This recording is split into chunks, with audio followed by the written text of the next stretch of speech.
Okay, the stream should be starting just about now. Okay, welcome to the live stream.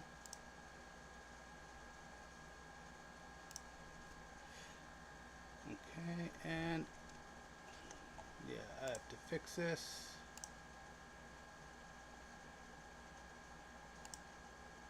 Okay.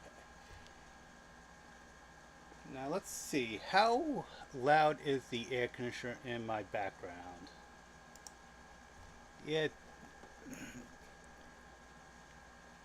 yeah, it does sound pretty loud. Let me see if I stop it. If that,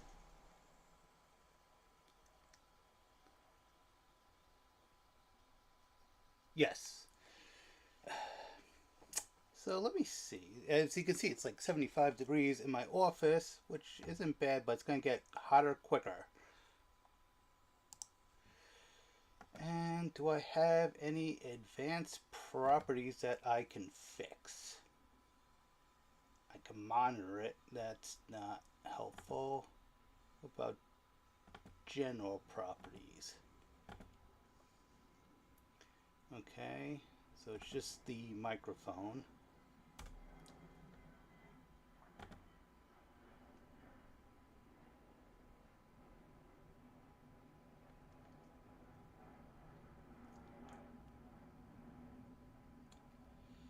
And I don't have any way of, let's see, no, all I can do is adjust the input volume, and that's about it. Ah, and my alarm's going off to tell me to start live streaming. Okay, if anyone's here, just go ahead and enter some information in the chat. Let me know you're here. And I need to figure a way to add a possibly an audio filter, but I don't see a way to do that in OBS or Linux by default.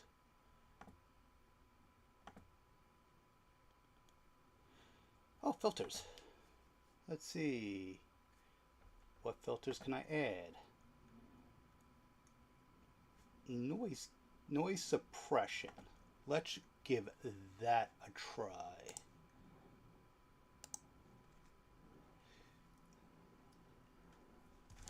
Okay, I'm going to go ahead and turn on the air conditioner.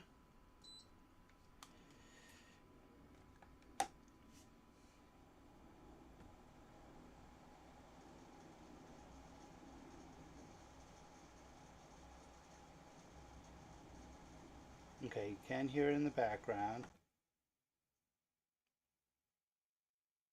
Okay, so I'm going to use, and I just, how about now?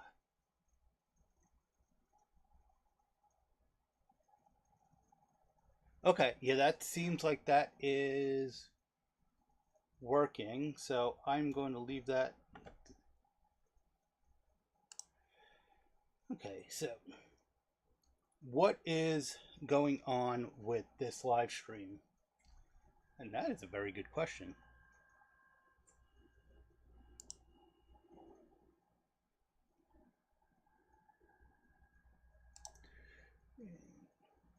So I was working on the Raspberry Pi Pico project, and I tried doing this soldering, and there's, as you can see here, there's just way too much wiring going on. So to better do this, I am going to go ahead and basically take a Raspberry Pi Pico and connect it to this 16 by 2 display. And this is from Micro Center. It's a 1602, and it does have I2C on it, which, as you're going to see in a moment, is going to be a good portion of trying to figure this out. And of course I'm doing this on a live stream because why not?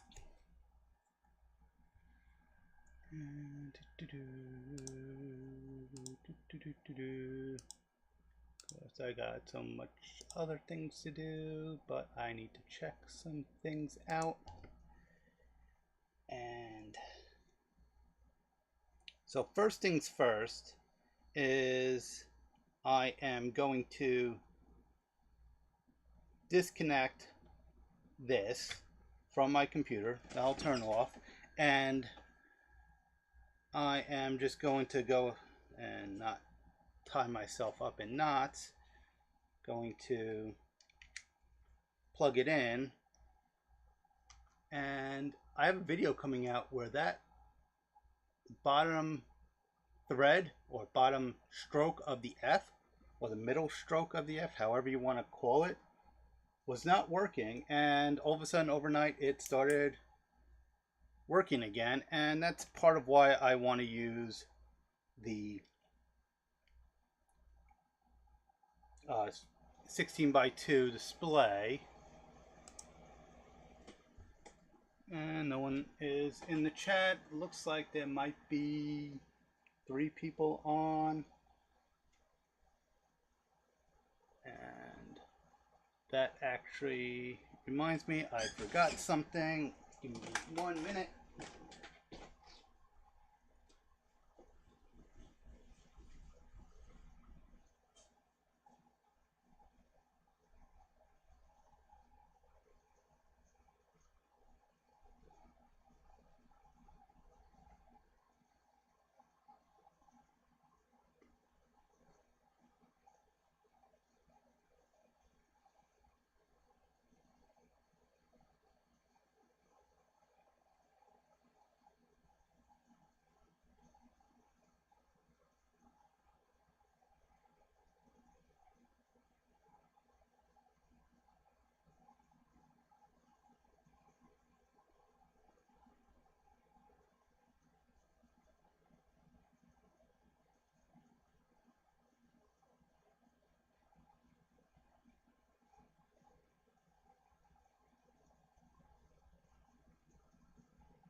And of course, I figured somebody would be able to watch, or whoever's on here could watch, the temperature. And did I start streaming again, or did I just lose everybody? Hello, hello, hello. Hello? Did it start streaming? And I have no idea what just happened with the camera.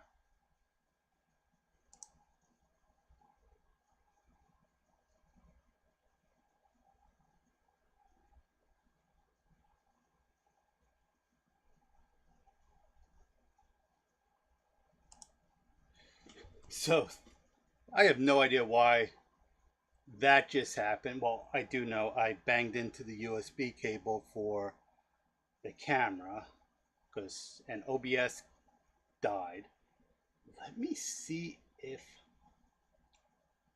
OBS is going to die again. Just give me 2 seconds. Okay, the video has died because I removed the... Okay, and I should be back, hopefully.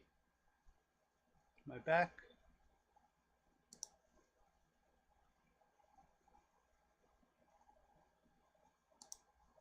Okay, so disconnecting the USB cable to the camera kills it. So what I wanted to show, and I really need to come up with a more stable setup because this is going to keep happening, is I have this battery pack now connected to the not the camera, to the Pico, and if I turn on the battery, eventually it cycles through, tells me the temperature. It does put those dots in the beginning, and that's part of the way the shift registers are working, and I'm working around getting past that. So the battery pack is feeding that and running it. And if you've looked in my other videos, I have made the power as low as possible. And that happens because it's not drawing enough power for the battery pack to stay open more than just a minute. So I keep putting my headphones on mainly because I want to keep checking, monitoring the audio, and two, and let's see if I can do this without knocking out the camera again. Okay, I'm gonna put this someplace else. I could use this one, and yeah, I'm gonna need to readjust my camera, but this one I have not finished wiring everything, and I also, this is not in MicroPython. This was written in C/C++, and it only displays the temperature from the, I can't remember what type of module this is, the temperature module. It's a DS something, but it outputs it via the serial monitor through the TTY. So I could hook this up and then show it on a TTY screen, but I'm actually going to do something different maybe with this. I do really want to finish soldering it, but let's see. Let's see if I can somehow readjust. Let's see if this is going to make this too loose. If I do that. And that's going to, that's not what I want to do. I need to get a better arm for this, especially if I'm going to be soldering. Move the cable around to this side.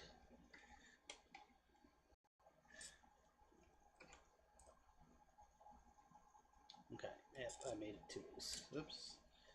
I'm making it loose again.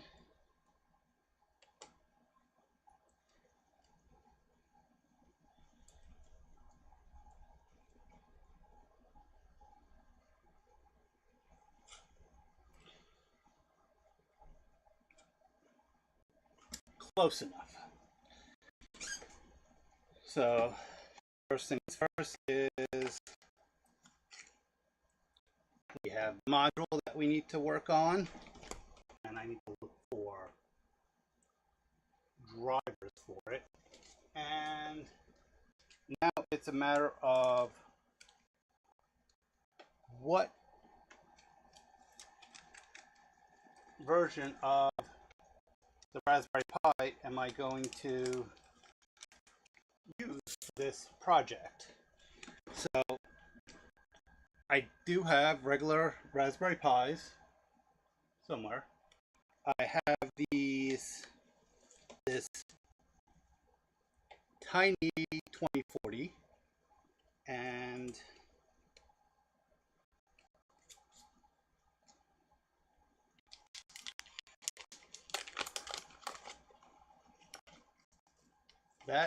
it is really small.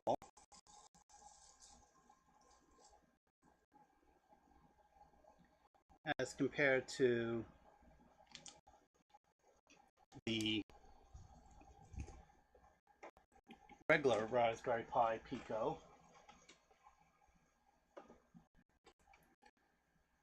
It is maybe a third the size, very low profile. And I have this module. Now, this, if you look on the packaging, does have 3 volts, it has 5 volts, it has multiple pins. Okay.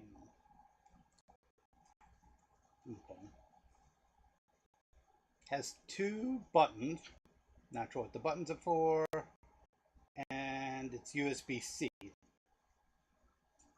But that might be for a different project. I may use this with just a temperature probe and then use that to feed into another device, something where it'll be very small. But that is one option. Another option is I do have a Raspberry Pi 2. I have not used it for anything yet.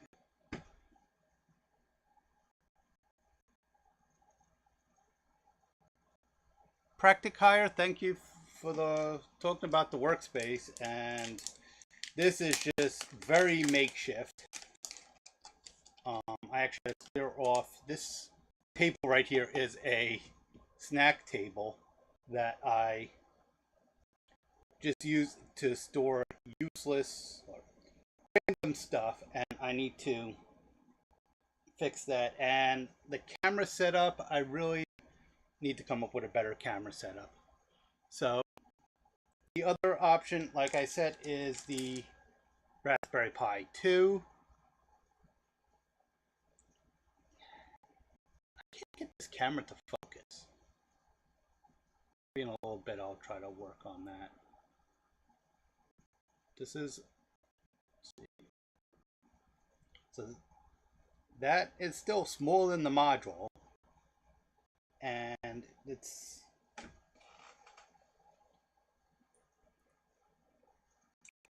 the same form factor as the original Raspberry Pi. Raspberry Pi Pico. This is Raspberry Pi Pico 2. Okay, so that's another option, but I think that might be overkill, because there's a lot of features on the Pico 2, and I think I have 2 of them, but that just seems like. Now the other option is I do have a Raspberry Pi Pico W. This is the original Pico W. I don't have a Pico 2W. And again, same form factor, except for it has the chip for Wi-Fi. And I've been meaning to work on this, and I haven't. So let's go ahead and solder this board. And I'm going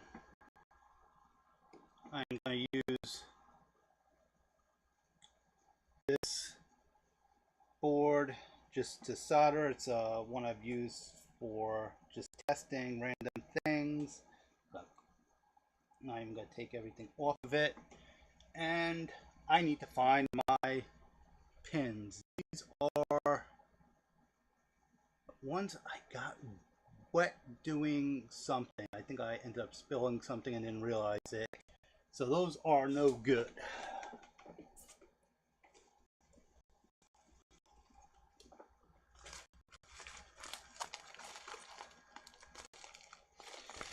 Luckily, it looks like I have a bag of them.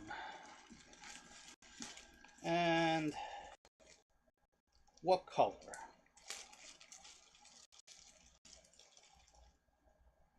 I'll go with blue.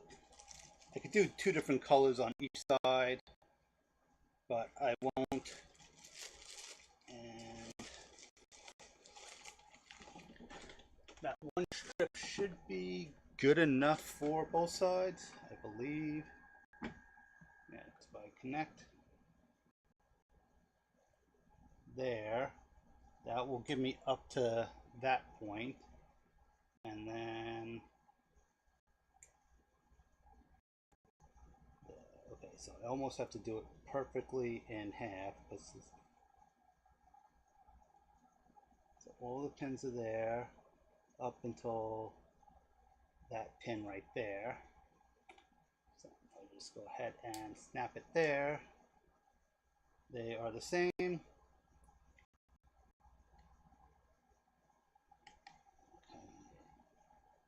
Put that there. Doesn't matter which way I solder this. No, it doesn't. And then put this in that row. Did I just? Yeah, no. That row should be.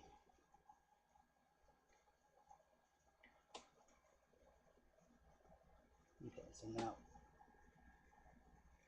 all the pins are on here.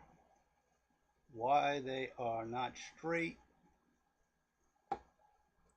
is gonna give me an issue. So I'm gonna push these all in, which I was trying to avoid doing because that overheats the. Okay, that's why it's not straight, because I was right the first time and putting it in. And of course I just moved it, so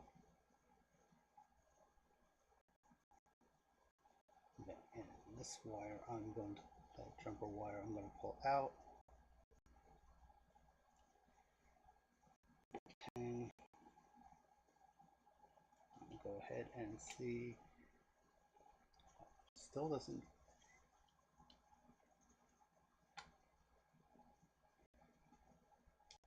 Is this breadboard just off center?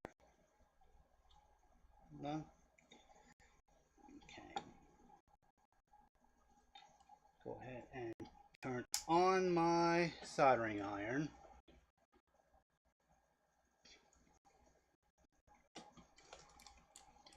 And the soldering iron had a little sponge with it. And of course, I've misplaced my little sponge.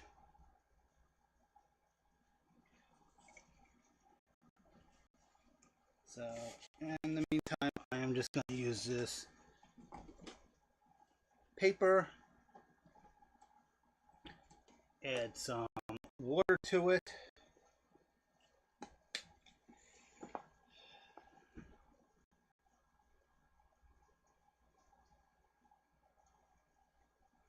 to clean off the tip.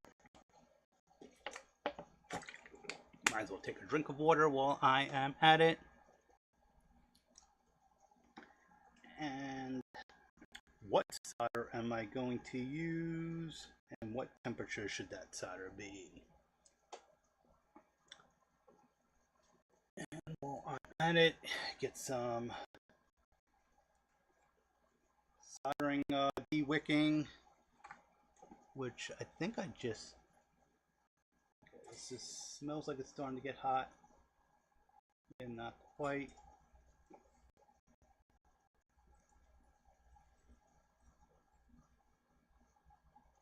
Just burning off any dust that's in there. And back to which solder I am using. Again, if I plan this out correctly, I would know.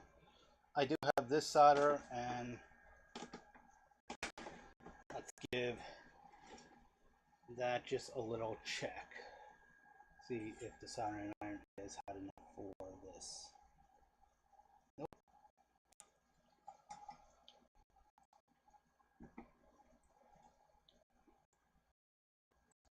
I have it set to about 325, 330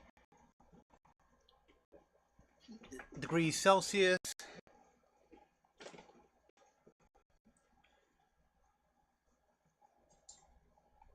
And just keep testing it.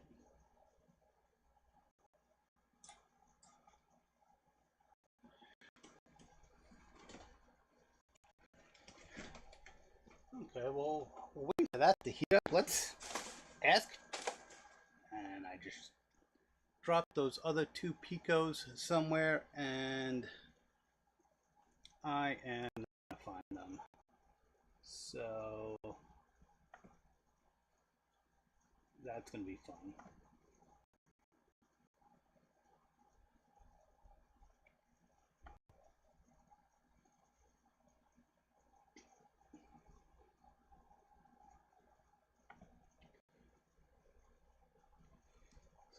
Let me see which video.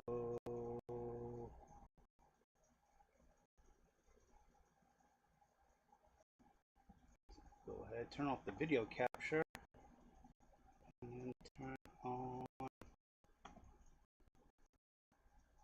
Is that what I wanted? Nope.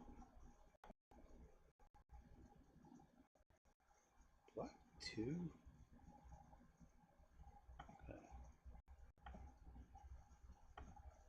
Okay, that's what I want. Gonna play with ChatGPT.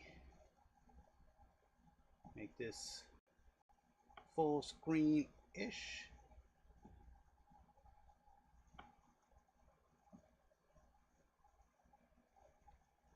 Sure, we'll go with that.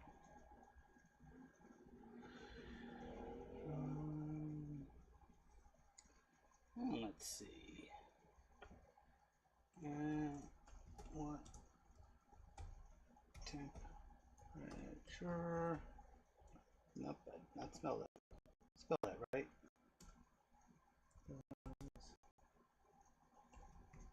Solar melt.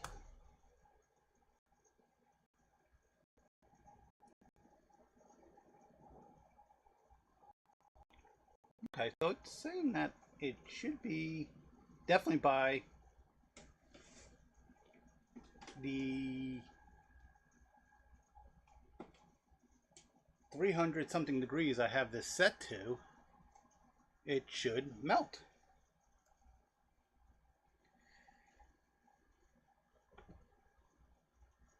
Let's see if it'll melt.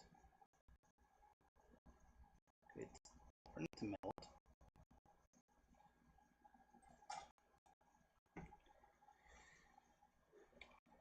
Now, if I knew what type of solder that was, that would make all the difference, because I do have some thicker solder. I do, and of course Radio Shack is, tell how long I've had this, but this is a much thicker solder than I want to use for this.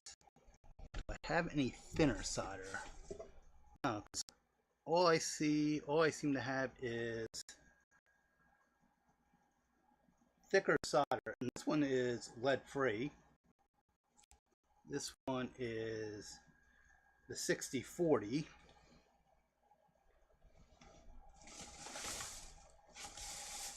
I can't find the spool that came out of to figure out what type of solder it is.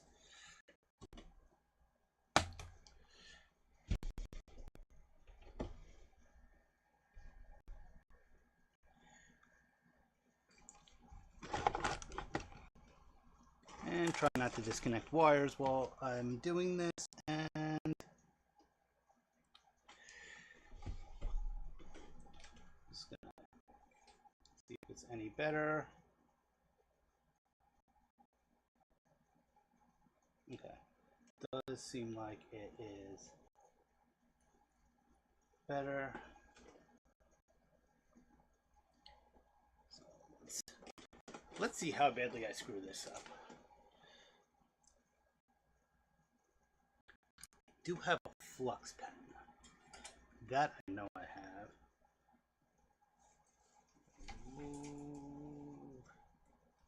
cable out a little and see if I can find my flux pen.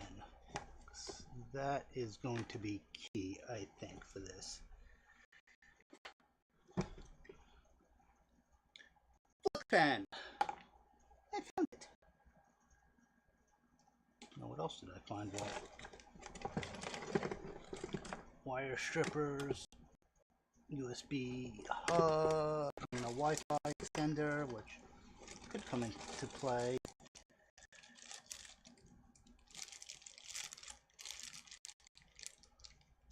Solder paste. That was when I was going to play around with surface mounted. Okay. For right now, that's all I think I need.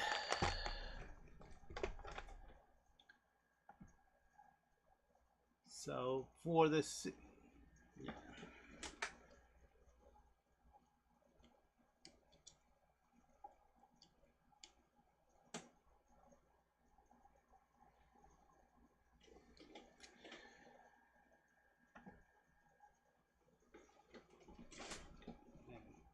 I have another webcam that does have a better quality.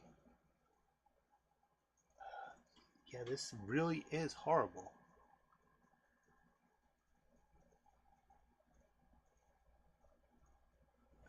Let me see if I can fix this.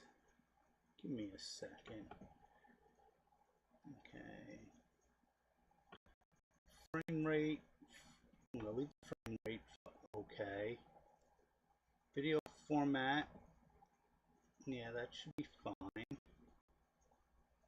Motion JPEG? Let's see, what does that do?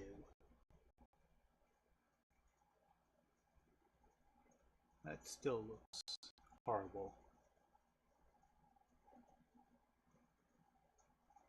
Yeah, that's not. No, that didn't change much.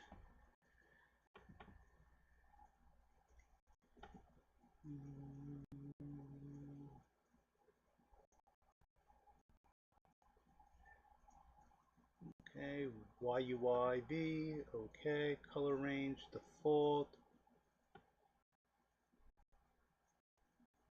Frames until timeout, white balance temperature, maybe that could change. Let's see.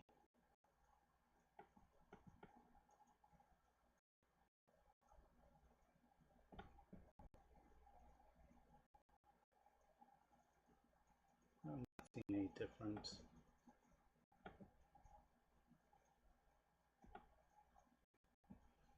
Make that a lot more dramatic. No, I'm not seeing any difference. Hit OK. It's still very fuzzy.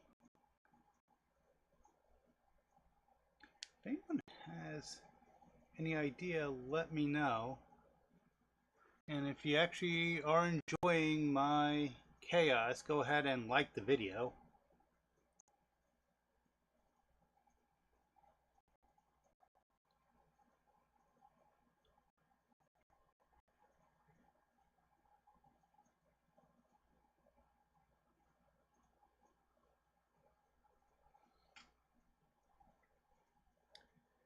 So maybe I need to go in the other direction with the white balance. So it's at 46, or was that 108? Let me see what happens if I bring it up to 236. And that does not seem like that is making any type of difference.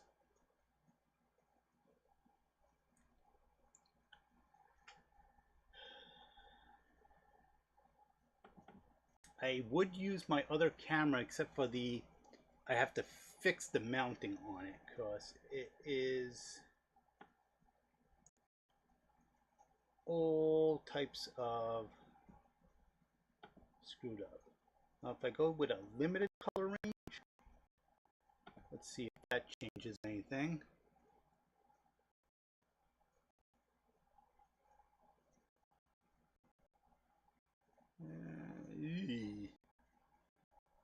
Maybe? Nah.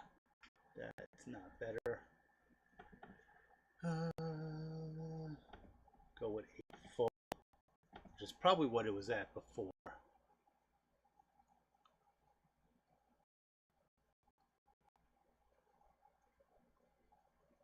And I'm watching closed captioning as I'm trying to see how this is showing up on YouTube, and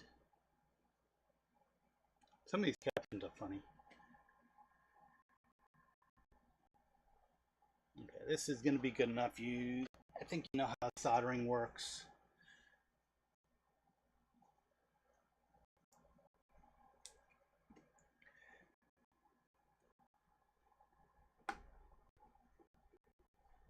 And I think my flux pen is dried up.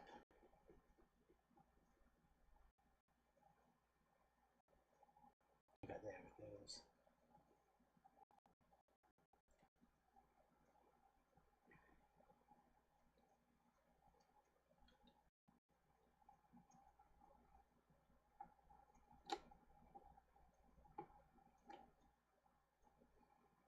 That's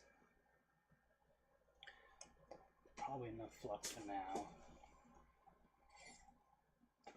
I'm used to using my other soldering iron, my USB one.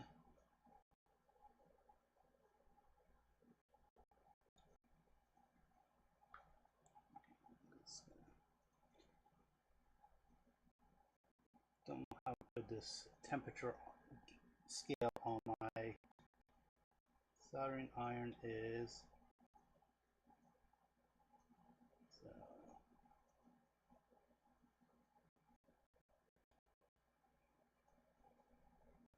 I don't want to burn out the board itself.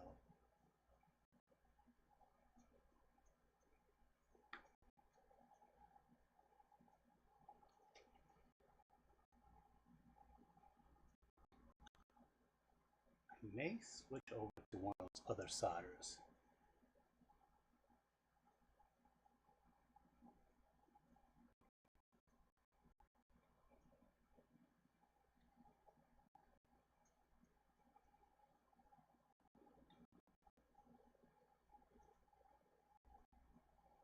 I think I'm getting this on a little bit.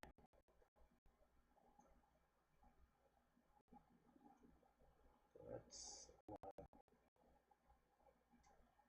I'm gonna have to go through this when I'm done and probably desolder some of these and resolder them.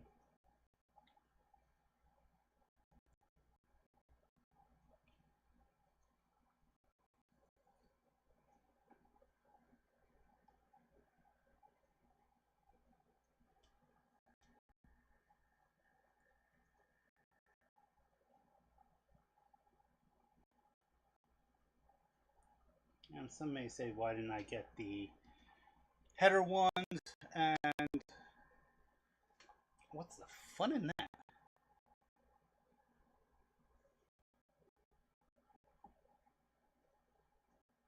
In the preview of this riveted content,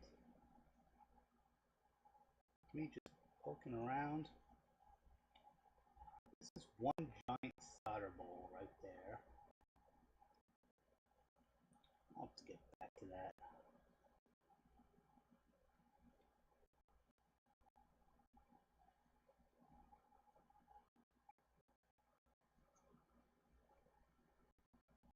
If anyone has any suggestions, I'm all ears. Well, I can't hear you, so I'd have to read the comments, so I'm all eyes.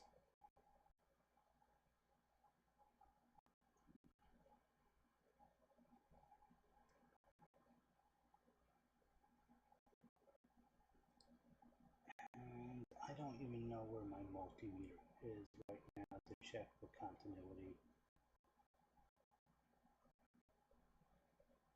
I've done here to see if I shorted anything out.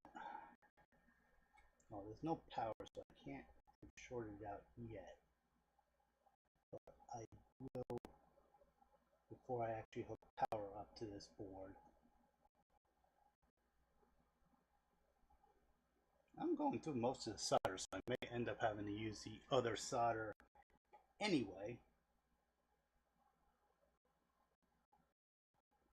I just realized that I am in a different position right now than I was earlier, so I have no idea how the audio sounds. Give me just a second while I test out the audio, which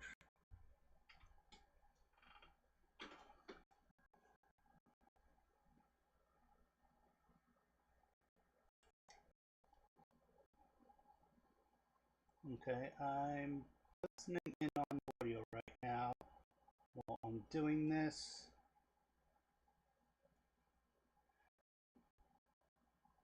Okay.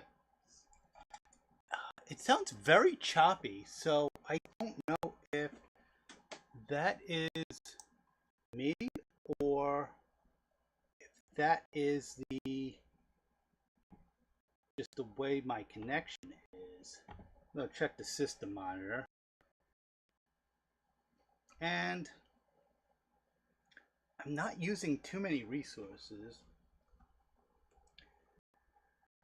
Let's see. Go ahead and I want to check something. I'm going to switch the scene, which uses a different audio, and let's see if the filters carry on.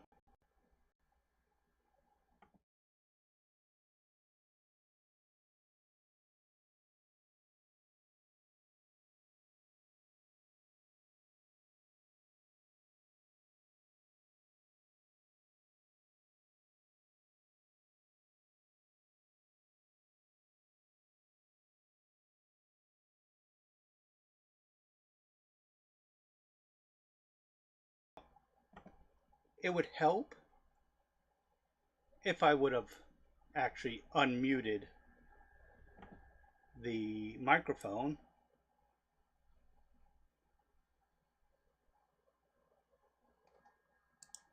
So so this is my resources.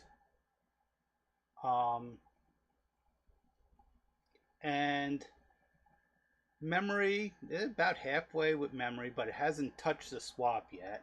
And it's using maybe a third of the CPU. So if there is choppiness, let me know in the comments, please. But back to scene one. Me trying to solder.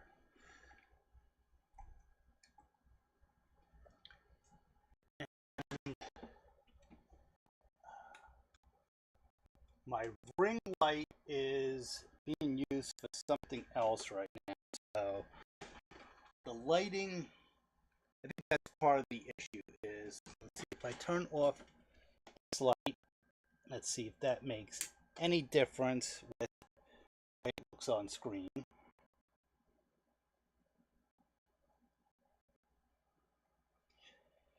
Yeah, I think that's the issue is I'm taking off my headphones because my headphones don't really reach to where I'm soldering. I'm going to look through this loop and see how this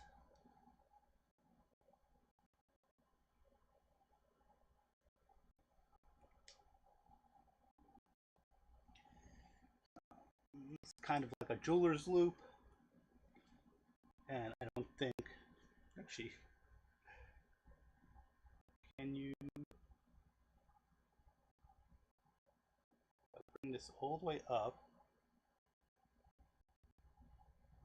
Yeah, you can sort of see how badly I soldered.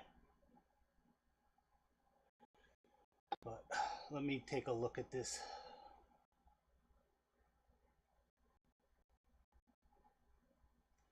Yeah, so that one's the worst of them. And I'll get back to that one. But let's go ahead and see if I can just look on Amazon, see if I can find a new flux pen, or maybe just get some flux with the little dab.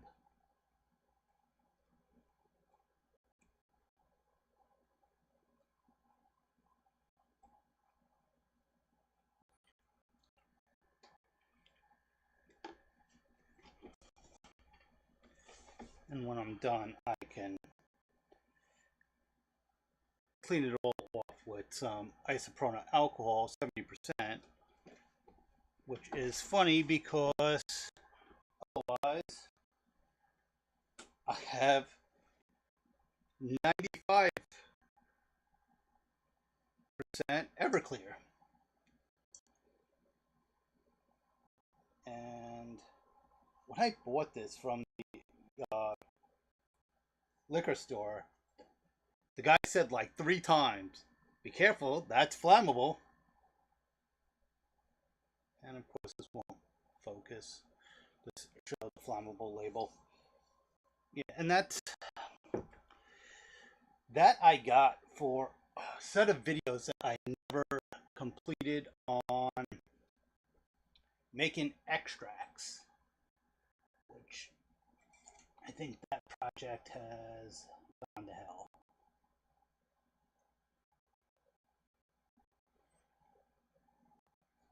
Okay, I think I am gonna have to de-wick this. I think I just redid a YouTube short. Okay, and I don't have my good clippers here because they are in my tool bag, which I think is where my multimeter is too. Go ahead and try to wick up some of this.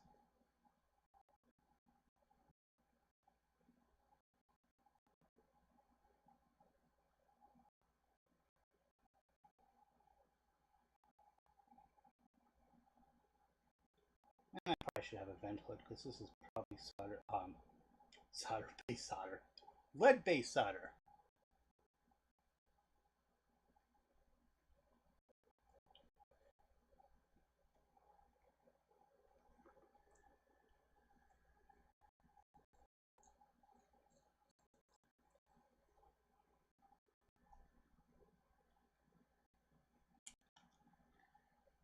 This feels a little loose.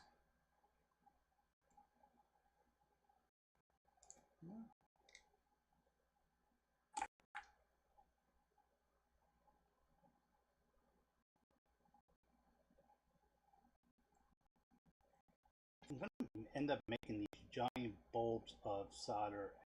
I might as well use a solder that I know the composition of.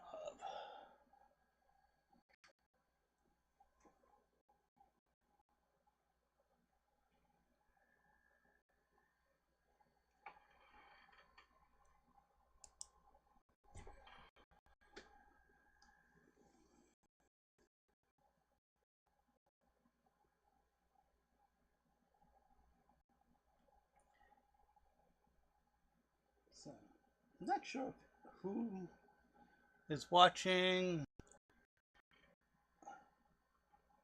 One place it says 3 people are watching. Another place it says that 5 people are now watching. I do have that one comment from a while ago from Pratchett Hire, but don't even know if you're still watching. But how many people here are subscribers?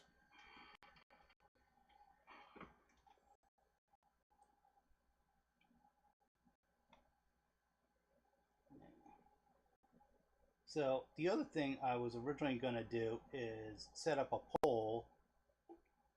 I think that cleared that. Set up a poll on which of these Picos I should use. But didn't really have enough people watching, and as you can see here, I am not prepared at all. figure I was off today, so I might as well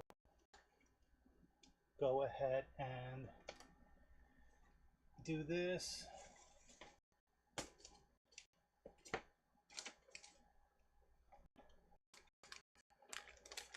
And if you don't mind me, just right now, I'm looking for something else.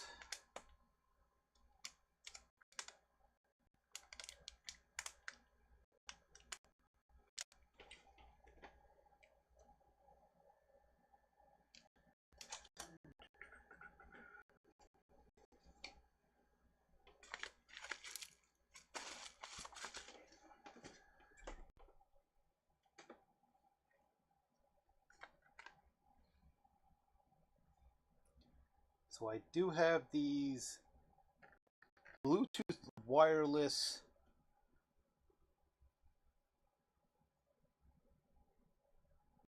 camera modules. Again, this camera is not working very well, that I can use in future projects, as well as I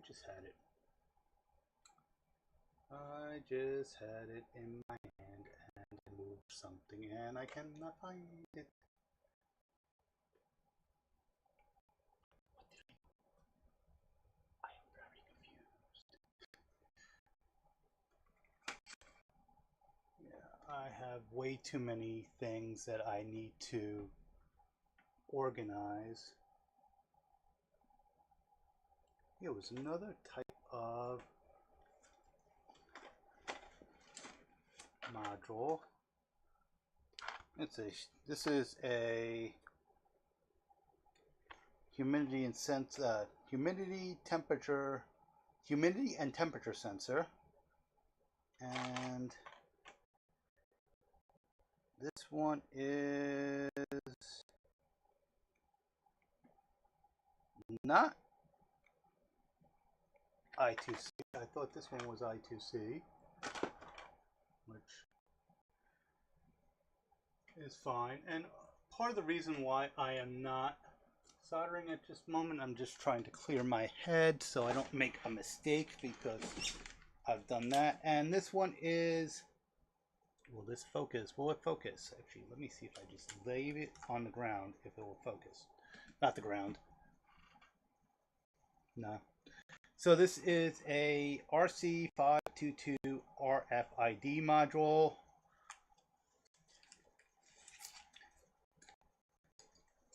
And another Pico W. Okay. So I did have two of those. What? Oh. That's why that is in this box, is because that is what I want to use this module for. Is I was going to have this with the actual RFID chip and set that up as some type of sensor. It has the RFID chip, and I believe this card is RFID. So I think I was gonna, what was I gonna do with this? I think I was just gonna get it to register, and then when it registered, I would just log it somewhere, and that would be that. But it could also be used with a relay, and with this relay I could have it run anything that is up to, yeah, again, this is gonna, I think, 24 volts. So 24 rated load, 5 amps, 24 volts DC. So that's 24 volts DC, not AC. So originally I had gotten that to work with this temperature probe to work as a thermostat. Now, my thermostat on my boiler is AC. I think it's actually 48 volts. So I would have to get a different relay regardless. And also the matter of electrical codes, and that's why I keep hitting the wrong spot. Electrical codes and plumbing codes.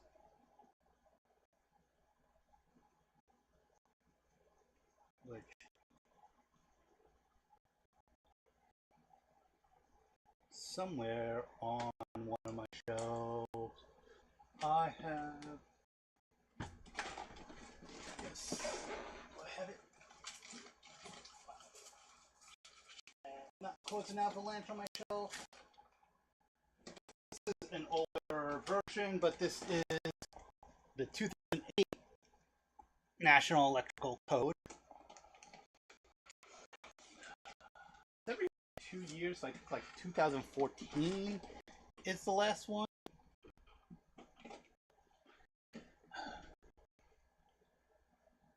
We won't bother asking GPT. We'll actually go to, what is it? National Fire Protection Agency runs. National Fire Protection Association. National Fire Protection Association. Okay. There's memberships. There's things you can buy, and we're just gonna look up the. Did I say 2015? 2024. Wow. I was a decade old.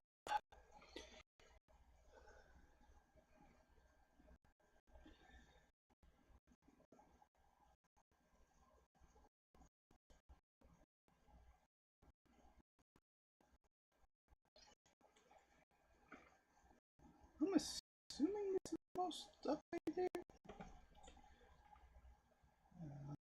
Print format related. 2024. 2026. Okay. So, sure, we'll go with that.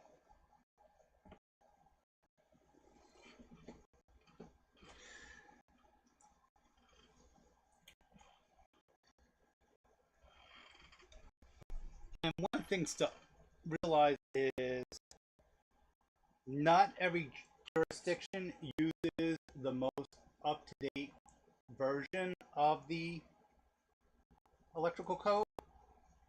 Some have committees that take a while to review it. Same thing goes with architectural codes. So some states may just rely on international architectural codes where they rely on a certain, like, most current, and it's like, okay, whatever the most current is, that's what we'll go with. And others are very particular about the version that they use, and that is understandable because that gives consistency. So I can't even think of an example right now. Solar panels. Now, the electrical code, that 2008 version, probably says very little about solar panels. The 2026 probably has a lot more on solar panels. Okay, these clippers work a little better, or a lot better. So the electrical code will make a big difference with solar panels, and one of the things that is important with solar panels is where is that power going? Right? And I don't want to start moving my camera around, but I am staring at a 100. That got really warm really quick. I'm staring at a 110 watt panel that I'm working on. Okay. So that is not melting. And I'm going to let this all settle right now. So where was I going with this? Oh, so newer solar panels would have newer ratings, new fire ratings, and where the power goes. So if you've seen any solar commercials, it's like, oh, and give your power back to the company. And yeah, that's one way to do it. And solar panels are all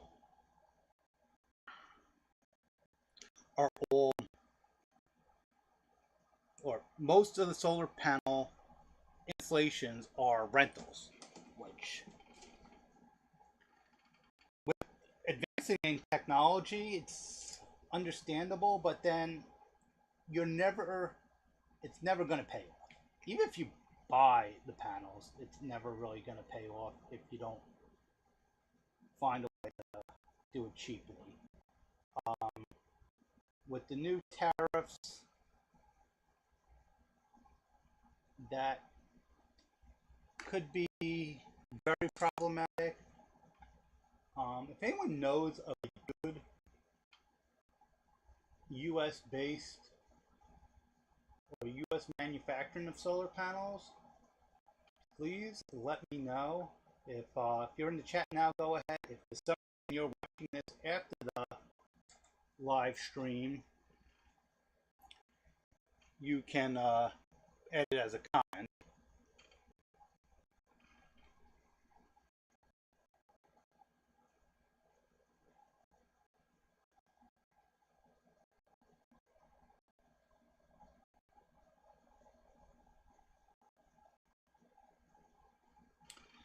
I did so much better the last time I did this, and that was with that USB soldering gun that had a bad wiring connection, but I think I just got used to it.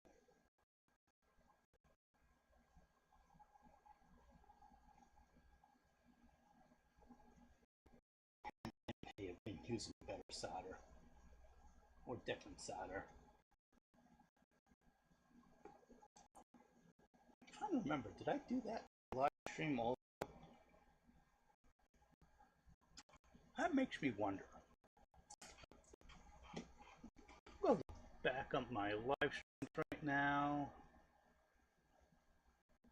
I think I have like 23 live streams that I've done in the past.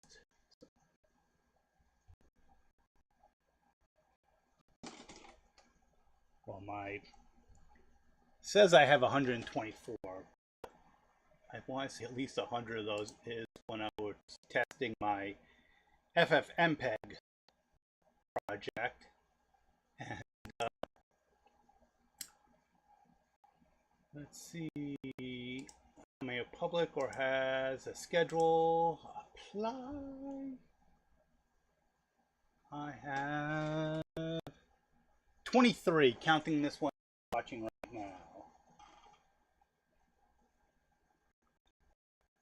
And I do have several that I did attempt to solder. And most of those were soldering on this board, which, like I said, was became a nightmare.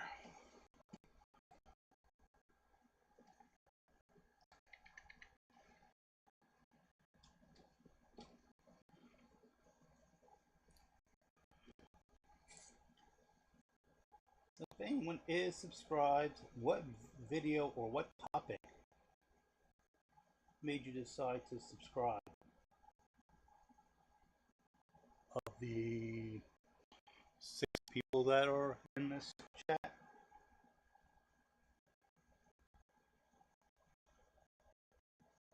ooh, I don't know whatever that shit is. Well, you may have actually hit it.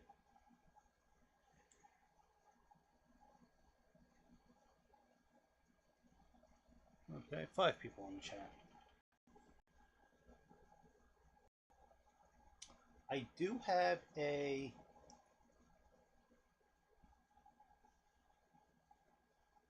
affiliate link for, wow, that's a mess, for a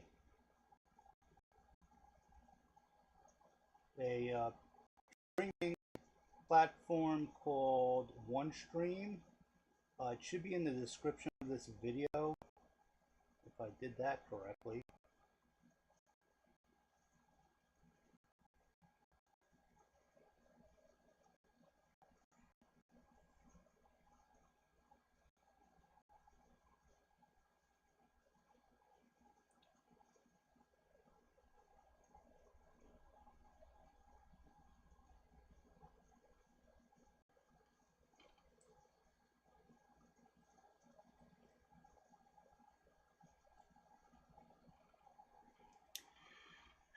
I do also want to get back to my FFmpeg project. FFmpeg project.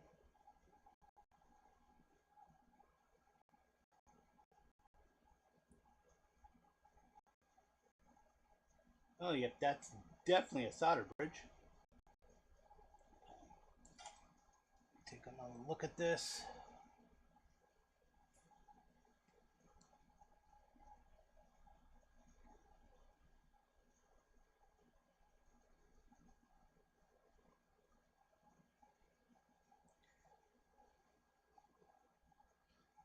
It's telling me to stretch and move a little. Because I have been, how long has this live stream been going on? About an hour. Yeah, that definitely makes sense.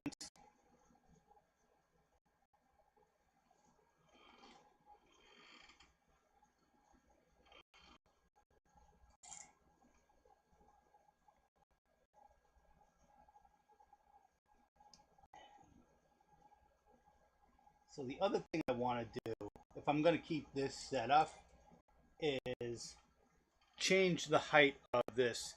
So maybe put something on top of it to raise it up to about here. Because that would probably be actually even up to where the camera is right now. Up to, let's grab a ruler. So if I was to go up another 7 inches above the table, that would give me a better position to solder. Because right now, if I was to keep my back relatively straight, I'd want to be about here. Let's do a test. So if I want to keep my, this would be the normal way I would be holding it.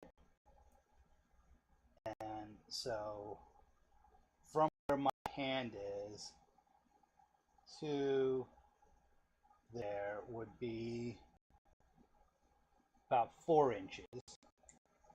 So if I want my hand naturally to be there, that would be, and doing this on camera. Yep, that's just great. So naturally, I'd probably want my hand to be about there, which is 7 inches.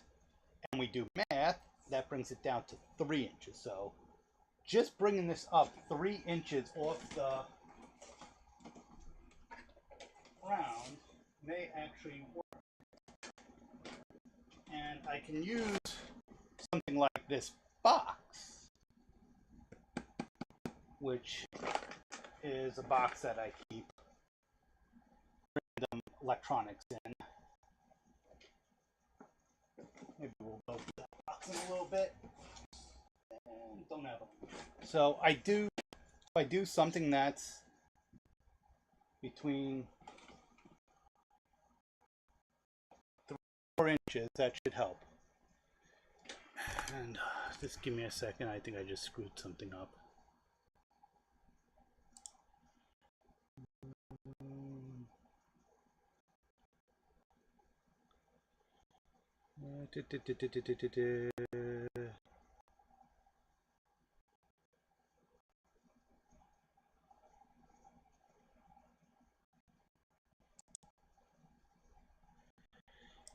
Oh, what I screw up.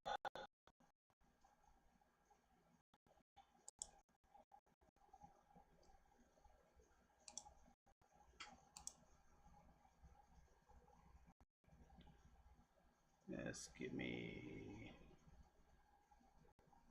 about a minute to figure this one out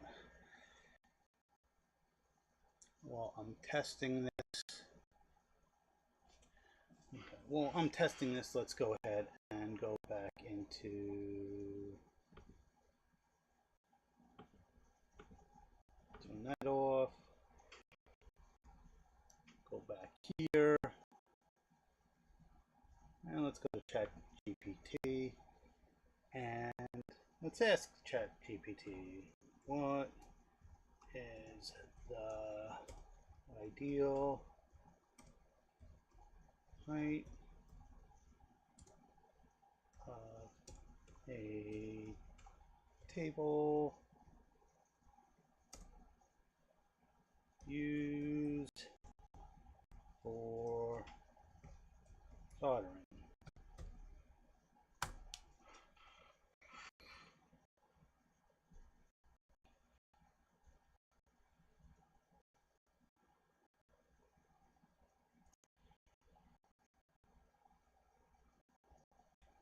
And let's see, 90 degrees when working. Your form should be parallel in posture.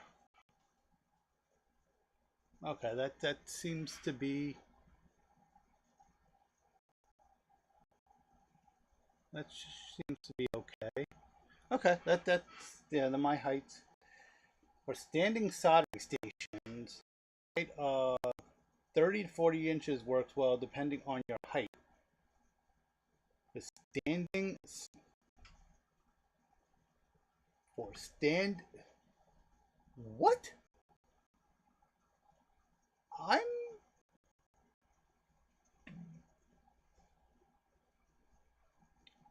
okay.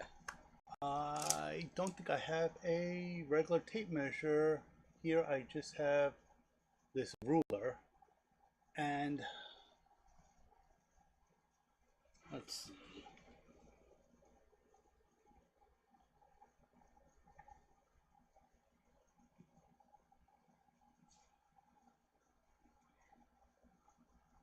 "24, 27 inches." So I think this meant to say for a sitting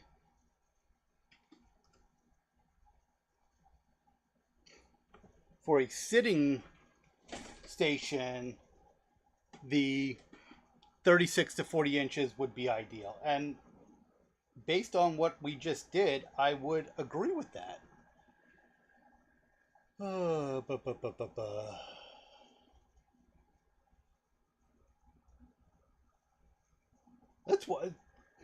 That's why I like ChatGPT. Just the answers you get are sometimes just hysterical.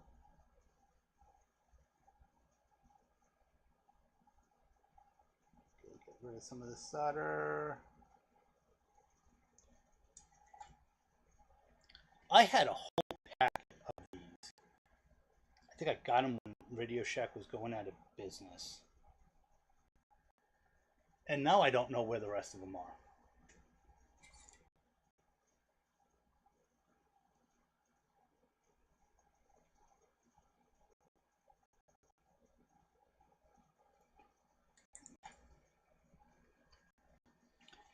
I've only used this one so far.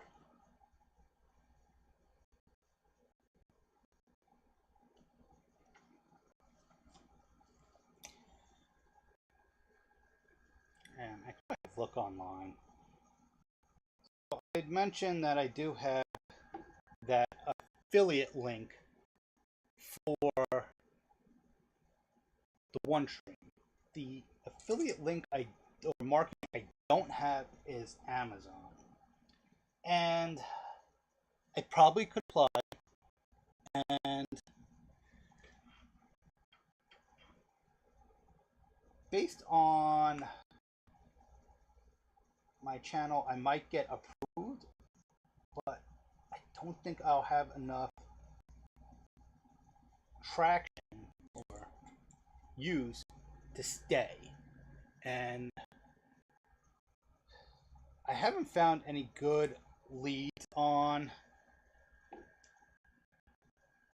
what happens if you get kicked out of the Amazon affiliate marketing. If you get like, okay, I got kicked out because I didn't have any sales. Now, at that point, once my channel grows, okay, that might not be good. I may have just soldered to that surface mounted soldering joint. Give me a second while I check this out.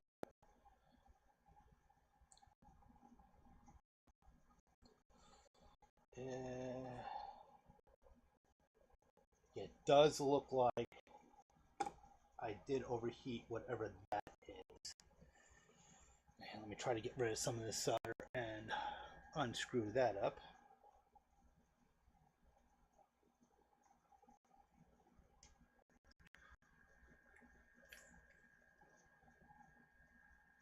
So a while back,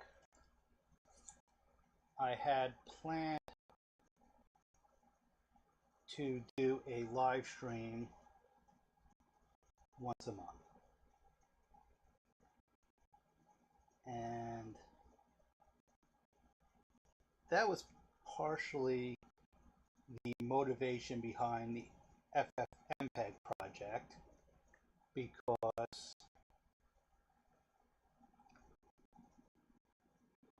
I wanted to use my previous laptop, which was way underpowered for OBS.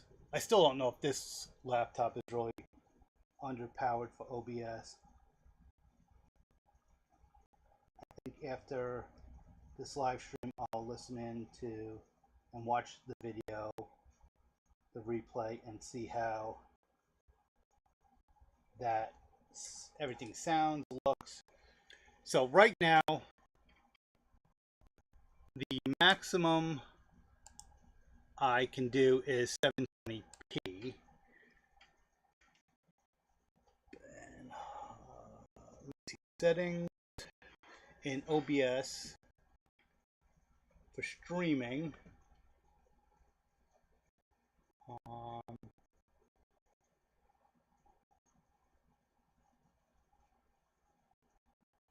Okay, so streaming. Okay, I can't really change anything there. Output. So when I'm streaming, I have it set to 1920 by 1080, which is not what is coming out right now. The maximum is 720, and I don't know why that is. And I can't change any settings right now. rescale output is disabled. So I may try changing that in a future live stream. Maybe I will do another live stream again tomorrow with those settings changed.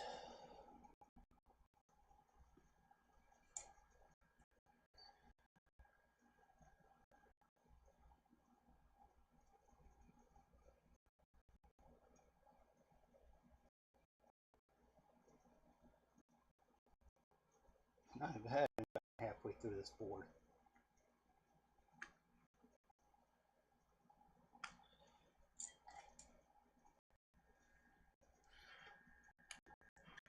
This would probably go a lot faster if I wasn't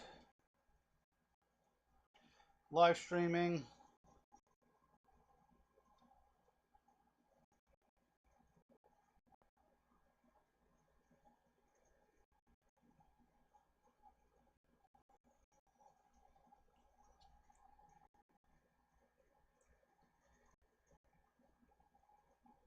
So a couple of these still need some more solder on them, but the rest don't look like they're horrible. They do look like they're horrible, but they don't look like they are causing any interference. Let's see. Oops.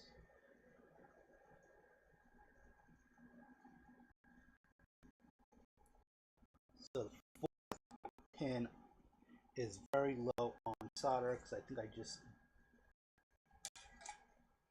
de-wicked the hell out of that. So 1, 2, 3, 4. Put some. Yeah, some is coming out. Fourth pin, just a little bit of solder, maybe just a tad more. Okay, and go ahead and recheck it.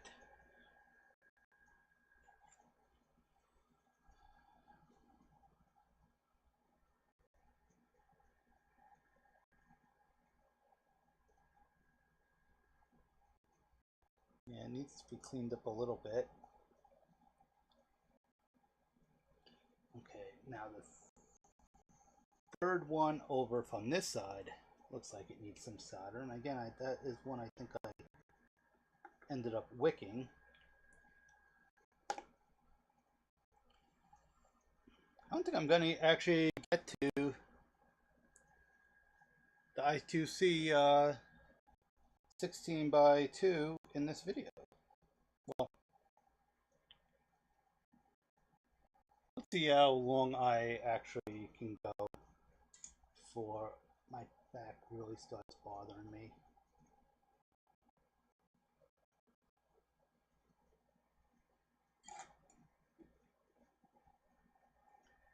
Then again, once I get this soldered, let's see.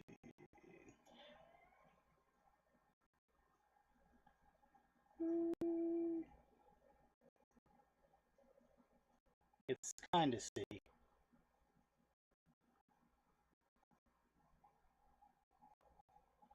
I wonder if there's a way if I can permanently mount that here. I do have my microscope, but I am no way set up right now to use it. And cheap USB microscope. Okay, so 1, 2, 3, 4, pin 5. Pin 5 from, so 1, 2, 3, 4, 5. That needs some solder.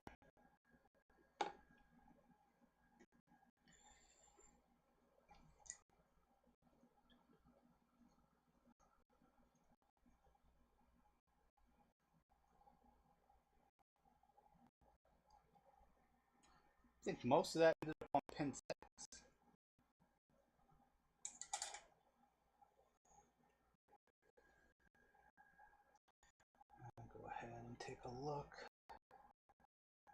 three, 1, 2, 3, 4. Yeah, most of the solder ended up on pin 6.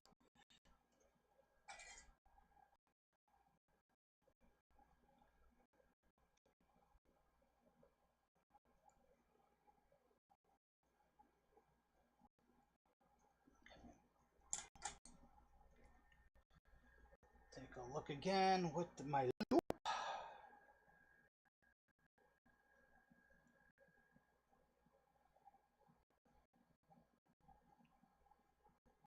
One, 2, 3, 4, 5. A little better. But I actually need some on that side. Which, try not to hit that chip as I'm doing it. Look.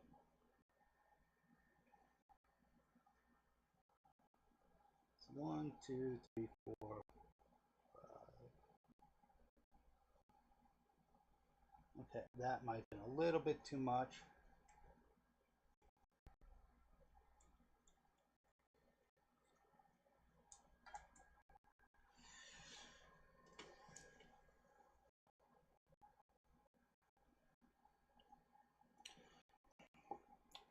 For some reason, every time I grab this, I want to put it to my eye this way, where my eye is on this side and what I'm looking at is on that side, but which could work, but I believe the right way to use this actually cups around your eye, and this is the light that comes in, and that's how you look at it. But for some reason, every time I grab it, it looks wrong. So 1, 2, 3, 4, 5 looks good. Got flux everywhere again. That's why I have the isopropyl alcohol, but I don't have any cotton swabs up here. Or cotton swabs, or yeah, cotton swabs. That's what I. Q-tips.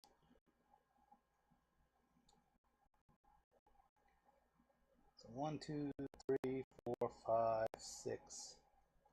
So 7. 7 has enough flux. Show how 7 looks.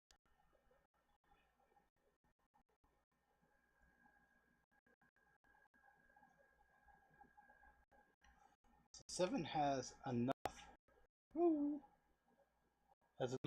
solder on it, but it's all on this side. So 1, 2, 3, 4, 5, 6, 7. Yes, I'm gonna keep counting.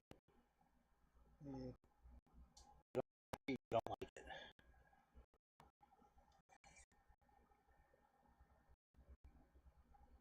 And some might say, well, how do you not know which pin you can clearly see?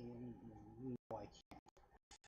That's, again, not so much, well, I probably could be wearing glasses, but I don't. But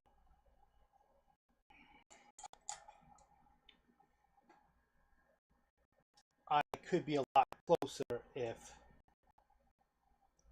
I had a better setup. And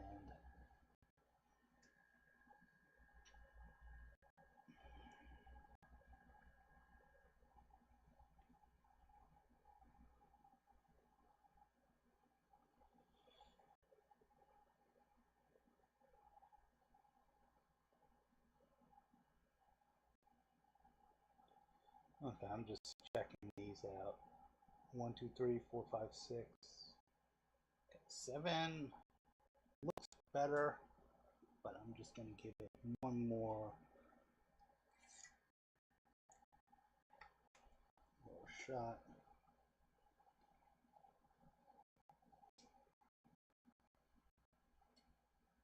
Yeah, all the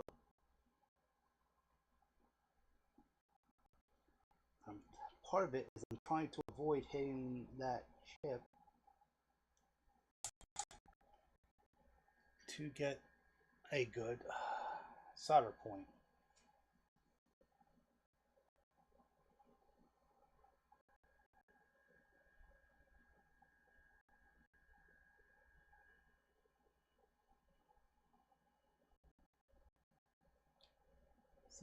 1, 2, 3, 4, 5, 6, 7, 8. 8 and 10 from going this way. Looks like they have the same issue.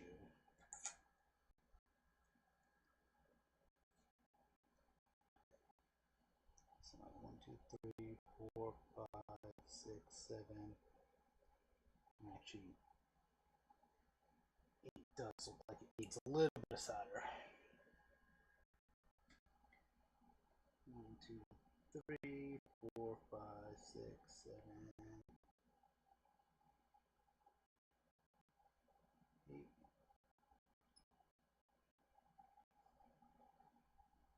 That stayed. Now I might need to add more flux.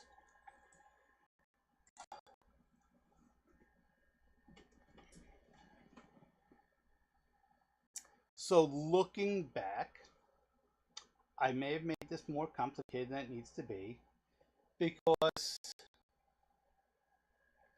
I need 4 pins for the display. I need 3 pins for the temperature probe. So 2 of those pins, actually power and ground could be the same pin. And I could have made things a lot simpler. Let me see if I can find it. If I would have just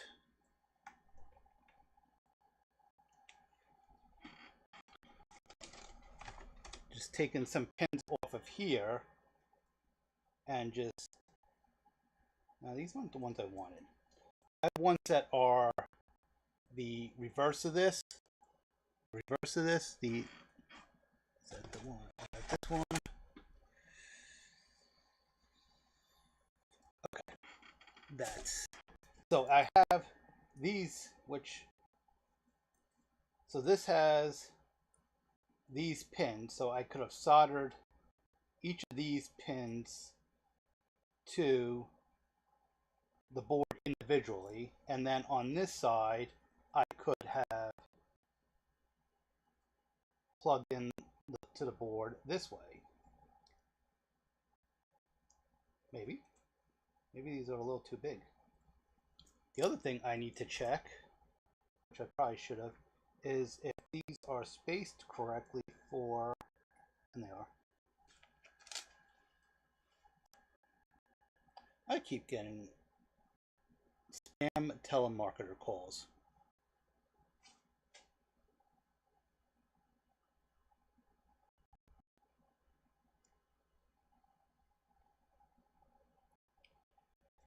So this is spaced this way, and yeah, I could plug it into the module.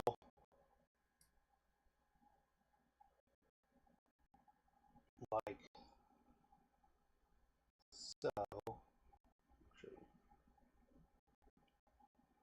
Plugged it into the board like so, and then have the Pico mounted on this side. But these pins, the ground, the VCC, the SDA, and the SDL are SCL. So the data and the clock pins I could put next to each other, and I could probably find a ground pin. Now, a interesting way to do a workaround on here would be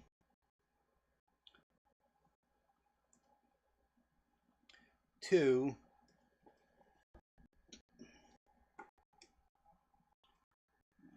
let's use this as a pointer. So on screen, yes. So if I found a ground pin that had 3 data pins after it, if I set V, whatever, so let me pull up the Raspberry Pi Pico schematic. Let's go do that.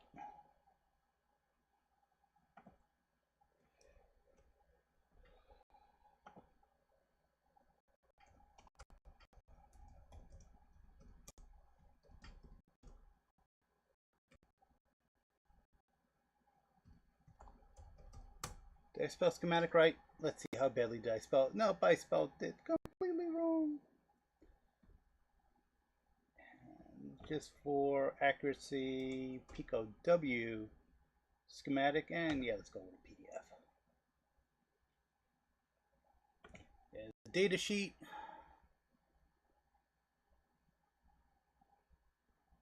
And that is more detailed than I wanted. Okay. I really just want that. Maybe.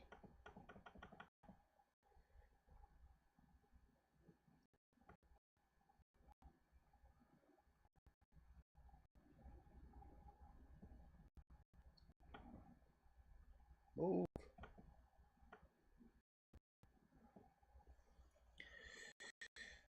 So, oh, and my mouse isn't showing.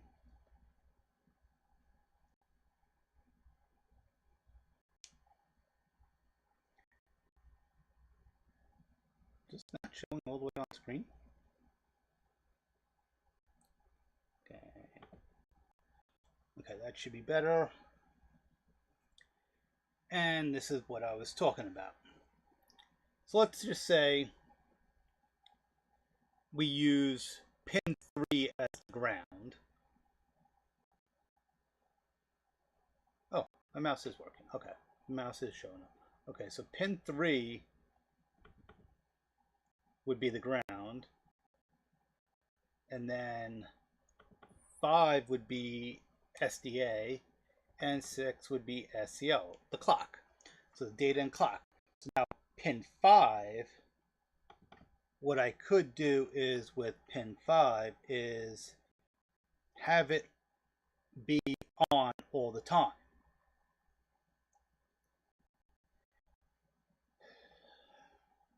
Do I want to do that?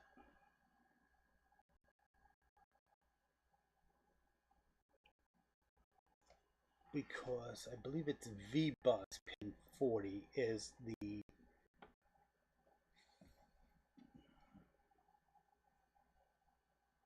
oh yeah, I keep forgetting I have a touch screen. So where is that? So there's VBus. And VBus is constant power.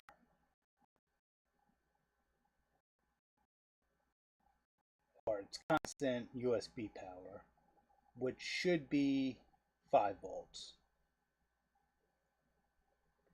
There's some voltage dividing here, which kinda, I think, changes how VSys works. Let's see. Let's go back to the data sheet.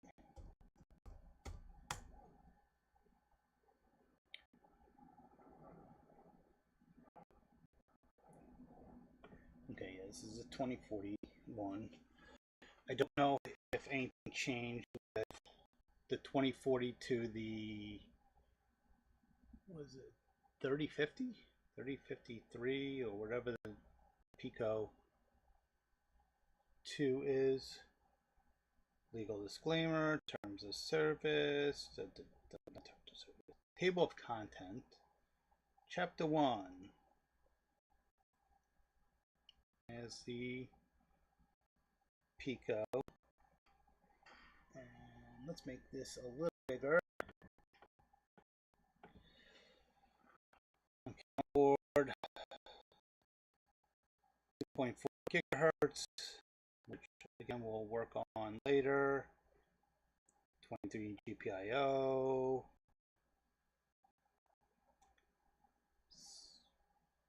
Core 133 megahertz chip.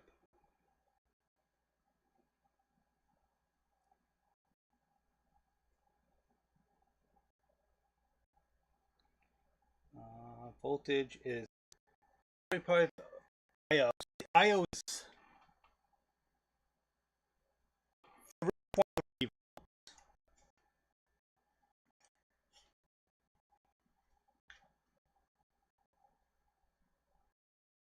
enough, the module does not, at least the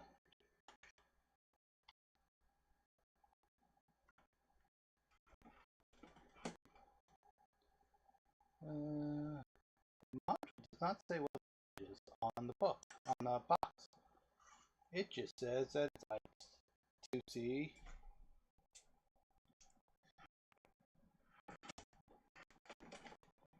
So that might actually change this, so let's see.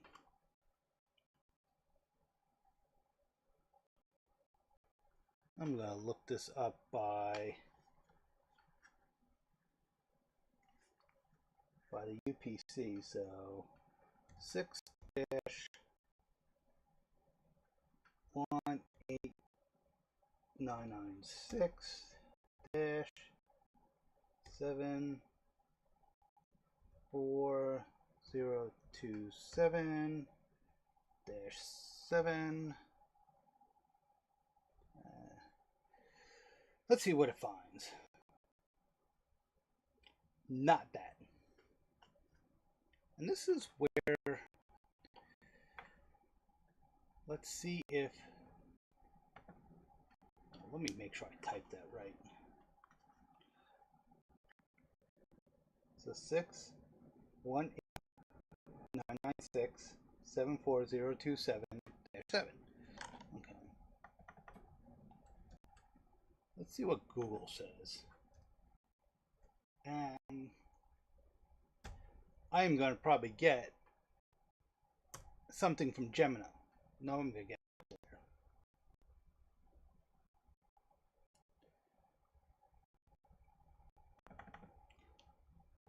UPC look up.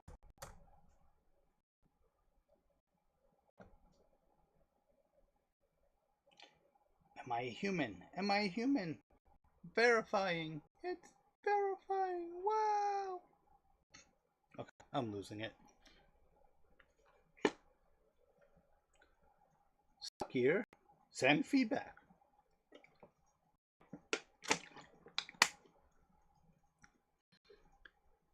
Any day now. Verify you are human. Verifying. Verifying. Yay. See in there and search. Product does not exist. Oh no. Probably because it's a. I'm just going to look up. Inland.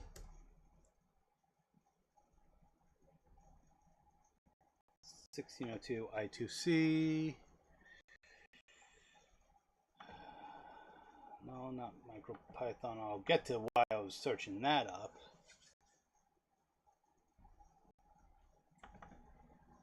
Because this does not work on shop. Let's see if okay, go ahead and close this history out. Okay, so here's the module, and I think that's the same one, and this was last updated in 2022, and that may actually be when I bought it. 16x2 LCD. The original needed 7 I/O ports, but that is why it has this. Now, is that the same chip? Yeah, this chip is.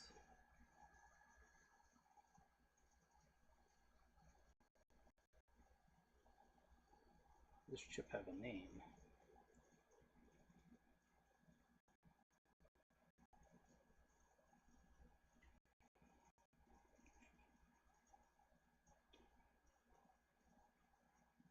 It just says ICM 1602 over there, and I can't. If I zoom in on that, I can probably see it. But I'm trying to look at it on the actual chip itself, and it is. Yeah, that's not really going to make much of a difference.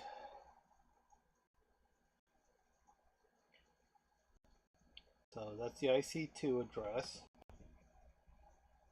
Black, blue with white characters, okay. Supply voltage 5 volts. That was my concern. Will it work with the 3.3 volts? It says to connect it to 5 volts. And it says it hooked up to an Arduino, which could be why it wants a 5 volts. This is the Arduino code.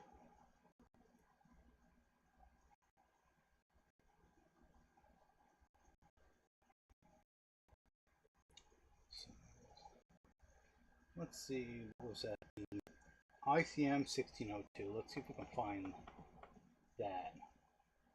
ICM 1602.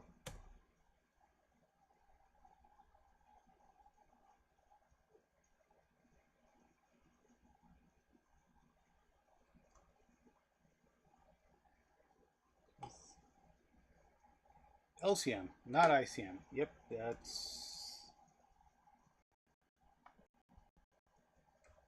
LCM 1602.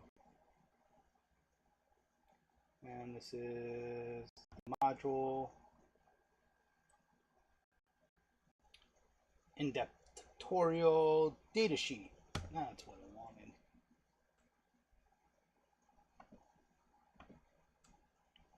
Let's see what the datasheet. I download the datasheet. Images, description. Pin 1 connects directly to ground. Pin 2 connects to 5 volts. Note this is in turn directly from the 5 volt out. Yeah, again, this is using Arduino.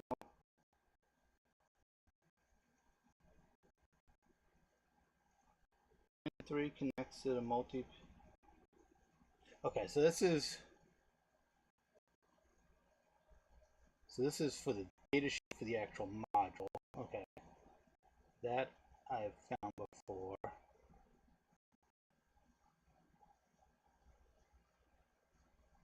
No. An ad! Yay!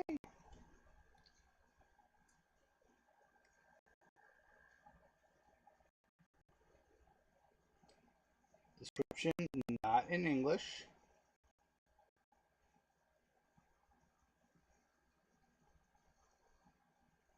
And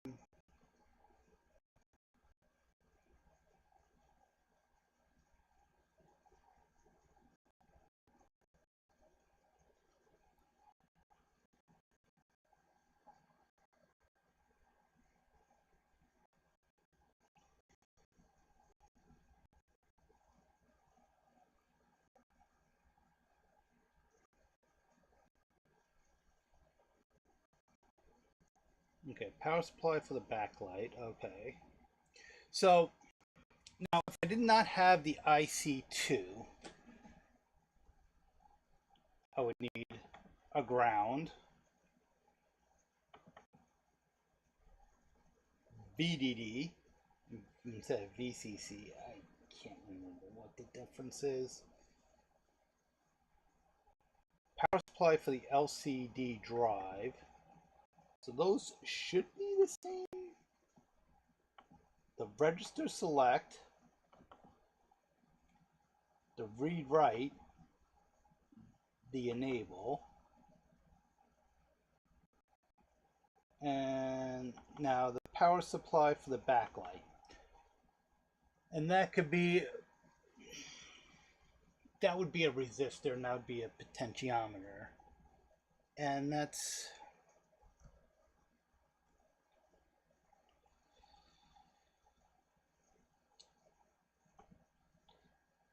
what I believe that is. That's just a potentiometer.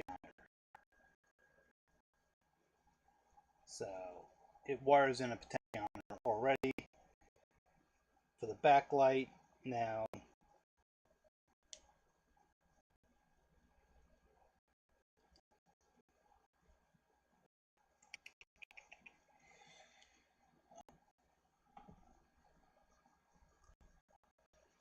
so that's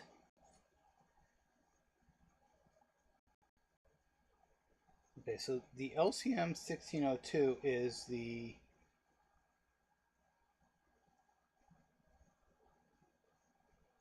module itself. Okay.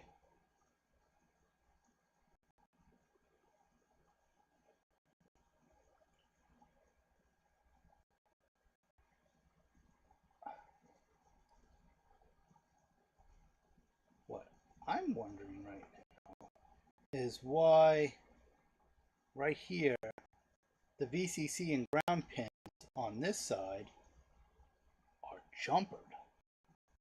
That should generate a short.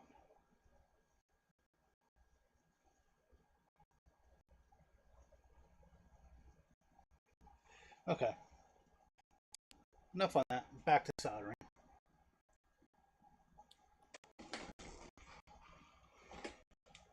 And do I need to make any more changes on this besides cleaning up? I'll clean that up later.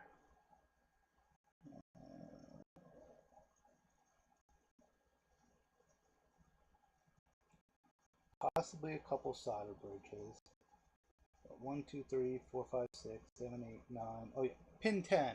I still never finished pin 10.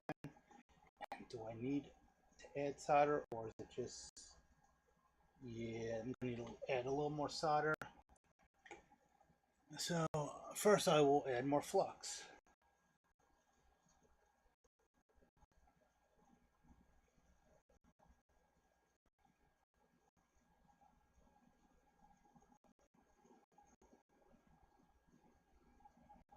Yeah, I just flooded that with flux.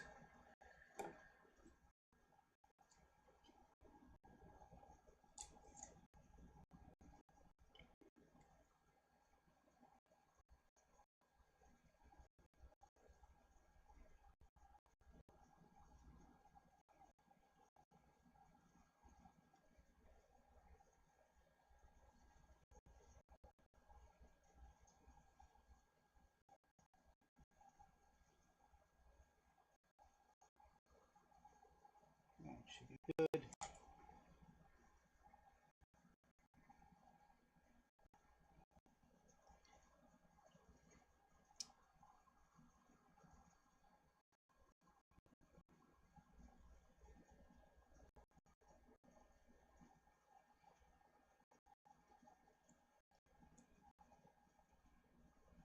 One, two, three, 4, and 5.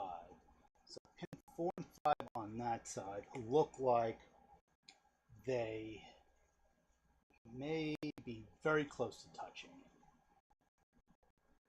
So it's gonna take a little bit of solder off, and hopefully not too much. So 1, 2, 3. So right there, I'm gonna try to take a little bit of solder out. See if that made a difference. Again, nothing here is tested electrically yet, so this may all be moot.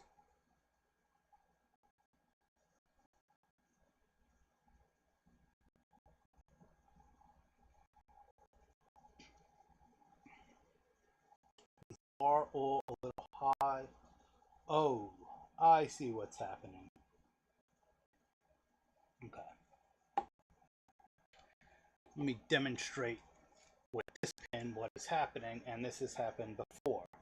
Is as I'm heating up and soldering, the pins are moving up and down because in here it's not really attached to this can you see? Am I showing it correctly?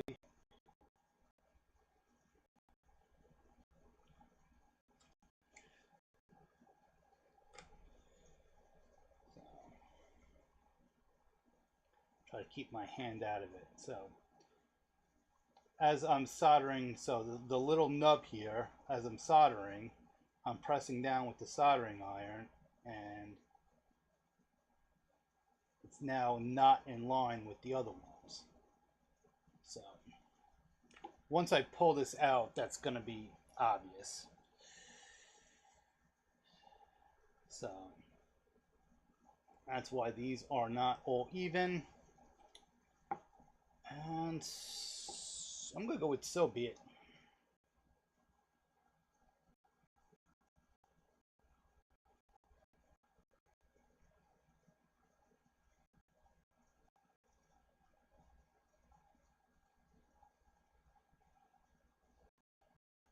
I wonder how long flux can hold on here before it dries up, because I do have some here kind of sticky, or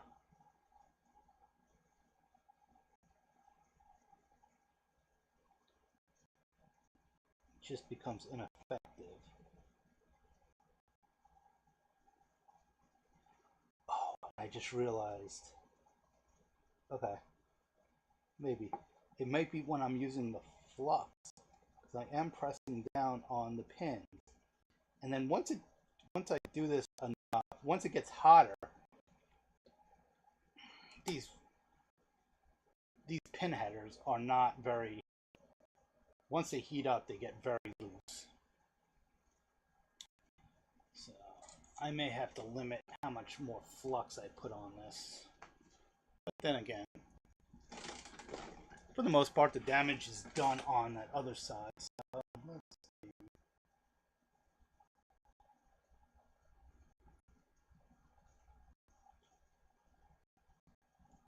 Oh, that's what it's like.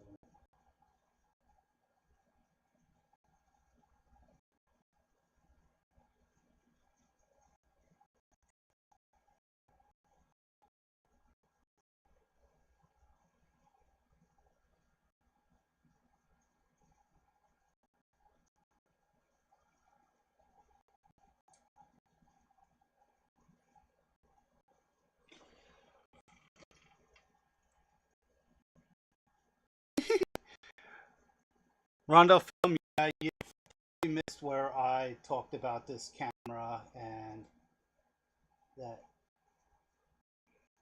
the lens on it sucks, and I just did not have a way of switching cameras at the moment.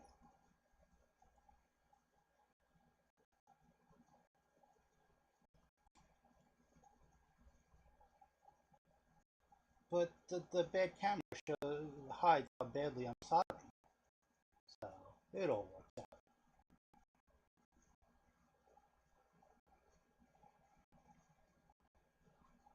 And that's the bridge.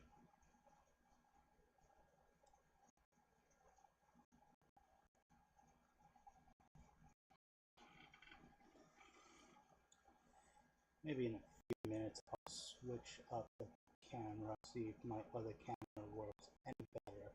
And part of the other issue is with OBS, if you look at your settings, the maximum resolution you can have from this live stream is 720, even though it should be going at 1080, but it's not, and that is definitely a issue with OBS.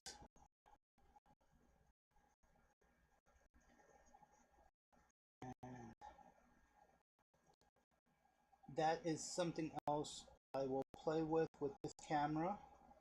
Is I do have the FFmpeg program that I was working on. It will not work with Wayland, which is what I have on as the window compositor on, I think that's the correct term, on this Linux laptop. But it still will work with VL4, what's it called? V4L2, Video for Linux 2.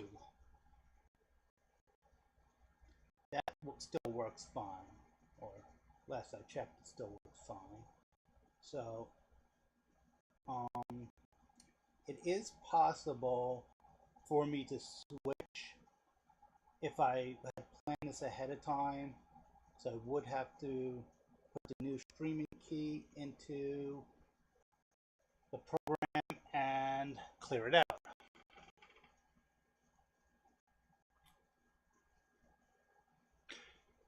So it also is a focus issue, and I can't show you how I have it mounted, but I'm limited on how high I can go. Let's see, because I also don't want to hit it with the pull up and hit it with the soldering iron. And that's also this table is only about 27 inches off the ground. It's a snack table, and I do want to make it at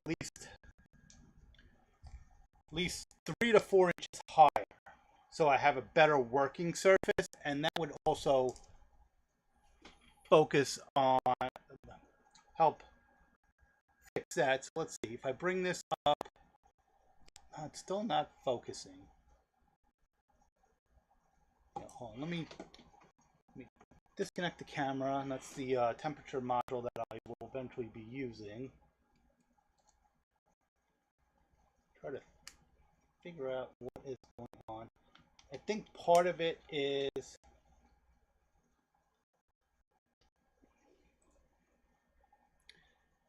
let me get a wet wipe. I don't want to use an alcohol wipe. Let me use a wet wipe. I'm going to try cleaning the lens. This is moist tell what? Yeah, I don't think this has alcohol in it. This camera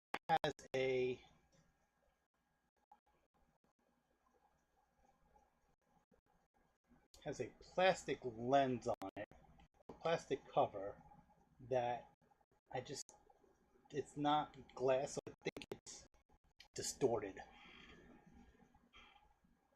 Okay, clean that off.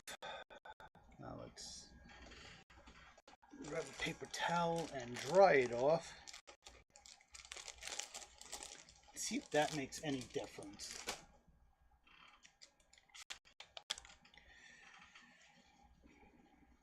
I'm running out of USB ports right now, and I don't have my USB splitter connected to hook up the second camera just to do a proof of concept test. I could probably still do that. Okay, let me get the camera back into, let's see. That seemed to make it worse. You have to go up higher. See crap on my floor.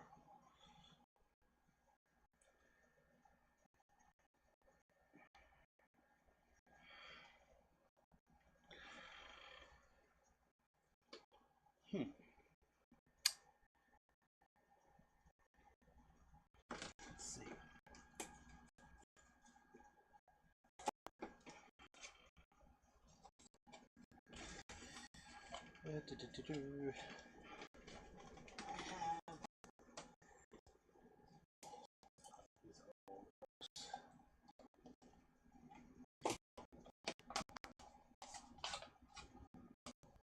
Let's see. Raise it up to here. Does that change the focus? No.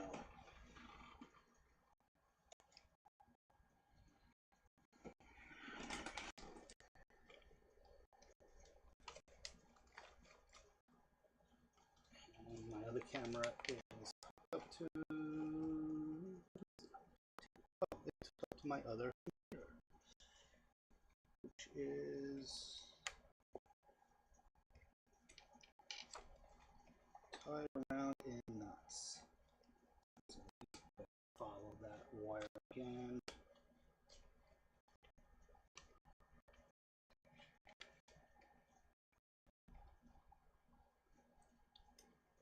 Oh, this is just real funny.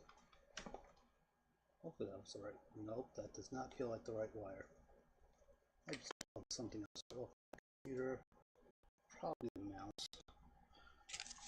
Nope, it wasn't the mouse.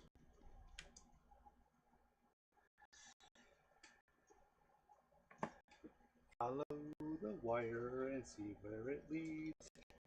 Yep, that is the correct wire. I was incorrect. So.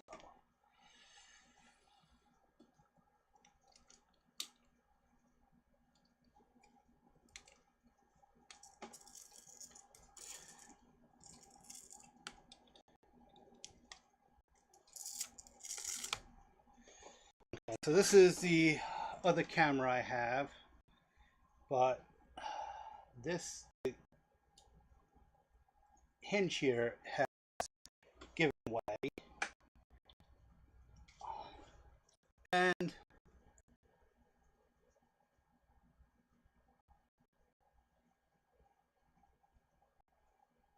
yeah, it's a webcam. This one I believe has some type of adjustment on it. That bevel does turn. I just don't know if that changes the focus on it.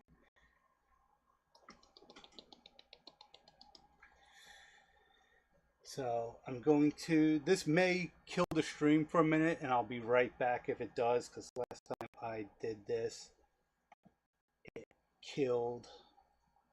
So I'm going to unplug the old camera.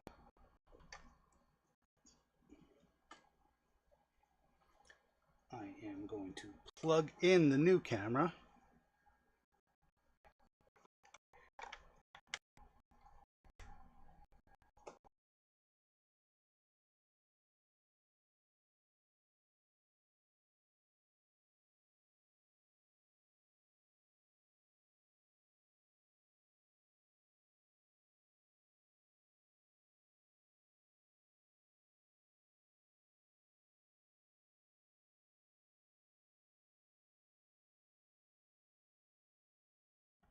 The camera.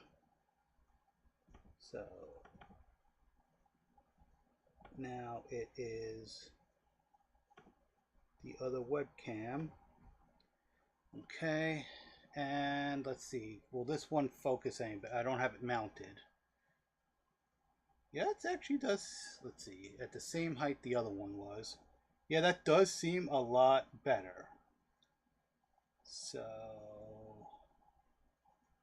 let me go ahead and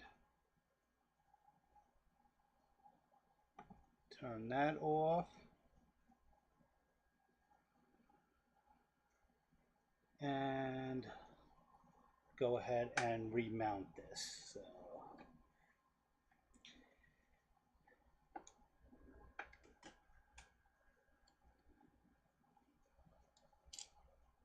yeah, this was,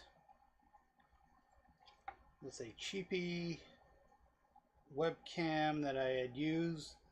I thought it would be better than the other one. It says it's, yeah, this is, it says it's 1080p, and that's obviously a load of crap, or it might be. And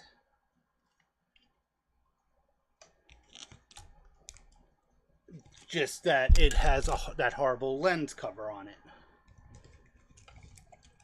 Okay. The joys of live streaming.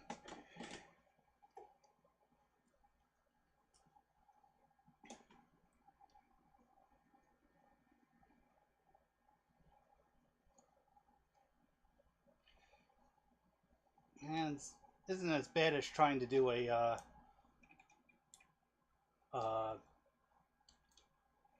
mounting a pin tilt zoom security camera, because those are always so much fun to play around with.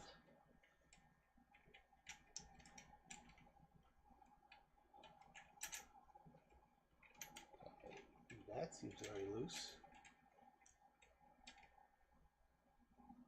That's not good. Okay, it's a little too tight.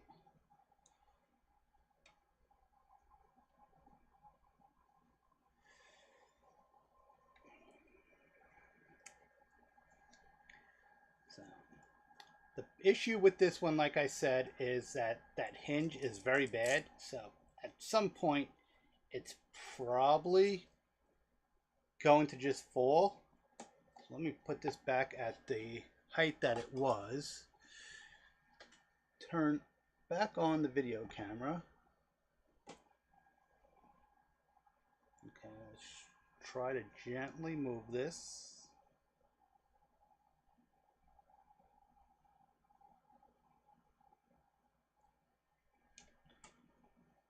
Okay. That does seem like it is a lot sharper. Let me give it a test with the module. Let's see if things are readable on the module. Yep, that's a much cleaner image.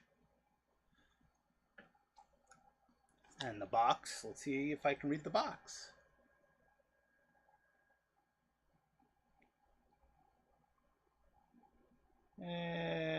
To some degree, maybe. Yeah. Yep, now you can see the solder joints. Okay. And I don't know how long you've been on the stream. I have been just randomly taking breaks because of, again, the height of this desk is way too low and not ergonomic at all. I just rearranged things right before the live stream. Figured do something rather than nothing. Let's see, can you see the solder joints now? So these are the ones I just did. And yeah, you can see them pretty good there. Let's see if the loop works now with this camera. This is going to be the test.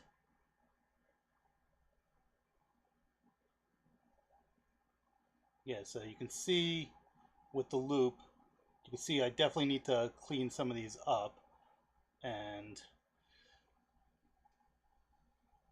let me see if I can go ahead and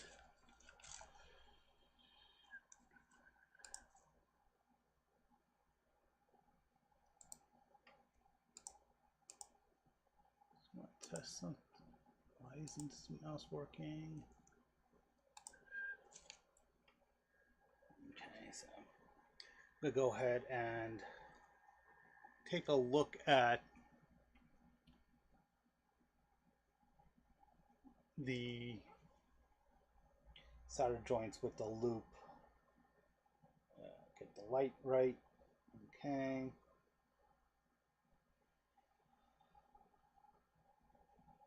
Some of them are touching, some of them need a little bit of help. So the third pin over just needs the solder. I think just it's all on this side, none on that side. So maybe if I heat it up on this side, it might draw it in.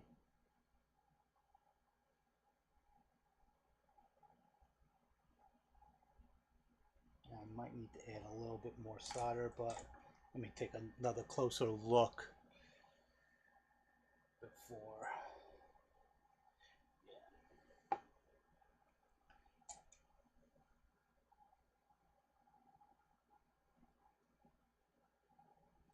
That could be just the flux was uneven earlier, so it didn't settle right.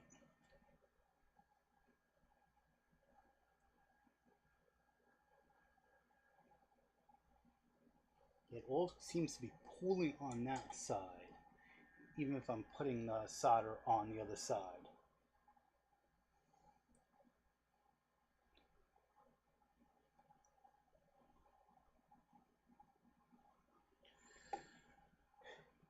And this is one of the reasons why I'm definitely not doing anything with surface mounted, or Maybe I'll play around with surface mounted. I have a surface mount kit somewhere in my piles and piles of electrical stuff. Let's see.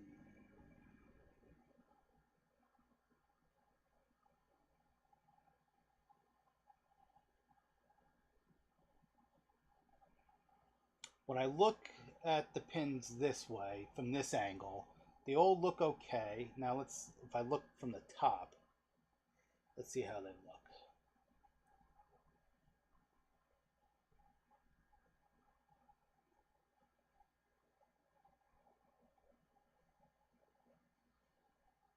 Okay. That last pin there has the same thing where it's just a little off.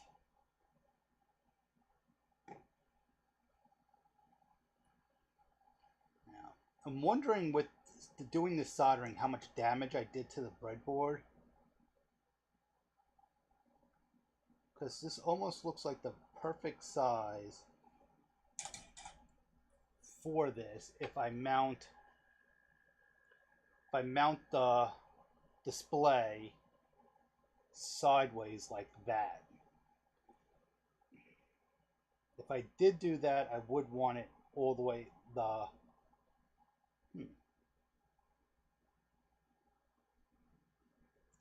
maybe if I put the display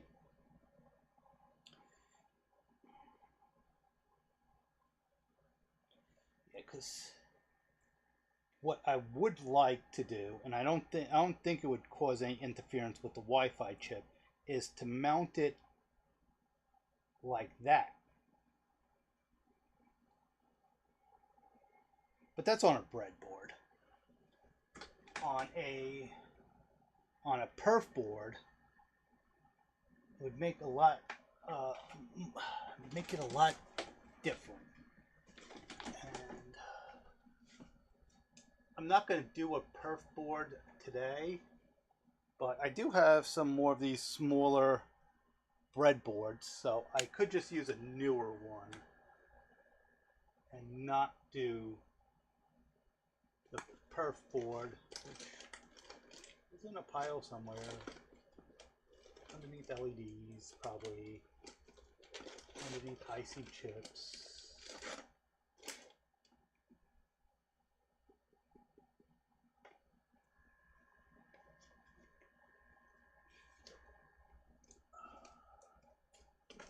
I need to get some more shelving to fix this. Yeah, and I do have these little, I think they're 1.5 volt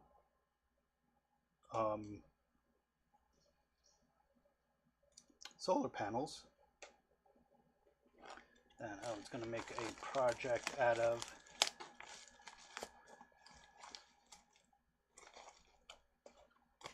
I had a lot more of them and I used them up on different items. Now everything I just touched is probably going to fall down dramatically. And I also have somewhere in this pile of nonsense, I have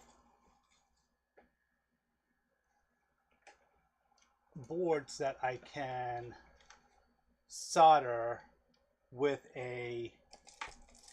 or can use a pen to draw out trace lines and use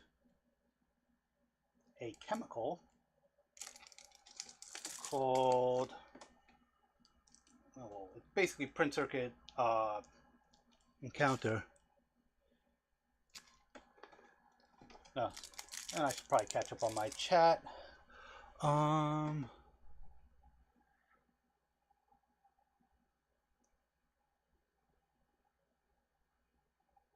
Why am I soldering all the joints anyway? Yes. Basically because I wanted to solder it anyway, practice soldering, and I can only use, if I only wanted to use 4 pins, that's all I needed, but This also gives me flexibility as I put in the, it's in one of my cabinets, wire in the temperature probe.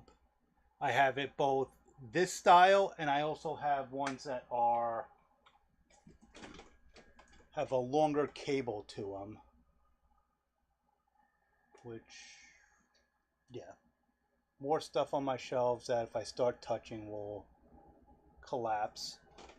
And then I can also add if I want to add other devices. So one of the things I can do with this is, since it's going to be wireless, I don't need it. I could put it in a different spot. Is, say I want to put it next to my window, I would put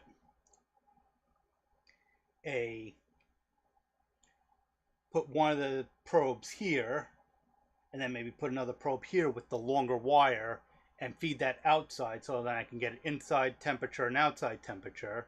And then on here I can have inside and then the temperature, and then outside and the temperature. And since I do have more of these Pico modules, the wireless Pico modules, is I can then put one someplace else, like in my basement or another room, and I can feed the temperature to that module, so I could have it scroll saying office temperature, basement temperature, outside temperature. And then I can add the humidity module maybe.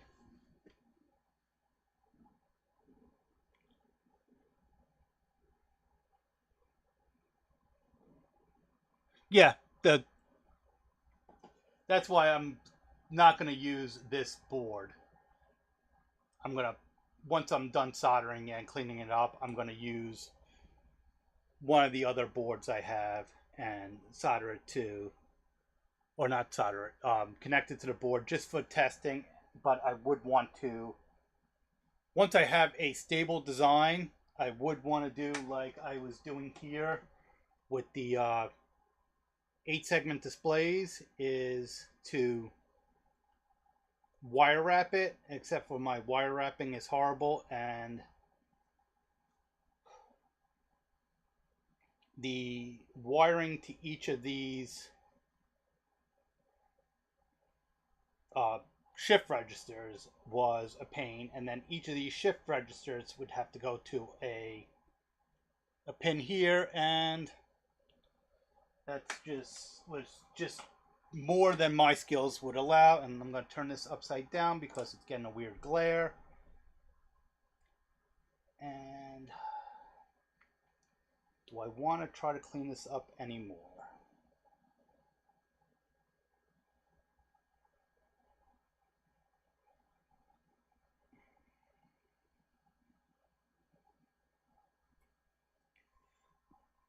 That pin right there just needs a little TLC, I think, just to get it to be more even.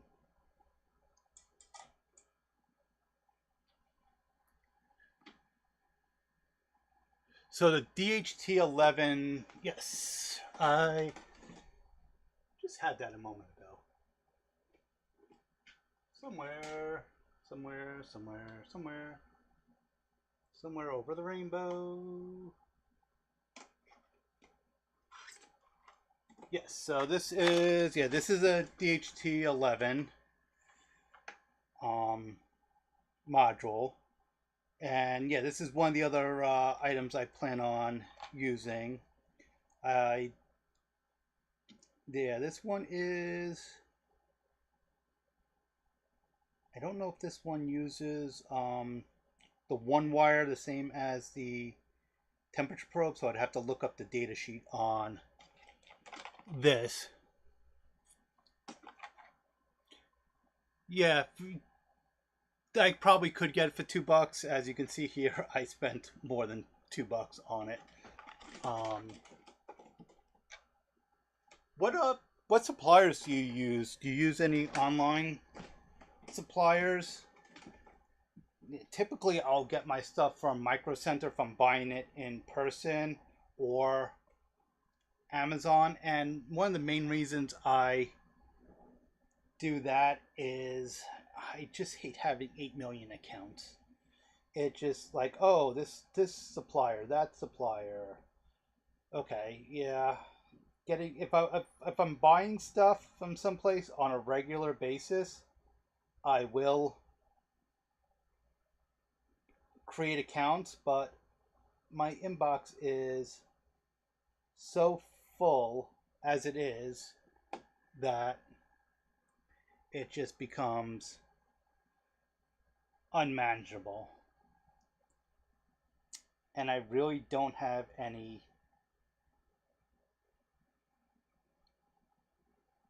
Q-tips here. Okay. Let's go ahead and just give me a minute while I go grab some Q-tips.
Okay, so it is one wire. Okay, so which is similar to the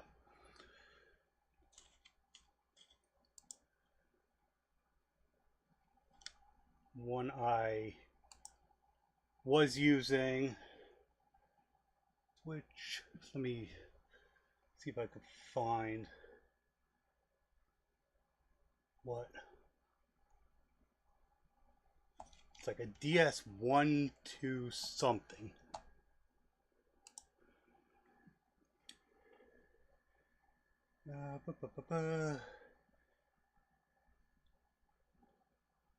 Okay, so last time I did anything with this was in 2022. And it is a DS18B20. Let's see what that.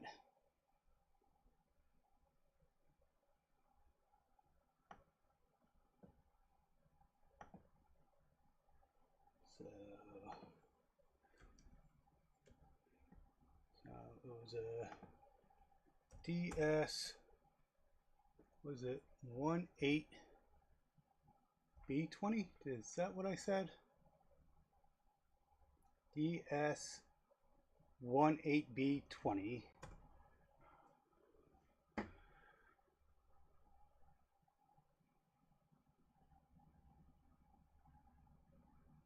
Yeah, using ChatGPT, okay, I'll play around with that, but I do generally like to then figure out what it's actually doing. Yeah, so the one that I showed before is this one, which is almost looks like a transistor. And then I have these ones that are on the cabling. And there's links. I think I have links in one of my videos. Well, yeah, I do buy some stuff from Newark, or I used to. I don't even know if I still have an account. Okay, so there's the data sheet for the DS18B20.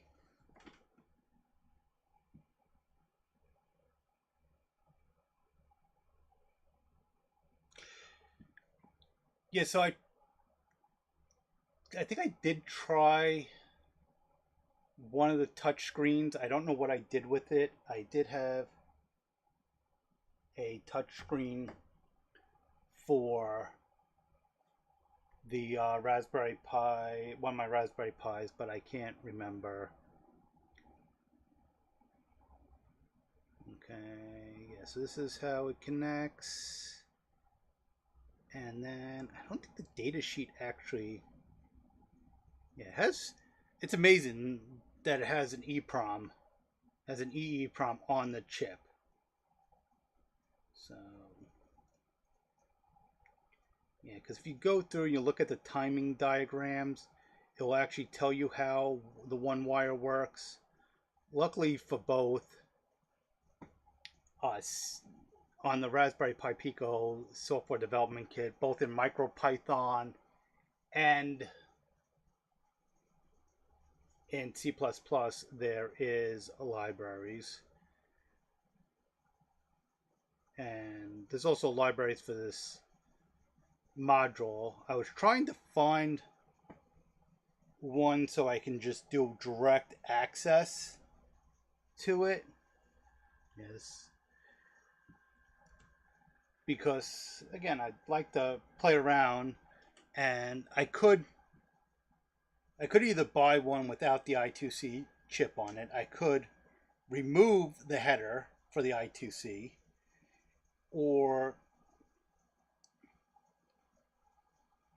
but I think I'm just going to figure out how the I2C works, probably in MicroPython at first, just because you can do on-the-fly programming, and it's not like anything is critical that with timing that you would want to use, that you would need to use C++.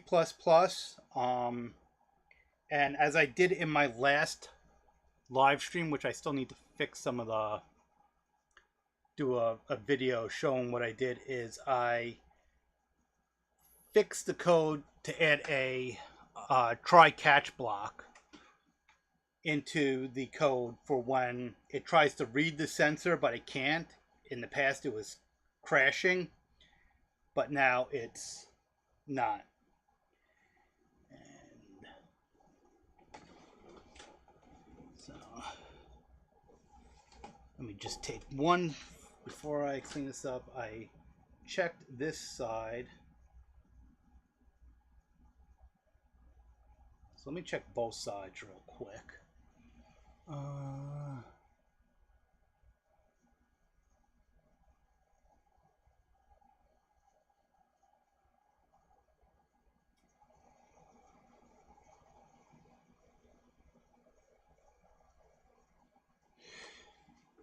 Yeah. Well, the other thing with ChatGPT is I don't have a paid account yet. Maybe if I actually can make some money off of this channel, I would. But right now, I'm not monetized. I do have some affiliate links, but that is not much of anything. And it really isn't worth it for me to pay for it. I'll just use the free use as of now, or as of whatever. Lost my train of thought.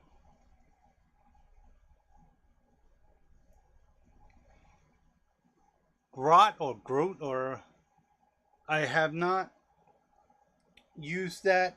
Do you need a Twitter account for? Yeah, because Grot is X or Twitter or whatever the hell it's called now. Is that? Do you need a Twitter or X account for that?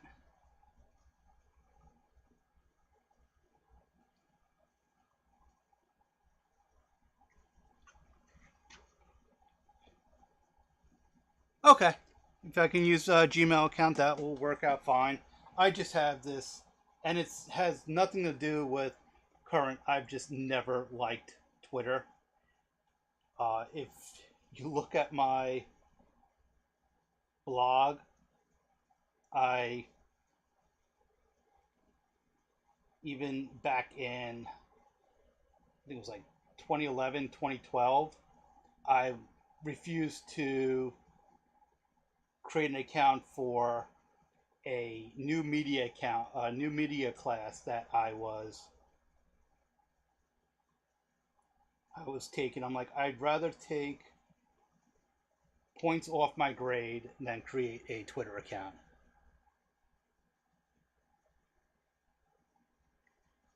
Yeah,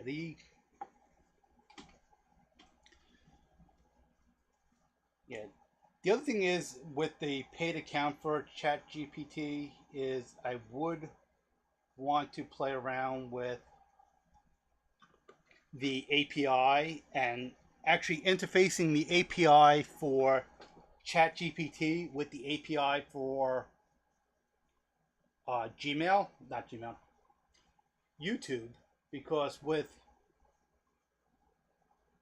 that I can try to take the prompts I have for creating titles and descriptions and pull data out of the YouTube API, factor it in, and feed it back into the Chat GPT or any of the AI APIs, and come up with it and feed it back into the YouTube API to fix titles and descriptions. Because I think even for this video, that's where I pulled it from. Let's see. Stuff wow, I have a lot of windows open. There's the Chat GPT. So, yeah, this is when I was checking on solder, and this is square root, and this is the basis for a thumbnail for a future video. I have the video already recorded and uploaded, and it's gonna come out in a couple weeks. And I'm gonna take these thumbnails. I'll probably add my logo, maybe add some other features on it. And this is the, oh yeah, I still need to add the keywords to there. This is the description and title that I had ChatGPT generate, and it's actually based off of I used ChatGPT to try to figure out how to fix the problem, and that was with I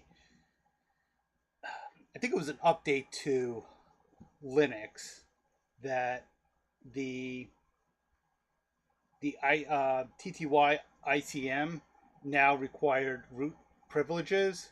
So I created a udev. I could have added the user mod. Maybe that'll be a future video because I still need to make that modification on one of my Picos that accesses, now one of my Raspberry Pis that accesses the Pico using the terminal screen. And there's just some other stuff I did. So yeah, I do use ChatGPT. I use it for the titles and descriptions. So I would want to get it so I can create those, and then what is it? Zor or whatever is the new, basically the new DALL-E, the image generator for ChatGPT. So I think the same API should work on that if your account is set up. And otherwise, was it Midjourney is another one. Most of the I'm still on the screen there instead of going back to my... Yeah, I'm just trying to clean up some of this flux that's there.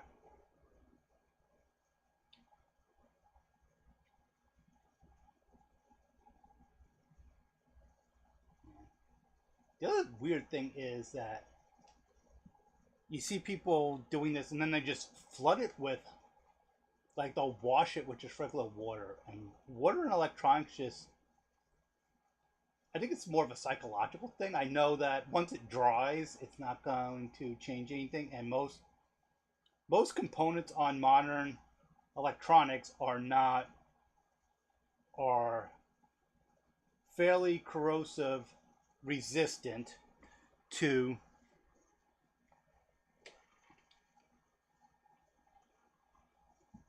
stuff like water, or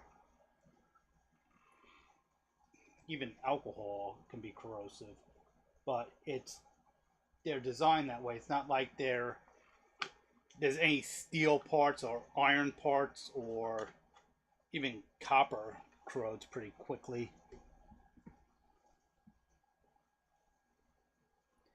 And I would just flood this with the isopropyl alcohol, except for, even though I may have damaged the board, I do want to use this board to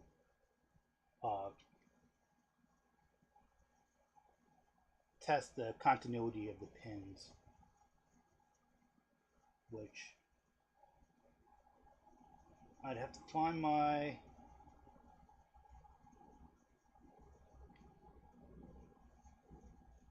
Yeah, I think I'm going to use another board to use the continuity pins. I think I'm just going to flood this with isopropyl alcohol. Okay, it's nice chatting with you, Rondo Film. I'll hopefully catch you later on another live stream. Hopefully you've subscribed, so you should see those, even though that doesn't really apply in most cases, because you'd have to set the notification bell and all that other YouTube nonsense. But yeah, thanks for motivating me to change the camera. That definitely seems to have helped out. And catch you later.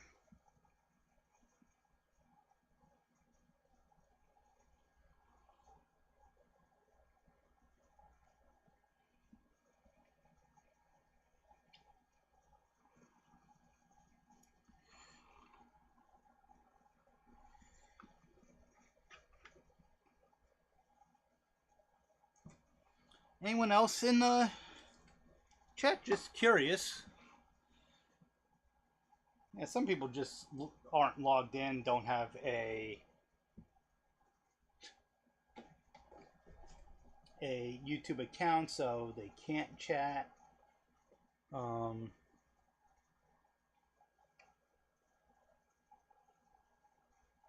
they're on a device that they can't chat.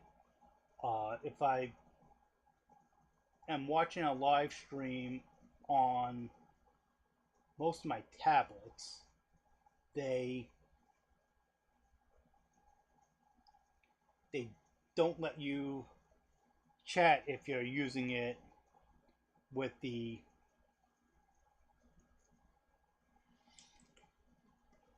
through the browser. I don't have YouTube installed, I think, on any of my mobile devices, which kind of frustrates me when they add features to YouTube and YouTube Studio and they're not available on desktop.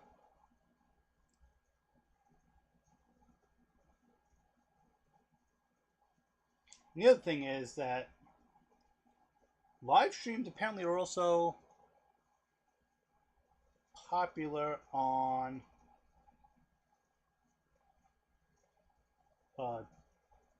TVs.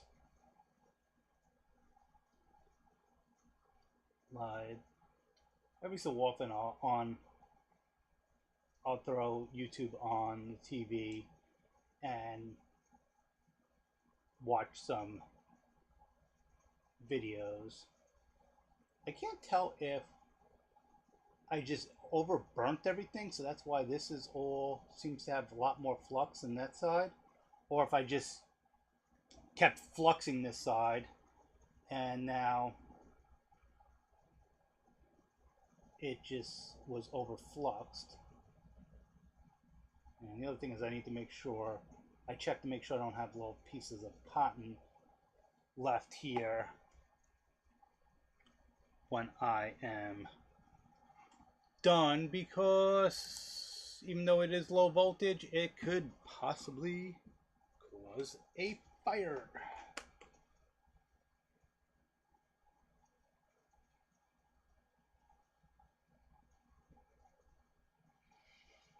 What was I trying to figure out? I was trying to figure out something just now, and also trying to stretch my back.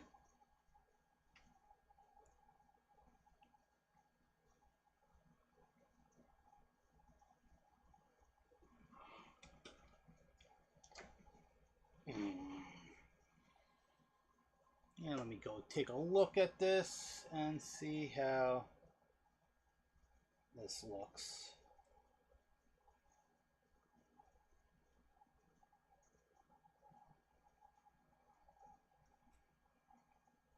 Okay, got a little bit of flux on, oddly enough, those two sides.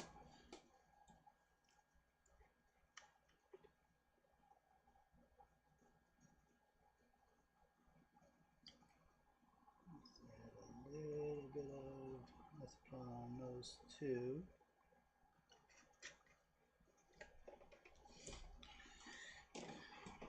Yeah.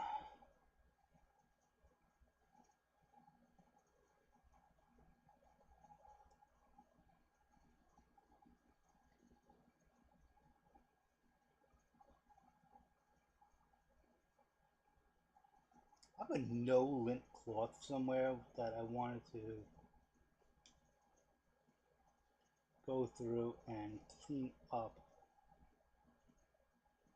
and dry this cloth.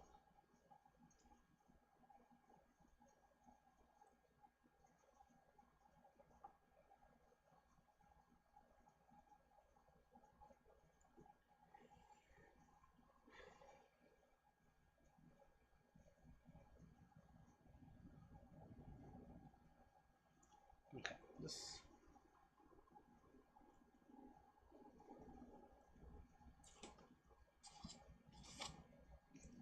Like, take this and just leave it upside down over there and just let gravity take over while I play around with. Okay, I'm going to turn off the soldering iron.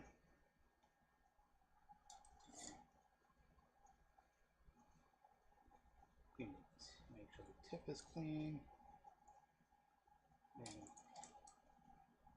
I'll hit that with a little bit of abrasion in a moment. And let's go to work on some code.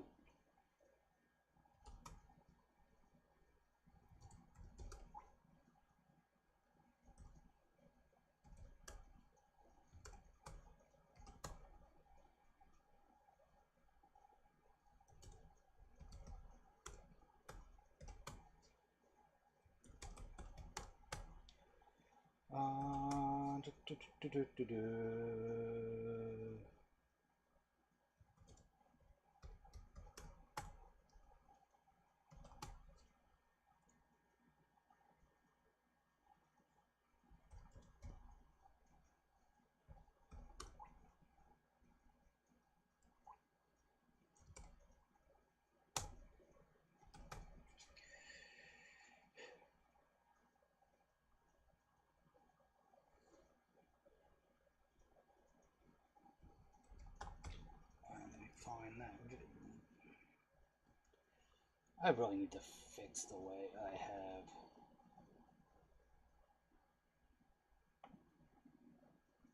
Okay, that's basically what I want. But I want to make sure that, yeah, fix this so it's full screen, because the video I just did clipped off. I didn't realize I had it set up here where the bottom gets clipped off. So I want to have the text below my logo here, and then the bottom of the screen is where the bottom of the screen is. So maybe just a little bit smaller, and yep. And then I will make this wider, and hopefully everything shows up correctly. So this is version 0.5 of this Pico project, and I did create this 1602 Pi file, and I started working on it, but then I needed another file, and the other file I needed, where are my files, is on another computer, so I need to connect to that. That's actually, it's on one of my Raspberry Pis, the one I originally used for as a retro Pi. My throat's starting to get a little hoarse. I have been streaming for just about 3 hours.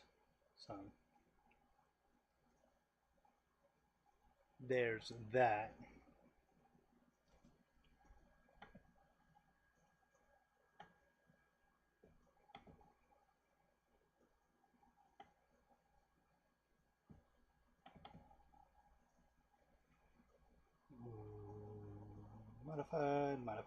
Modify, where, okay.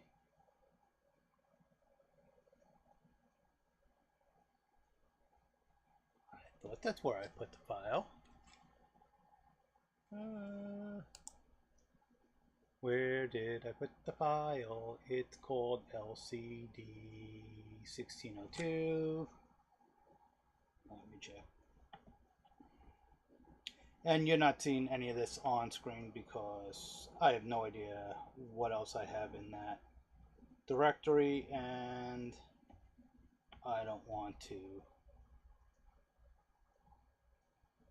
Yeah, I have stuff that has personal information in it, so.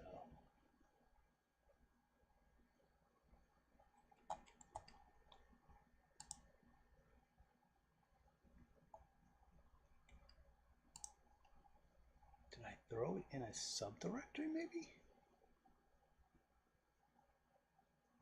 No, it just looks like I didn't copy it. Or maybe I did, maybe I didn't. Okay, it copied now.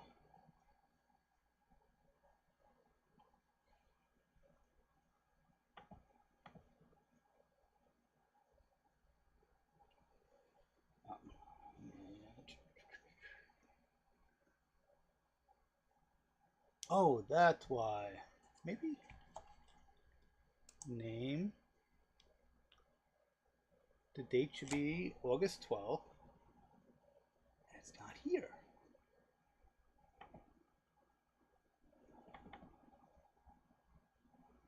Oh, that's why.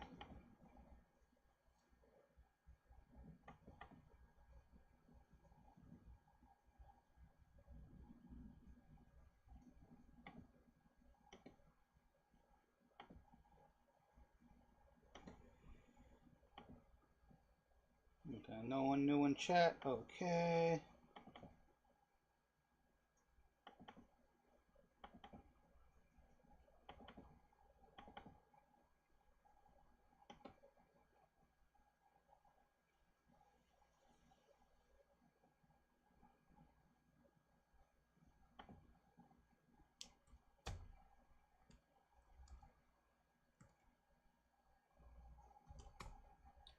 And now I have this LCD 1602.py. And we'll take a look at that real quick. So this is using pin 4 and 5. So if I want to change that, I would need to do it in this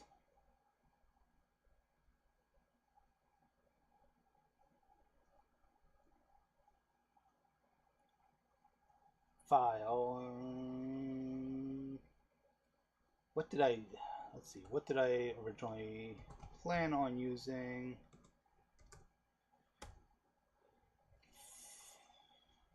Four and 5, so oops.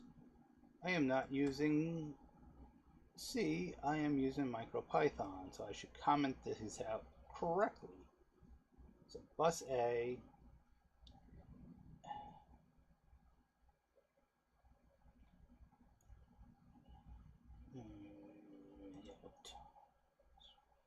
frequency, yes, I'll leave that there. Actually, I'm going to comment all this out because I think this is all initialized in that other file.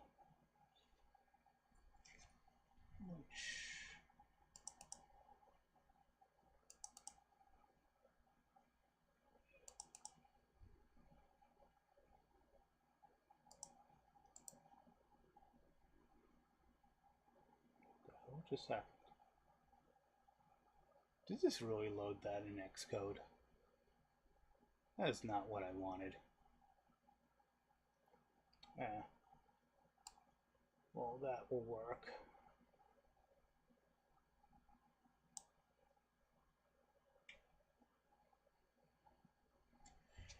Okay, so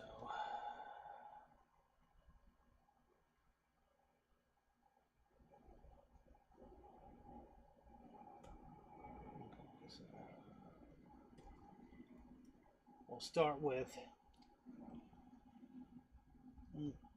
importing the LCD 1602. I believe that's how the file is written. And that's, yep, all caps. And also import time, that should be needed.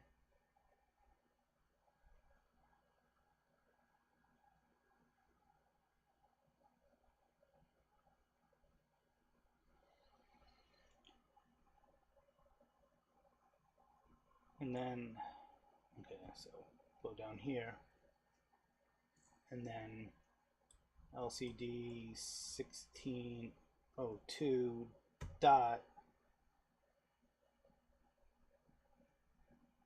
LCD 1602 loads what? Okay. I think the easiest way to do this is to load that into that window, load that into that window, and take a look.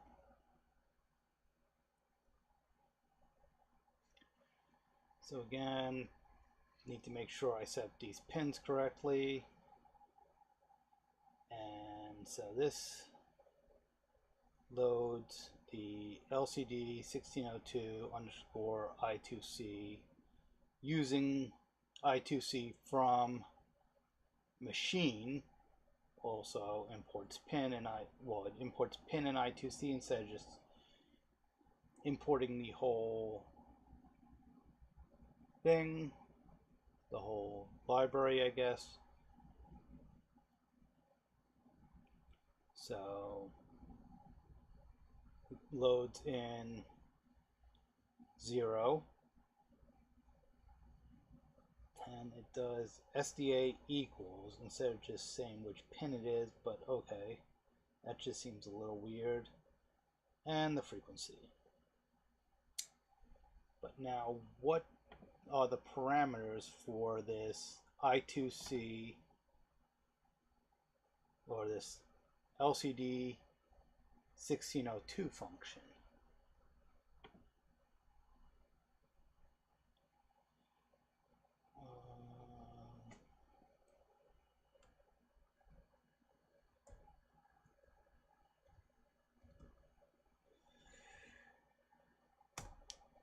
It's not found.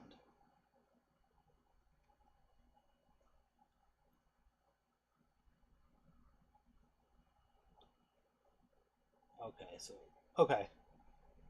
Self. Makes sense.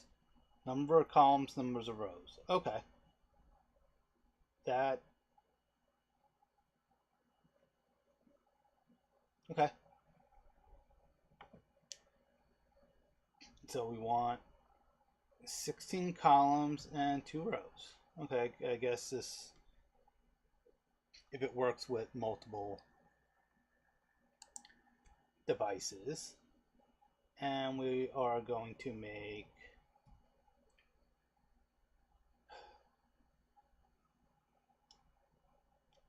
so now this LCD underscore display equals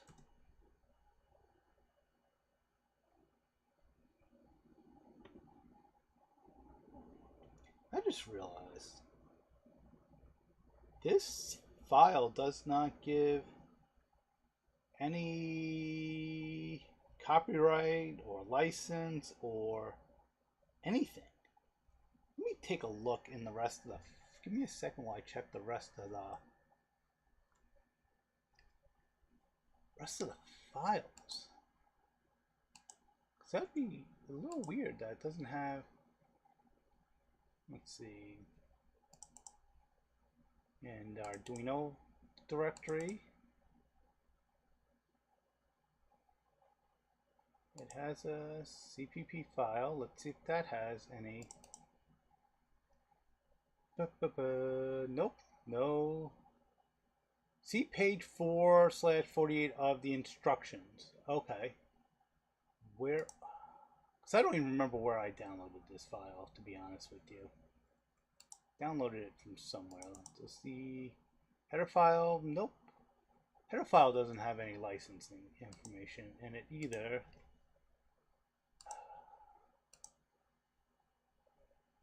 ESP32. Let's see.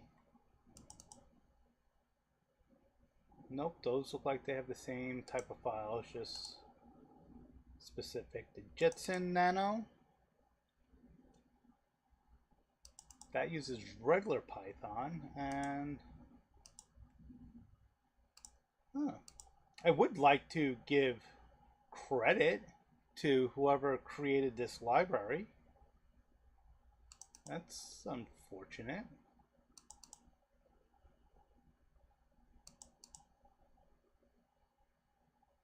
Yeah, that is unfortunate.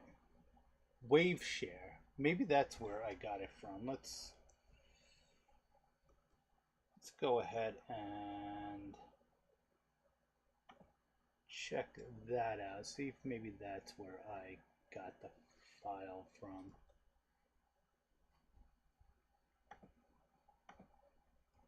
Wave share 1602. Let's see. Okay, wave share electronics. That might just be. Okay, this is the. Well, this is a version of the module. And maybe that's why it's using this wave share hello world. Yeah, but this is not the version I'm using. I am using the version from Micro Center, which is their brand, and I'm drawing a blank on what their brand is. Inline, Inland. Yeah. So specification, adjusting, control. So I'm not even 100% sure if this module is going to be compatible. Demonstration. Resources.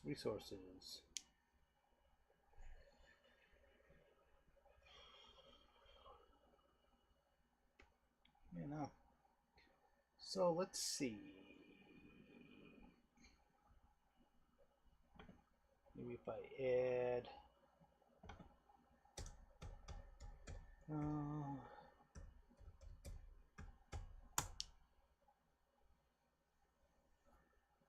Yeah, that looks like. Let's see. No, that does not look like the one I got. And that is CircuitPython, not MicroPython.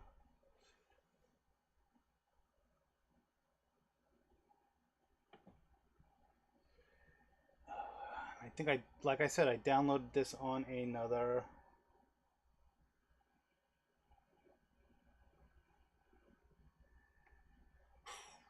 computer, so I'd have to find it there. And I definitely did get it from a GitHub. Oh well.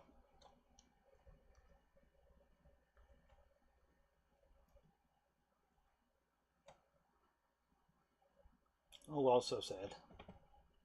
Back to the code.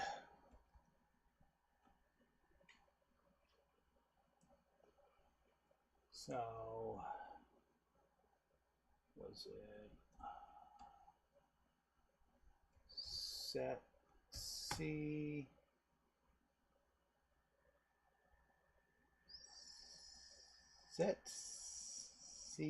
gram address? Nope, I don't need that.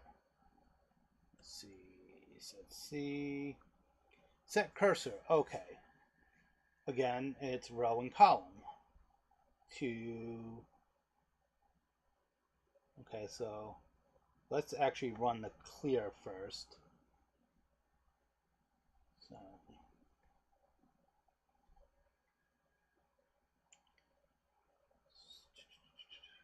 LCD underscore display dot clear, and it shouldn't need a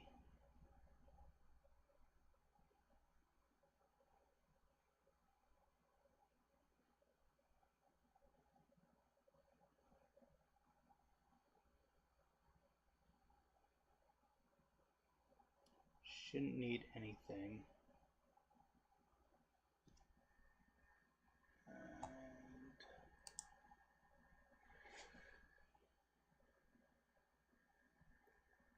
so that should clear it. Then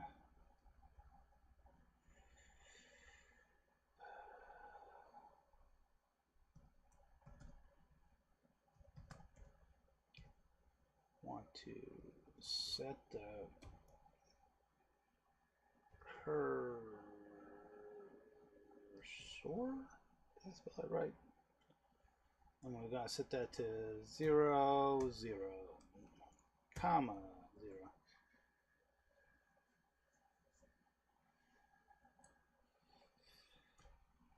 Yeah, I know this Python code is, or MicroPython code is a little bit garbled. I will fix it eventually. I don't even have the device connected right now. And then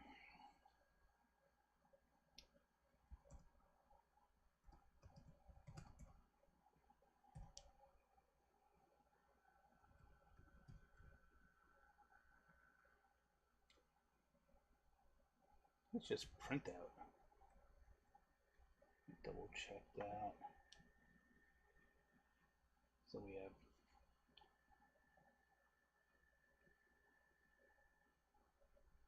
command, which is to send a command to there. So I think that's used as a secondary function. That's just to write. Set the cursor, clear, Okay, yeah, so printout and just arguments. I think it's just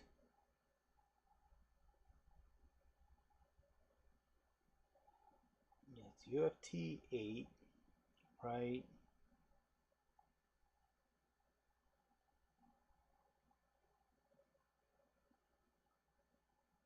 Yeah, so I think I just put a string, even though it says arguments. I'm thinking,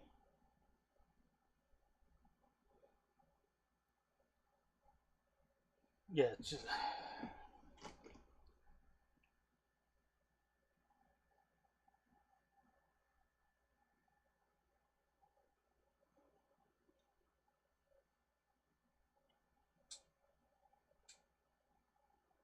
yeah. Okay, so for each byte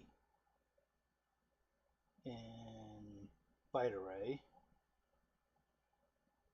okay, oh right, one character. Okay, that makes sense.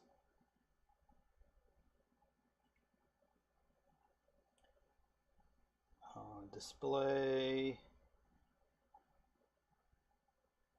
begin column lines.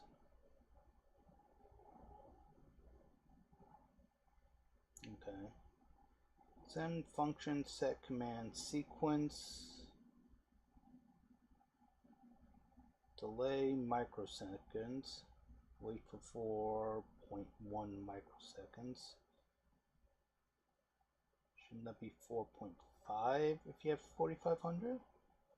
Okay, but they end up using sleep. Okay, yeah, so these are all things that are used internally for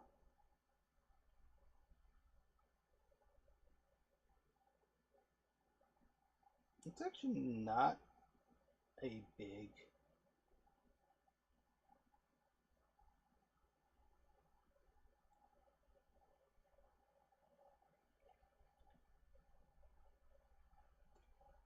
so right, and it just puts in the UFT version. So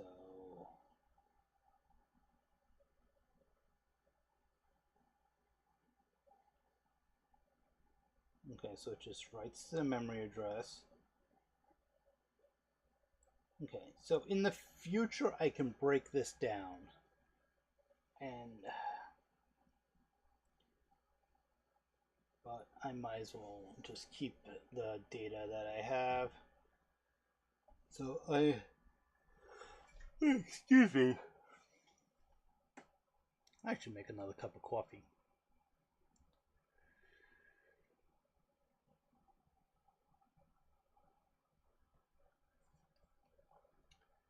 And that also reminds me that I have a Amazon Fresh order that should be coming any minute, I want to say.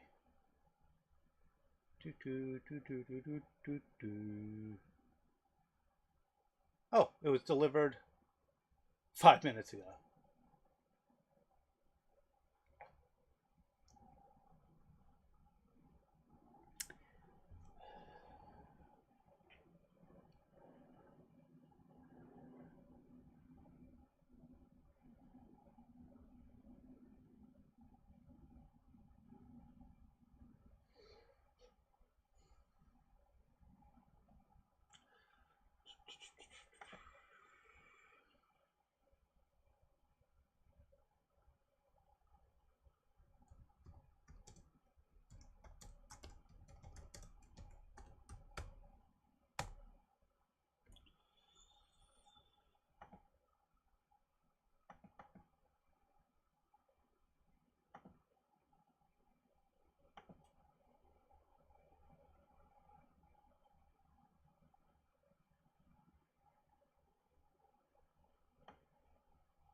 Let's see how badly this screws things up.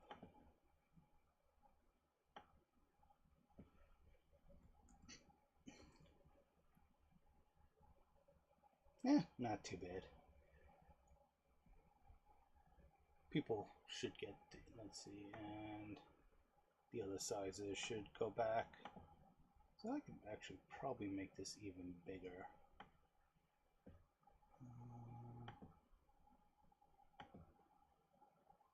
Nope, that's not what I wanted. I keep making this bigger and bigger and bigger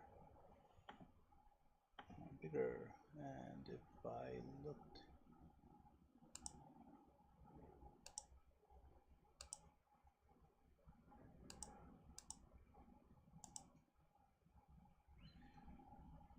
let's see how much bigger I can make it.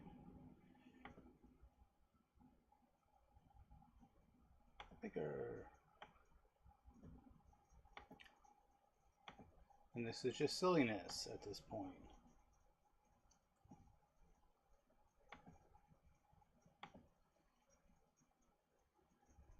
Is it still making it bigger?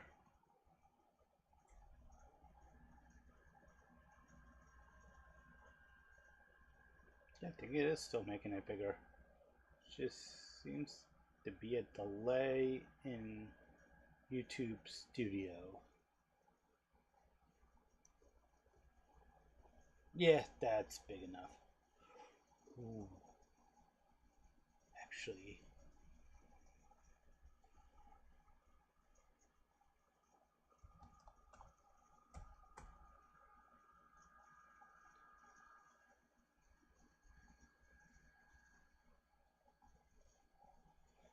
what is it called?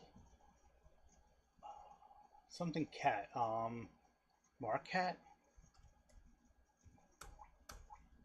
Oh, I can't remember what it's called.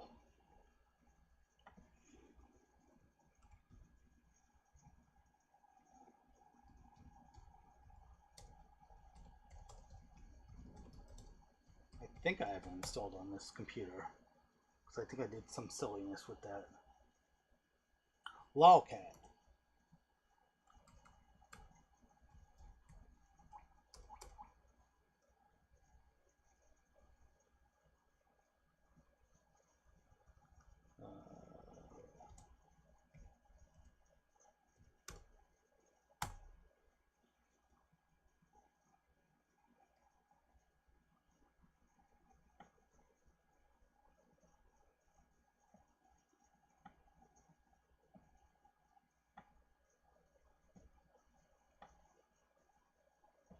A little better. Okay, at least it should get some attention. Well, I go grab my groceries.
Okay, I am back, and the funniest thing of that was, okay, I had 2 boxes of perishable stuff, and then there was one bag with just sweet tarts, a roll of sweet tarts. Okay, that's a thing. Okay, now back to the code.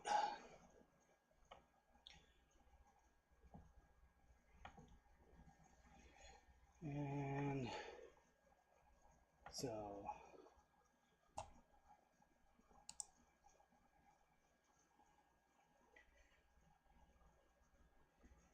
then let's just print out. I don't feel like playing around with strings right now, so just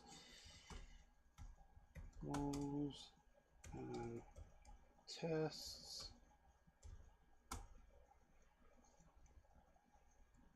Let's see. 1, 2, 3, 4, 5, 6, 7, 8, 9, 10, 11, 12, 13, 14, 15. Okay, it will print that. And cursor 0, 0. So then we want to Control U, set it to number 2.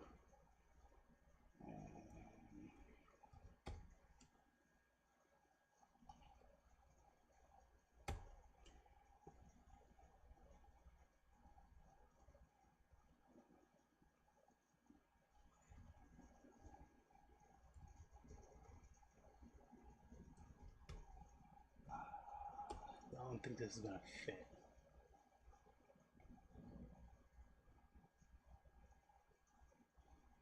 Or is it? Yeah, no, probably not going to fit. Symbols and tests. Yeah, that's definitely longer by a while. Let's see. Oh yeah, because just the one word there. So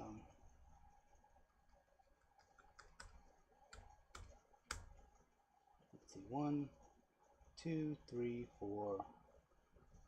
1, 2, 3, 4, 5, 6, 7, 8, 9, 10, 11, 12, 13, 14, 15, 6. Okay, so in theory, that should fit.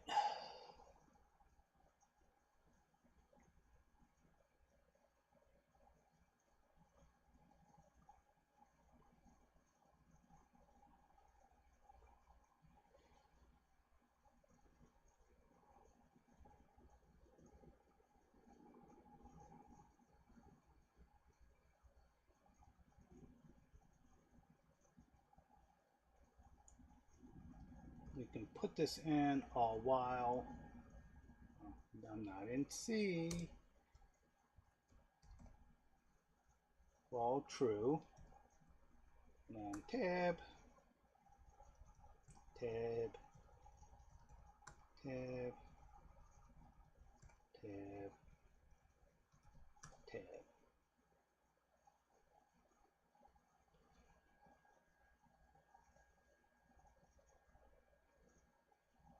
If I'm going to do that, then I did include time, so let's do time dot sleep.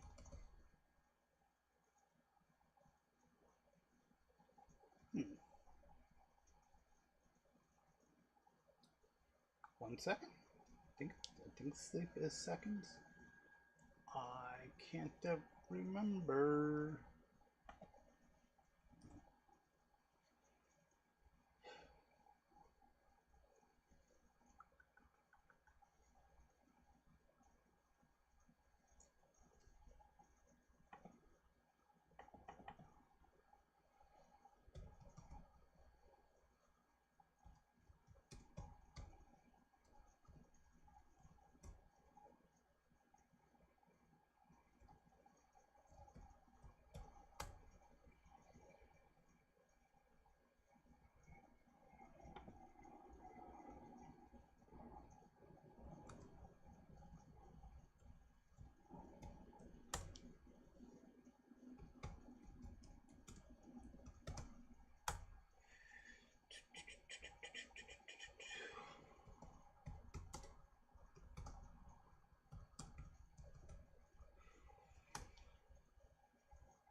Okay, sleep does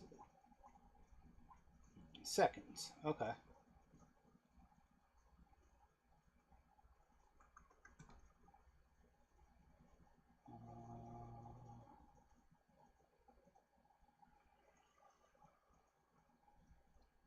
Let's just see what time has.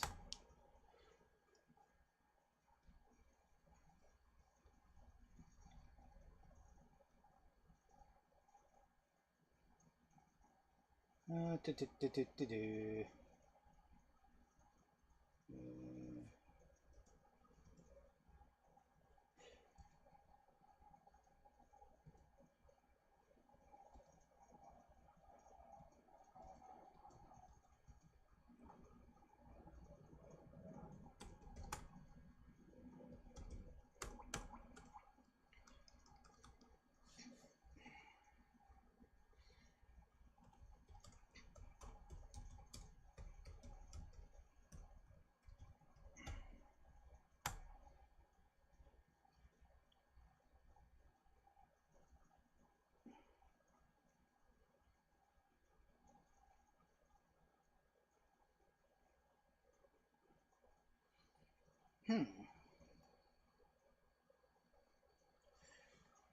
Should I install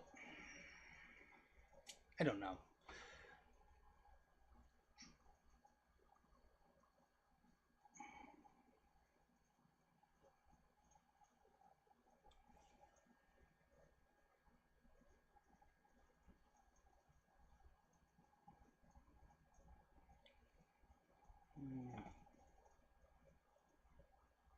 Okay, yeah, I'll sleep for 1 second.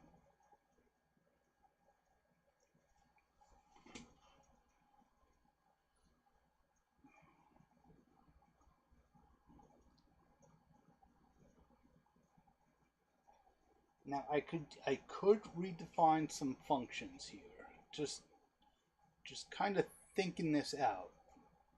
So I could, I'm not gonna do correct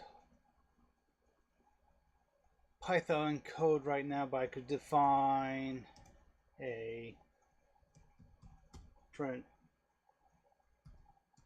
message and then a string.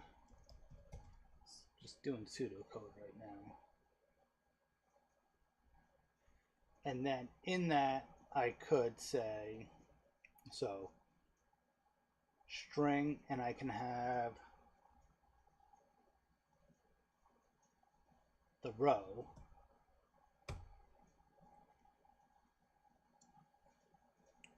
and in there I can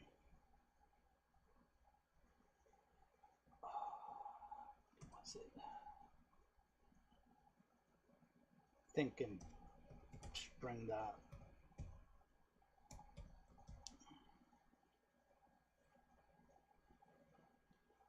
So something along the line, if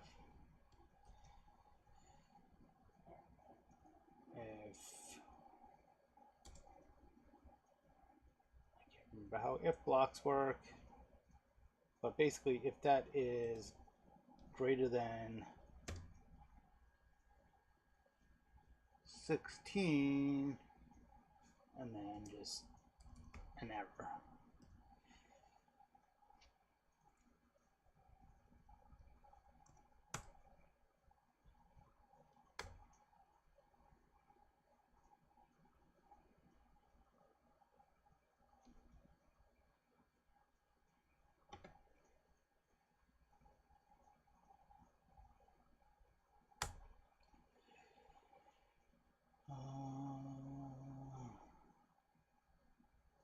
Yeah, I'm not creating a new class, so yeah, that's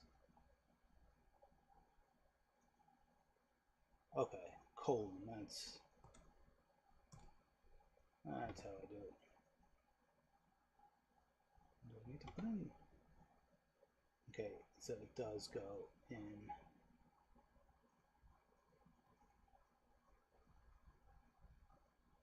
So it's going into brackets. and then a colon, and then the error.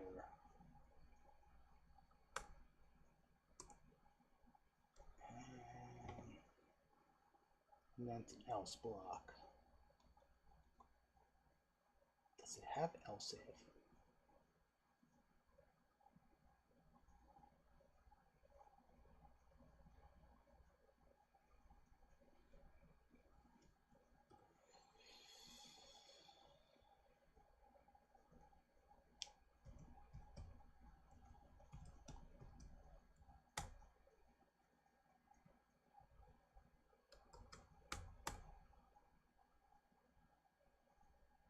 Interesting.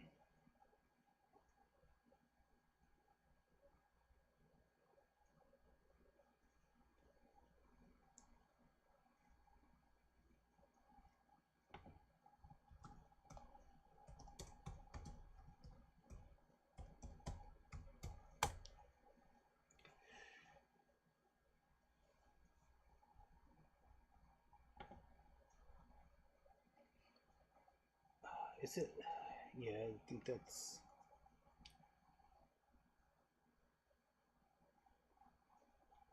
Let's see.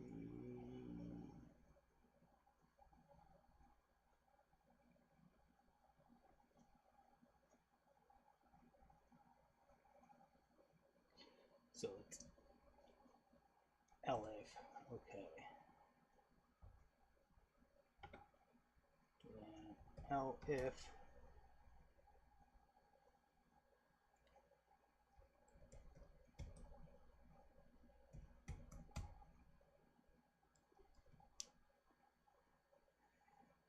So if it equals. Oh yeah, that is an equal sign. I'm just getting delirious at this point, I think. Okay.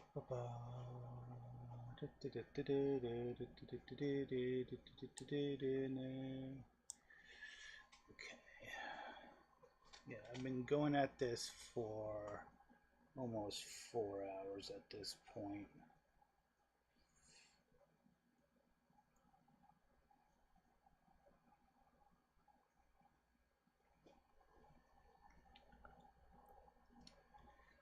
Okay.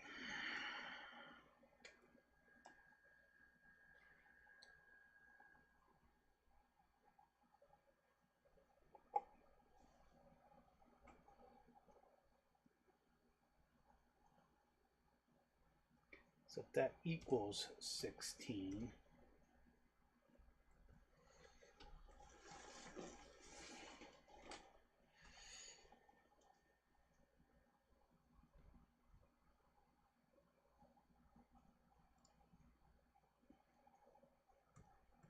then column will equal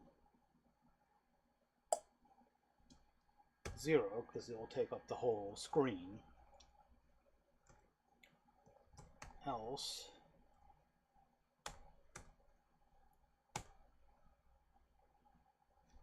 column equals, it needs to be an integer value, and I can't remember how to make sure I do integer math and MicroPython, but I'll test this out in a little bit. Is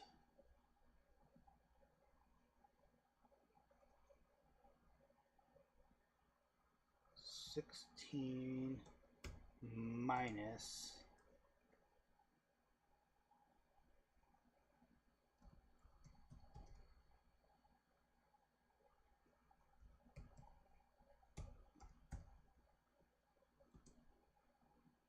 divided by 2.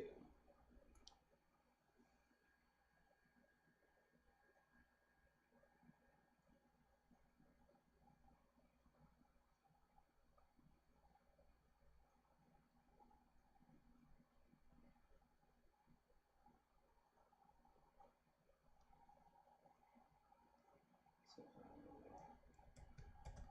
I'm gonna call this string underscore message equals error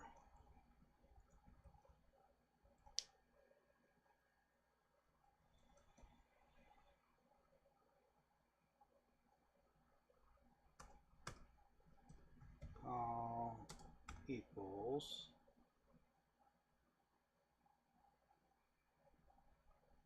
that line. String underscore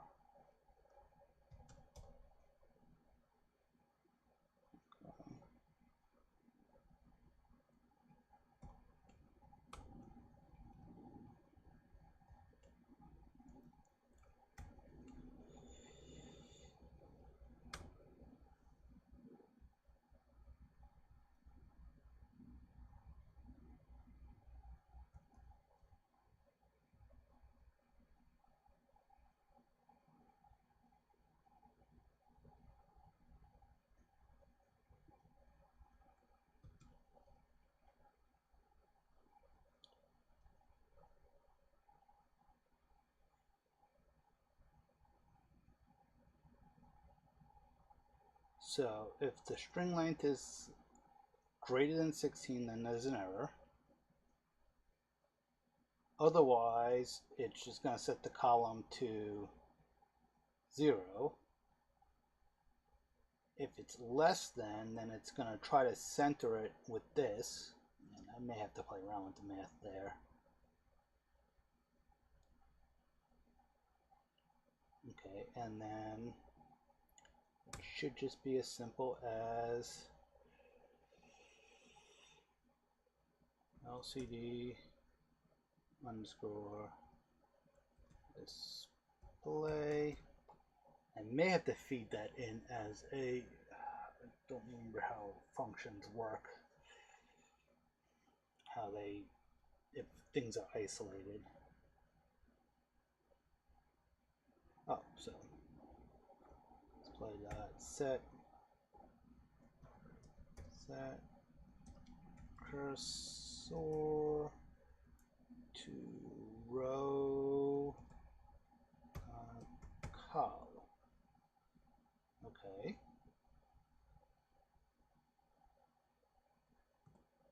And LCD underscore display dot print out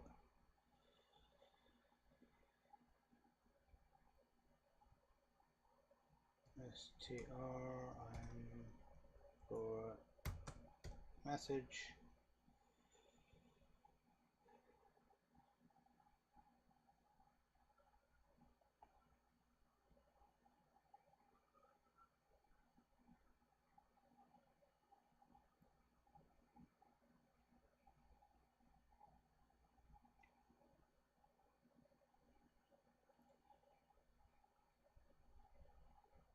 So now with this here,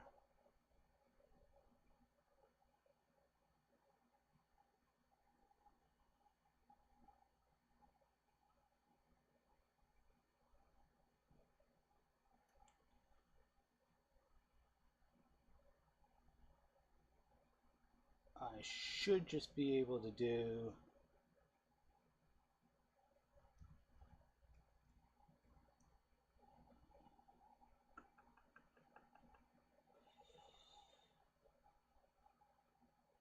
okay. I think for right now I'm going to leave this as is. I will eventually clean up the headers and everything.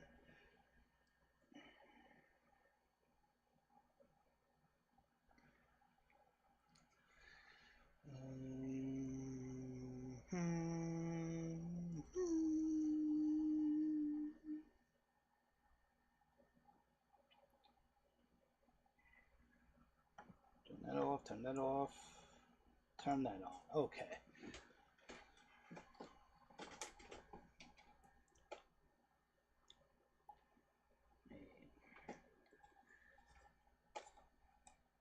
So this is still kind of sticky, and now I need to pry this off.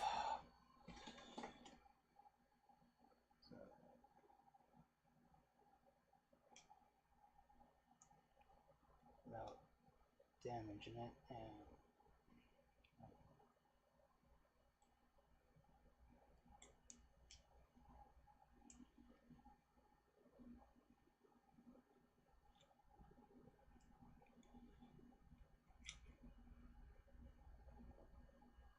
this board, I need to remember that it's pretty much shot.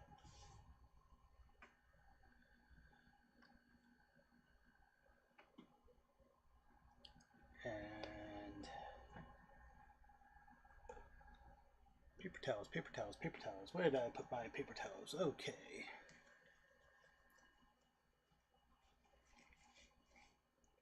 So I'm gonna put that down. Yeah, I can feel the flux on it, so I do need to rinse this off. And why am I going to do it this way? Because I'm just a glutton for punishment. So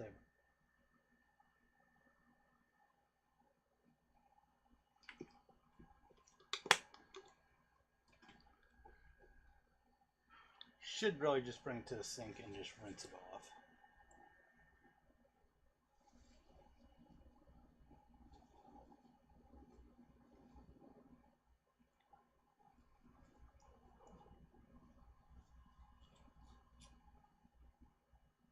Yeah, I can feel the flux.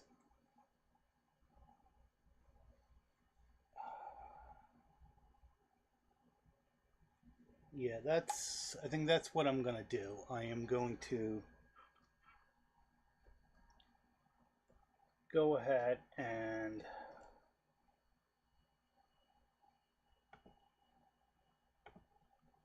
be right back while I rinse this off.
That just feels so wrong to do.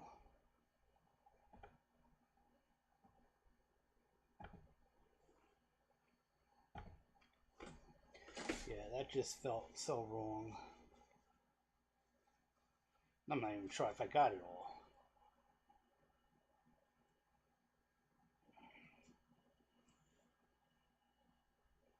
It still feels pretty sticky.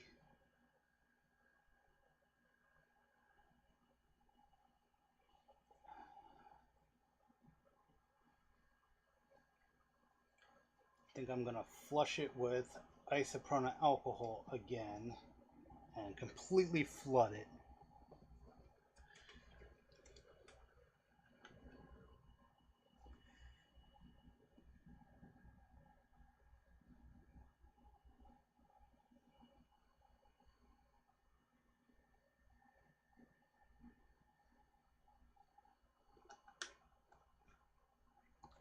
I'm going to grab some more paper towels to absorb all this. And that's just going to make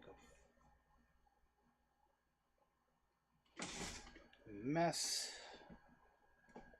Don't know where to put this.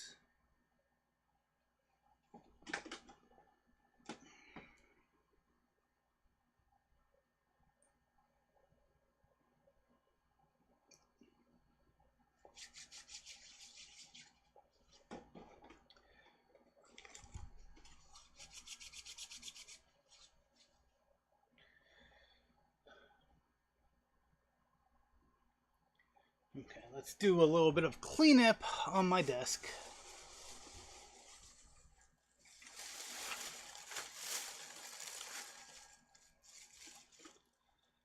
Get rid of some of these.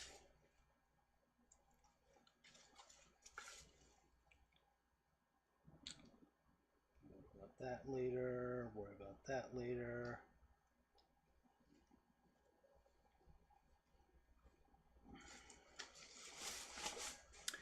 And need more paper towels or napkins or whatever I'm using here.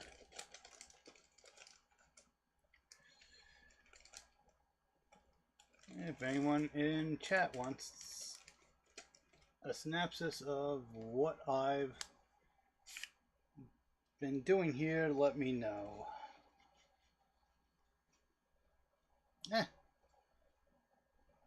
Might as well just say it while I'm doing it. So I soldered pin headers onto this Raspberry Pi Pico W. This is not a Pico 2W. This is the original Pico W. And in doing so, you could see here that I did not get this side. I did a little better. It almost looks like that's warped. Is it?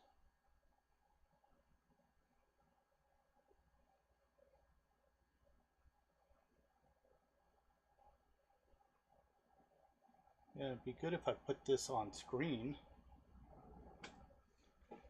Okay. So that looks a little warped to me, but what here you can definitely see, well, fingers weren't in the way. Let's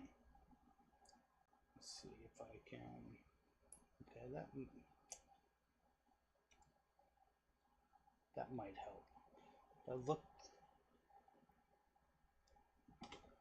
you see here, nope, I'm getting weird. See, those pins are not straight.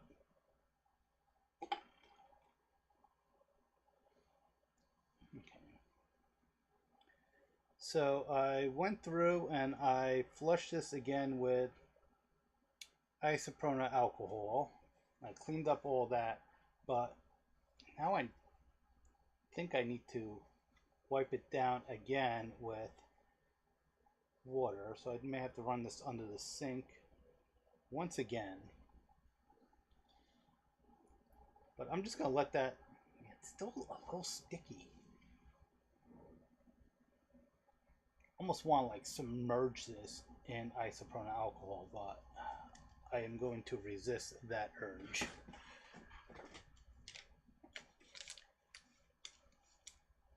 Because I really do want to see if this code works.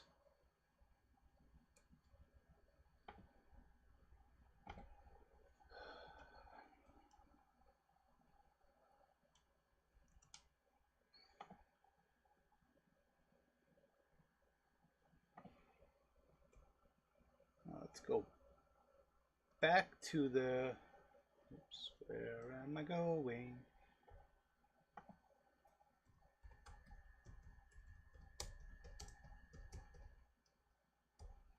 So we'll go over to the Raspberry Pi Pico site, the documentation site. And does the whole screen show up here?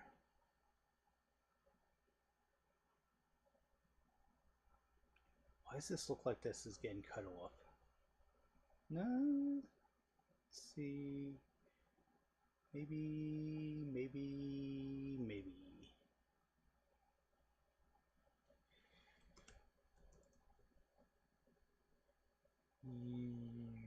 Yes, it is getting cut off. So I do need to resize this.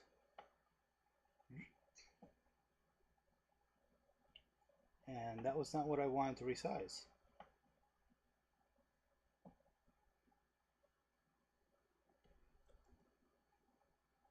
Don't know what I resized there, but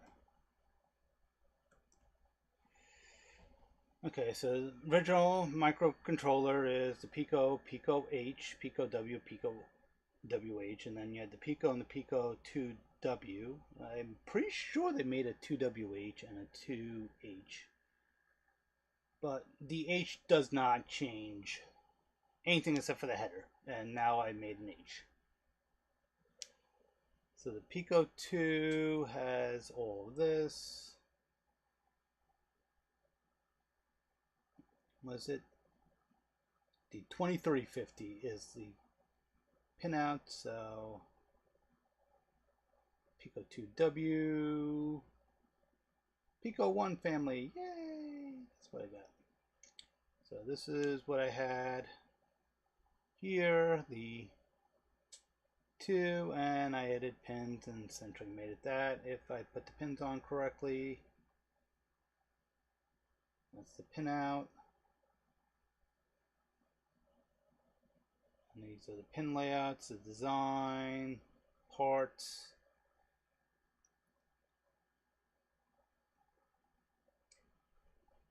Okay, so it supports wireless. It does soft access. Okay. And Bluetooth.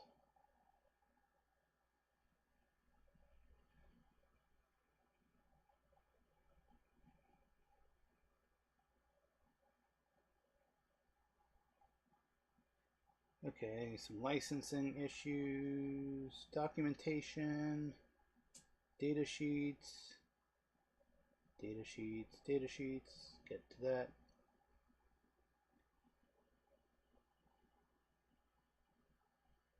So the Python software development kit is what we are interested in.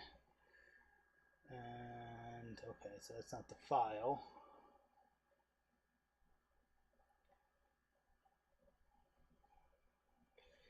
We set in the flash memory, download the UF2 file. Okay, that's the flash. That's the flash nuke.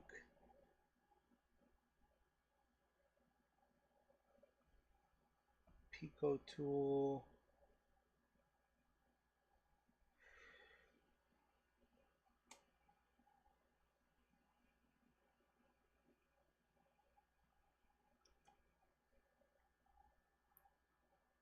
Okay, so at least, so this looks like the same flash memory I used for my original Pico.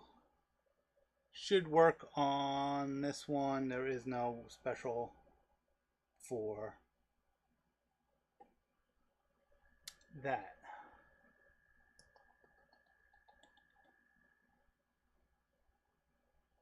Okay.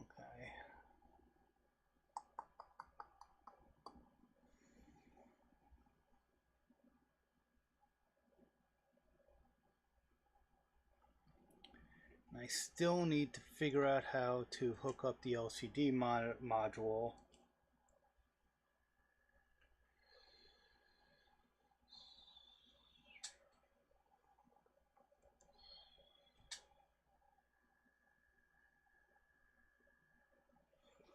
Okay, that's what I moved before.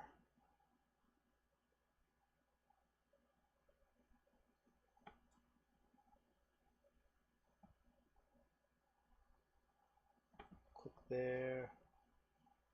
No, that seems fine. I don't know what I moved. Okay, whatever. So I can. Okay, I don't need my flux pen anymore. Just remember where I put it. I don't think I need these anymore. These I may need in a little bit. I'm done solder. I don't want to jinx myself. Okay. So I could use these. So I'd grab 4 of these wires and plug those into a breadboard, and then just leave this loose. I'm not gonna hook up the temperature probe yet.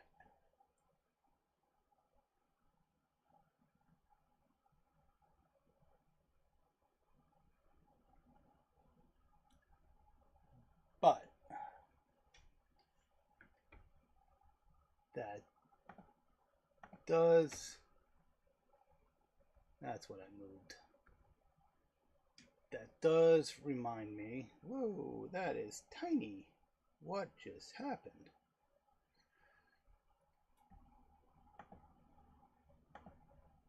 I'm not sure what happened with that. Yes, let's save that.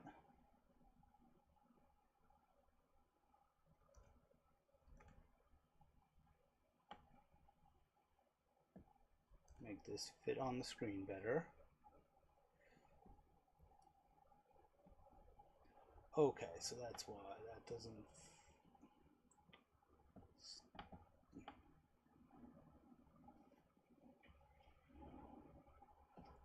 Okay, so that's, I think, too wide now.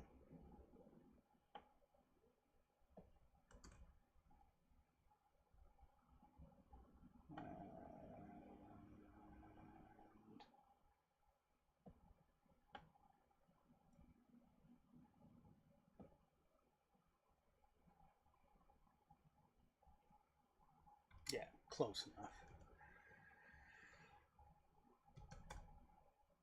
So main. Okay, so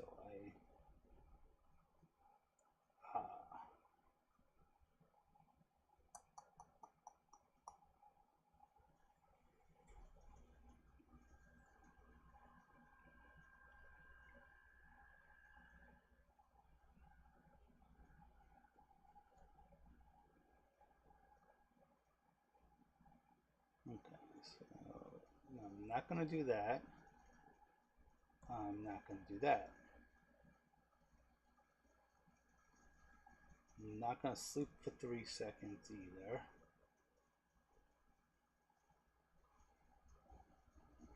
I'm going to put A's here. It's not showing on. Okay, I screwed up. Why won't, okay. I think it's displaying correctly now. Maybe.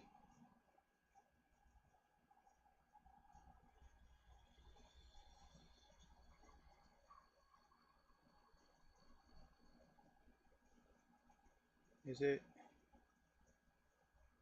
No. Why? Maybe, yeah, okay, now it is. Okay, I'm putting these A's here to show recent things I've, yeah. So 1602 dash display.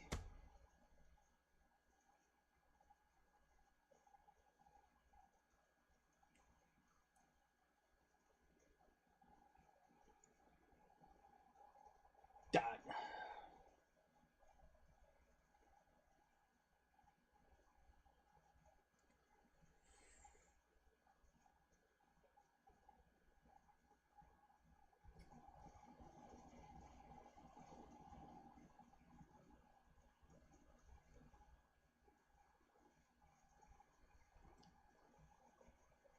Sure, that's what I'll call it. So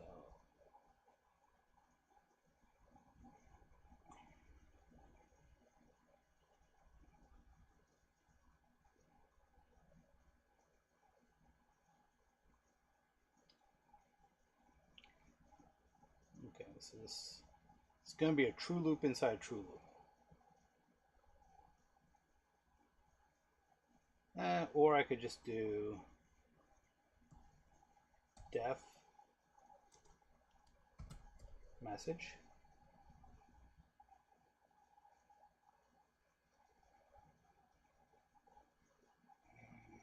I believe I should just be close. That should work. Sure, we'll go with that.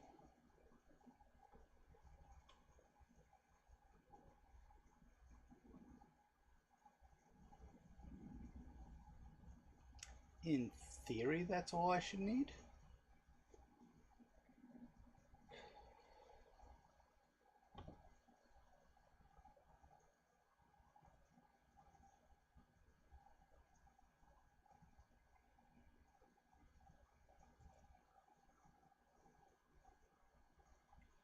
And I'm going to go rinse off that Pico board again. Give me a moment.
And I'm back.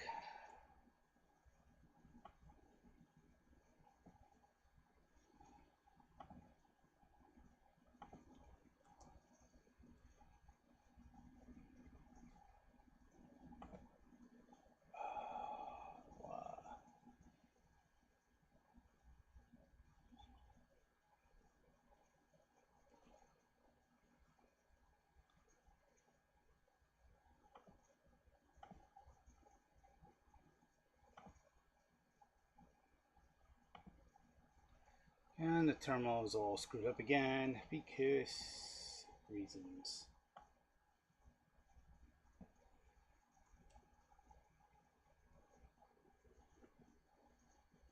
Close. Bring this down just a little.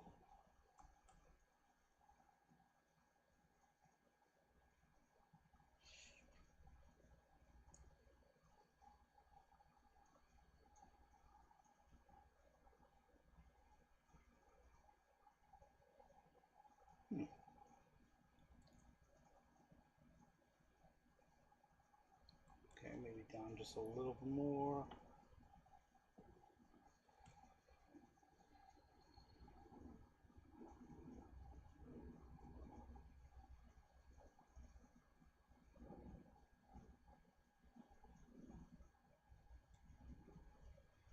One more time.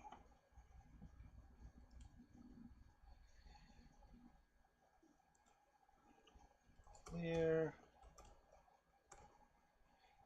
Let's see if I open up Nano. Yeah, good enough.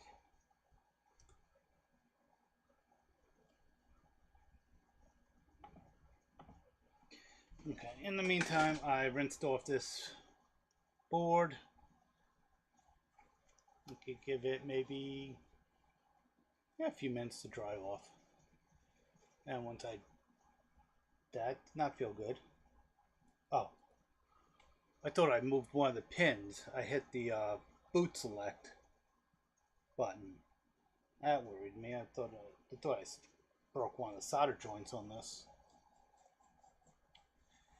Which wouldn't be horrible to fix, except for then I have to go ahead and clean this all up, which don't really want to do on a live stream.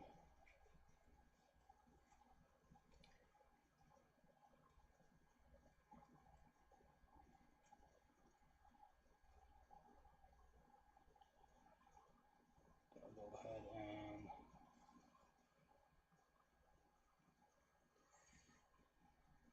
start putting the parts together that I need while this dries. So, need the display, need the Pico,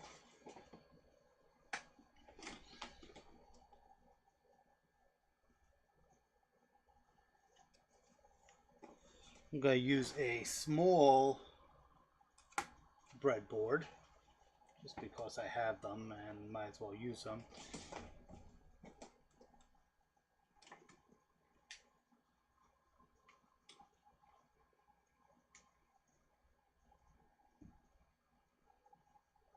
It's still 76 degrees in my office, even with the AC running. Actually, what is the temperature outside right now? Temperature outside right now, at least according to my phone, is 87. So it's not much hotter outside.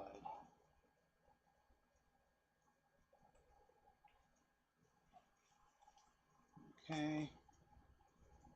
Let me just power this with USB and to program it. So the USB cable.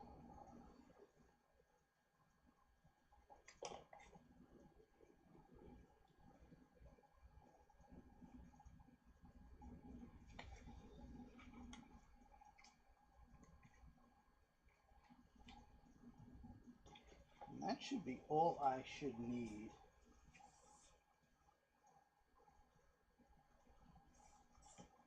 To get this running.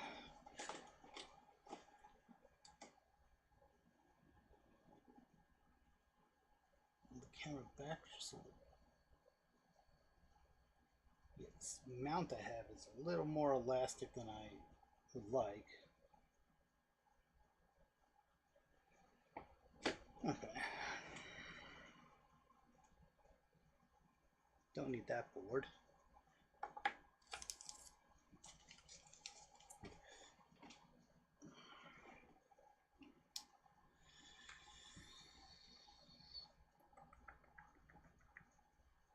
Am I just going to assume this is going to work? Or am I actually going to try to test my solder joints? I'm going to go live dangerously and just assume that I did everything correctly. Still feels a little moist. So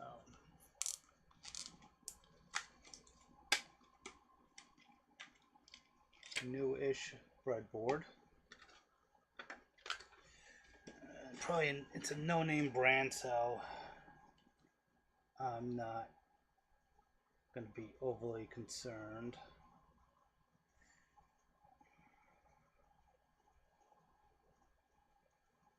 Okay, if I mount it all the way over there, that gives me some room. The other thing I can do is I can just jumper it, and if I can get these pins, I can make, would have to raise this up quite a bit. So I would need some spacers. So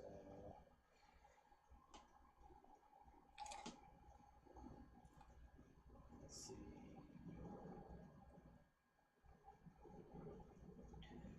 I'm just going to grab these 4.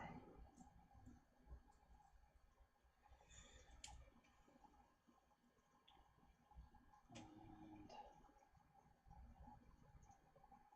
black will be ground. White will be the clock.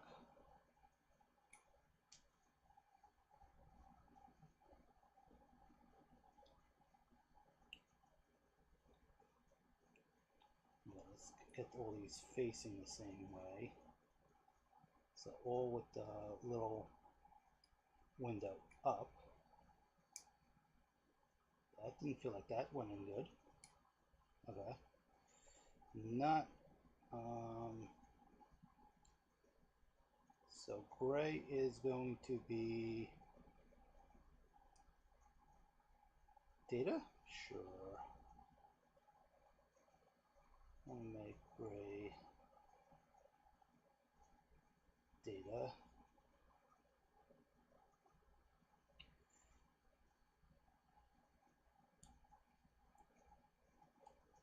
And purple I will make VCC, which should go to, I think we said VBus.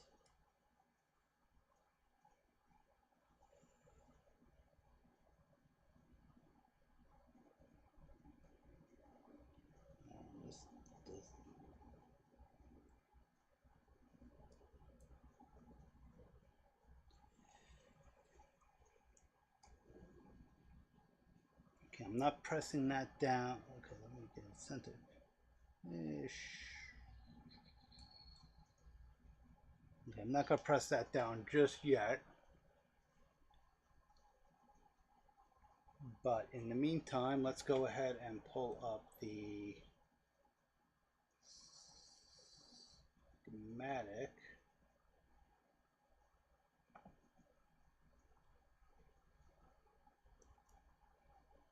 And okay.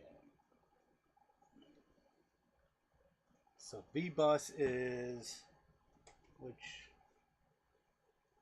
did I say? Purple. So VBus will be the top pin. 2 down from VBus is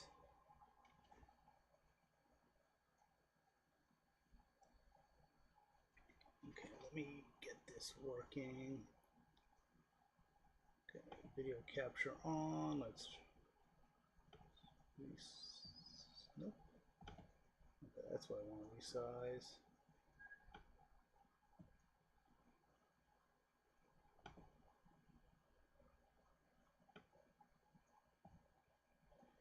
Oh, that's what I want to resize.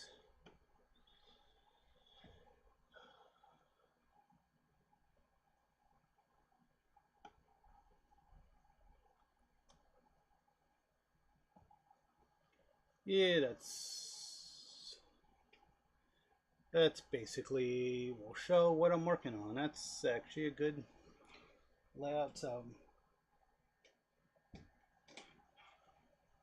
get back to the screen. So ground will be not that one, but the next one down. And then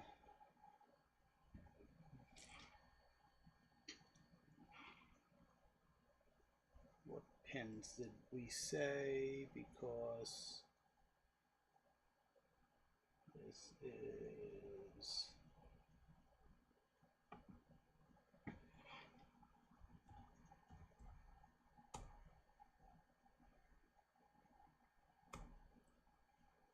so the clock is pin 5, which is actually, so pin 5 should be GP5, which should be pin 7, if I am correct.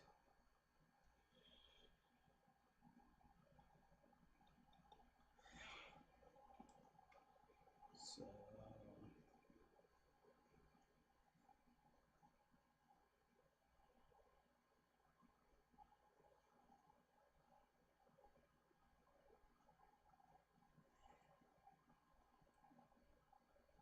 myself a little bit more room.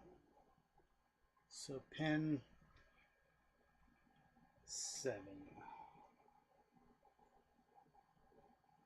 1, 2, 3, 4, 5, 6. That should be there. And then That should be, yeah, it should be the clock. Then the data pin should be pin 4, which should be the one right before it.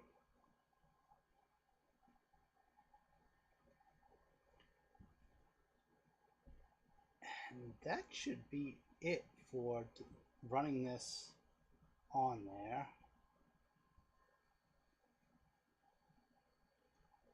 Am I going to take the risk?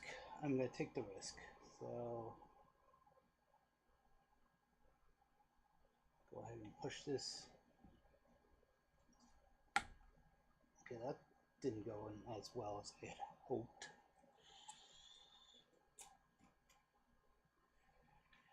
And I just realized that I need a longer cable. Or, yep, I need a longer cable. So I'll have to grab my USB extension cable, which is running over here. And like everything else is very conspicuously connected. Almost killed the live stream.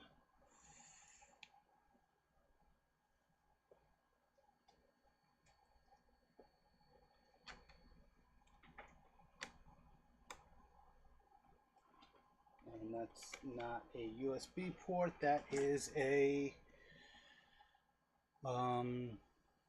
something else, HDMI port. So go ahead and connect this, and that is a good sign that the display came on.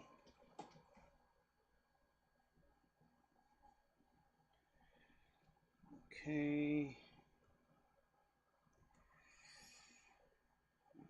Let's go ahead and open the terminal.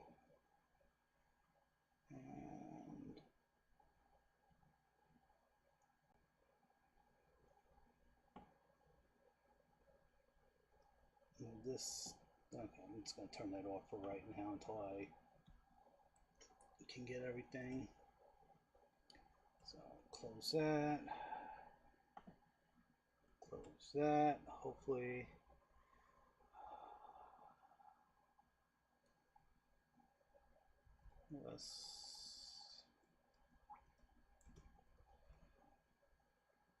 Okay, so I can copy. It's waiting for that file, which I can't remember where I put it. Give me a second.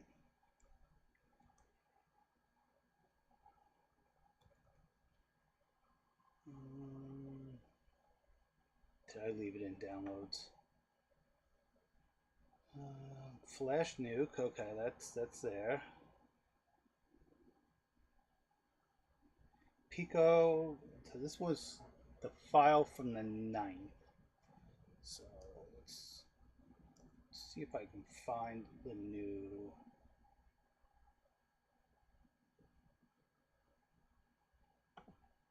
New file.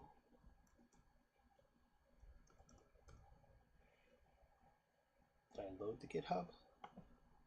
Nope, I did not load the GitHub. You can check it on the GitHub. It says it's somewhere.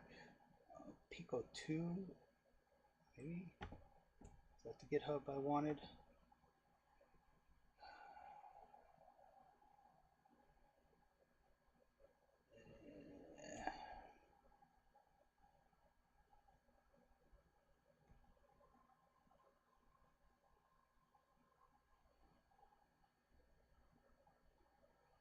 Okay, so there's a new release yesterday.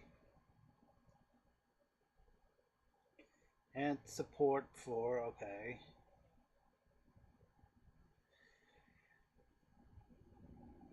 I don't think this is the file. No, this is the Pico 2 file. Raspberry Pi. Firmware. This is the Raspberry Pi firmware. Nope.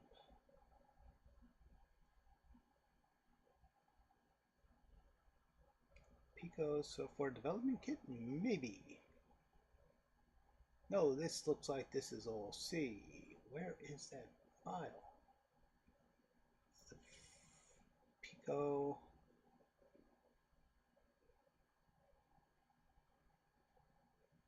Linux. USB boot. Pico VS Code.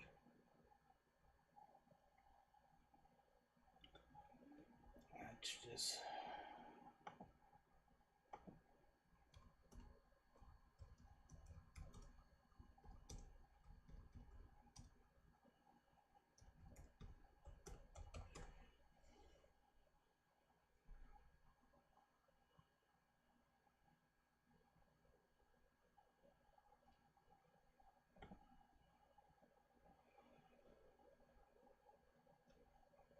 this is the same documentation I've been looking at. Yeah. UF2.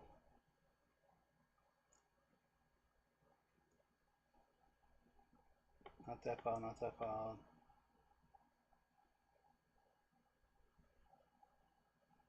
Yeah, this is the... That's the reset the flash memory.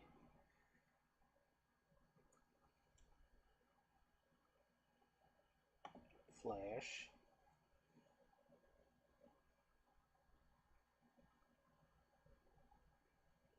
I can't remember where I found this file. It's only 5 days old, so I am just going to copy the file into the Pico.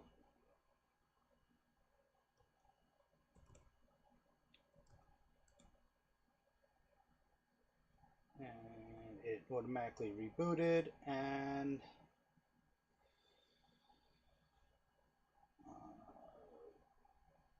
of course I don't have it on.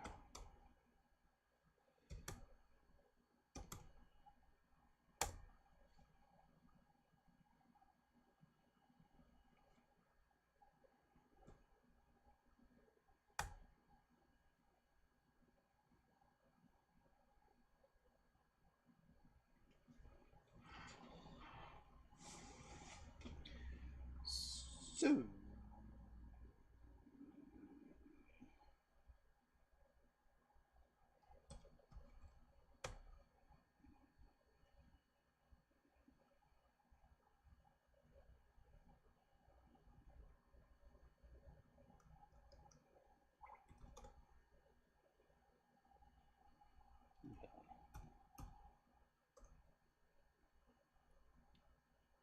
okay, so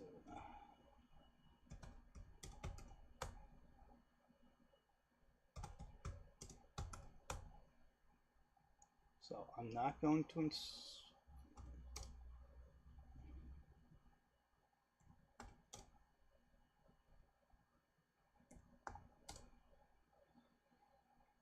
time machine and display. Those should all be fine.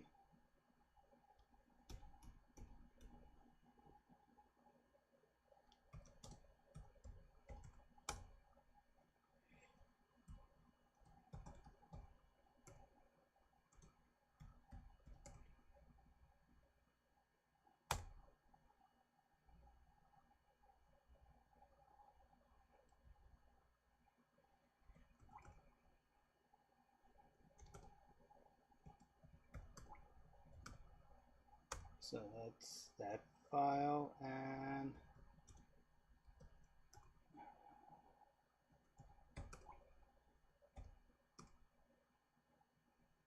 that's that file.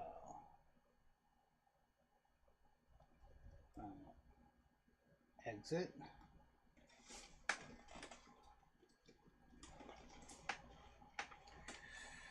Go back to the video. Okay. Make this bigger. Oh, I didn't show you what I did. Sorry about that.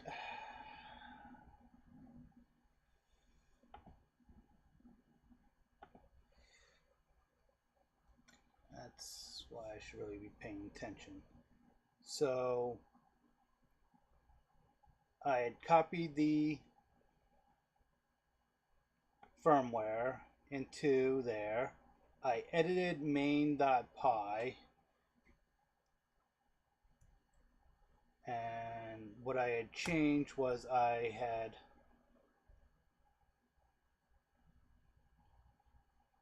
got rid of these, or I brain fart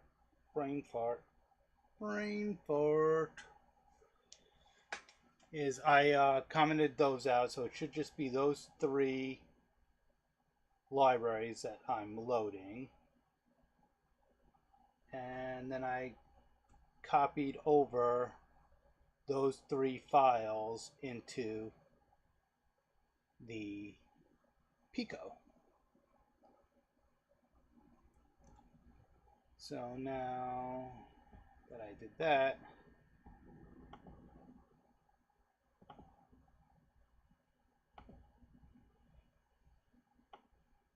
I'm going to get it so display kind of looks, it's a little bright, but what I'm going to do is I'm going to, and I did not add a try catch block, so this may or may not work. So disconnected the USB cable, reconnected it, and nothing.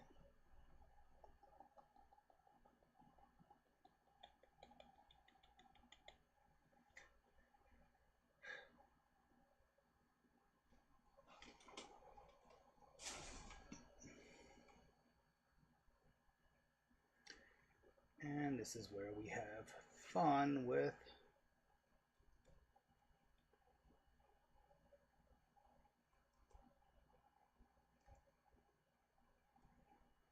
okay, so resize this video again.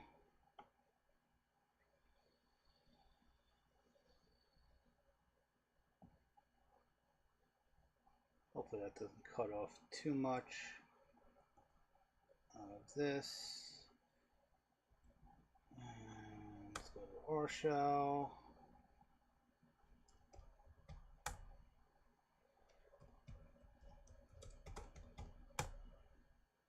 Okay, I can't import main.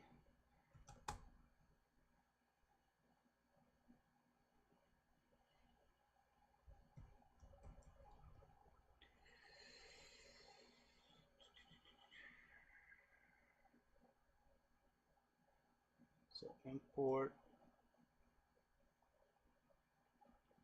1602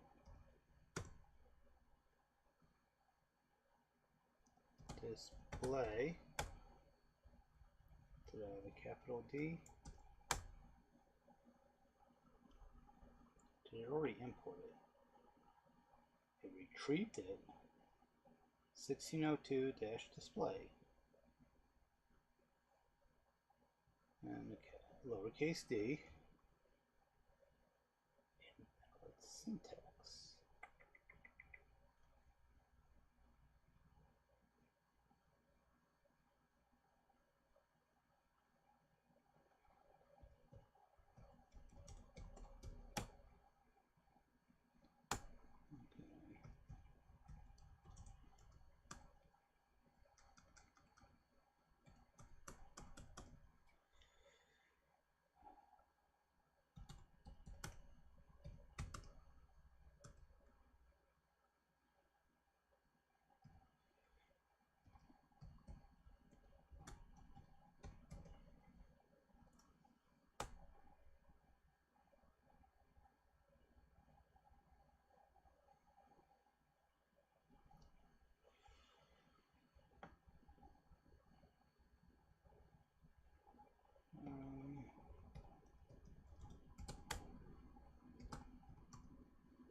Okay, those files are in there.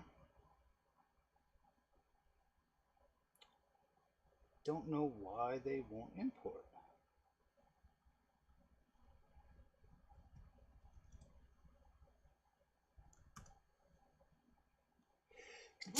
Excuse me.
Okay, I'm going to throw this into a try block. Try.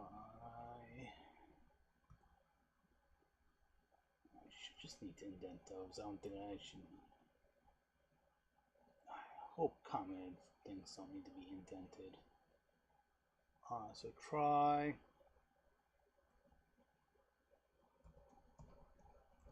Accept.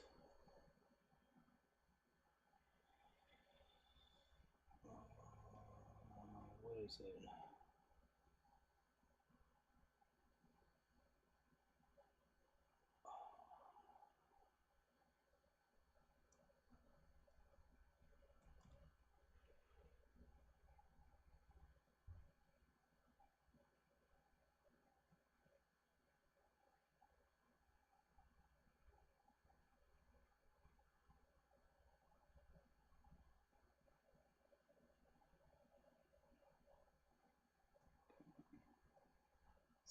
$16.02.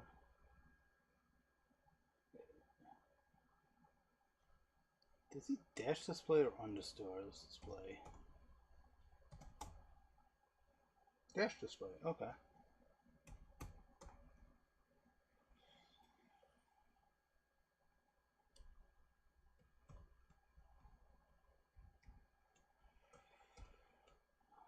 What was the other function that I created? And it may have been as a class. So message, then print message, pro string.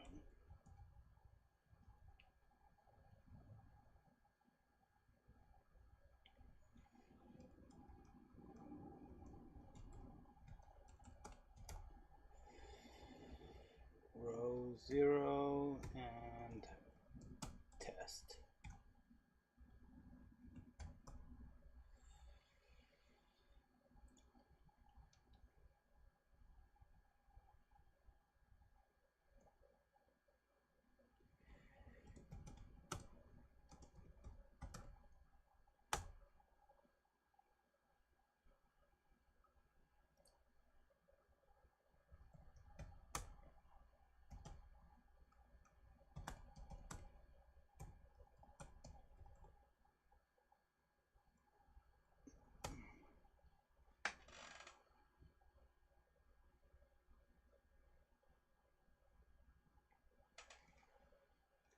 Definitely doing something wrong.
do I not have?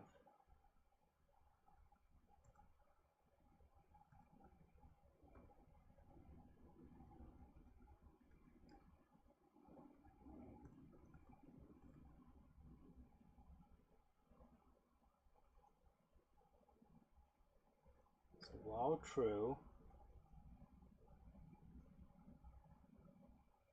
try that.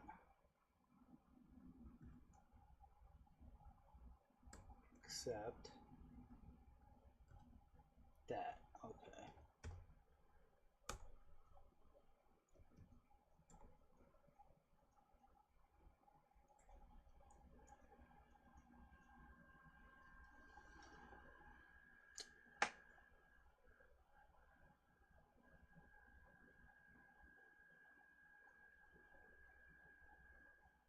Did I break something?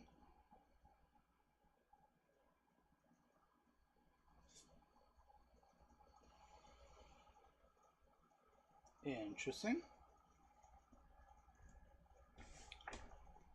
I may have to nuke this. Good thing I didn't do all the coding on the board.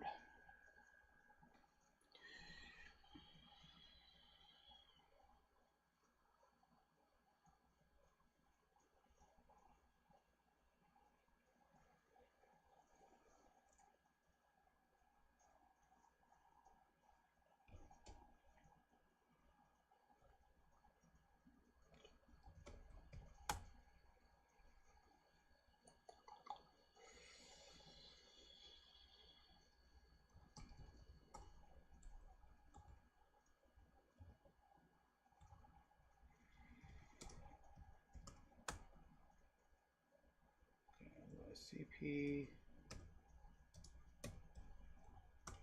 high board.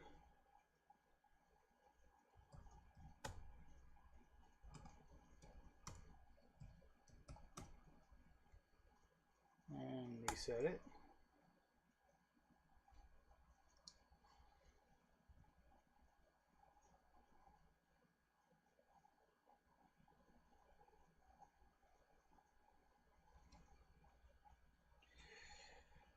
And exit. And cat / dev /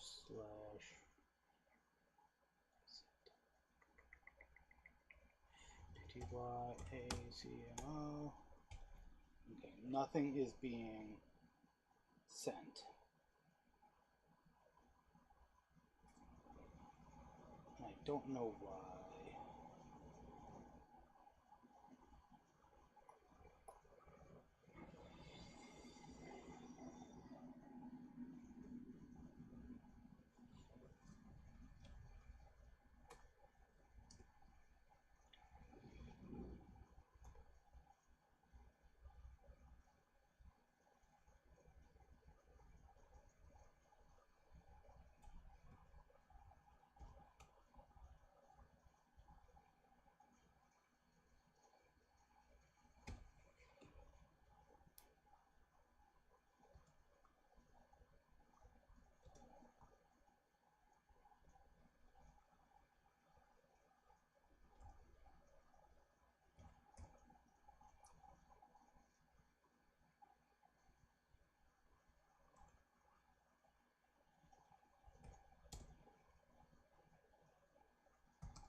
Maybe it's something actually in the import of that file that went awry.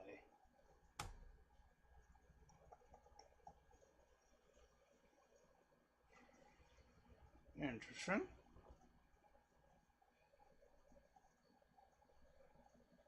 Okay.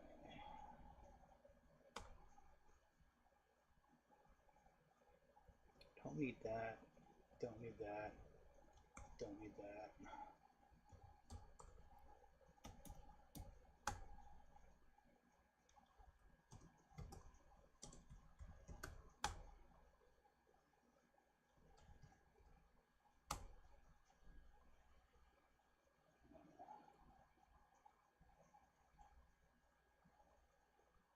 Nothing there. Put it back in. Boot it up. Okay, so hello one is printing now. Okay. So Control C. Don't tell me R shell isn't going to work now because I copied that file.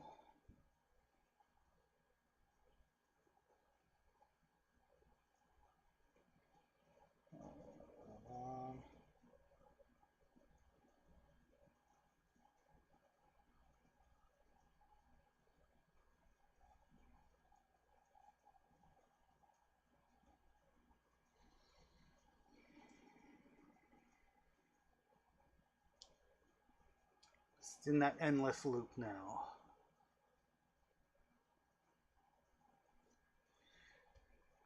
See.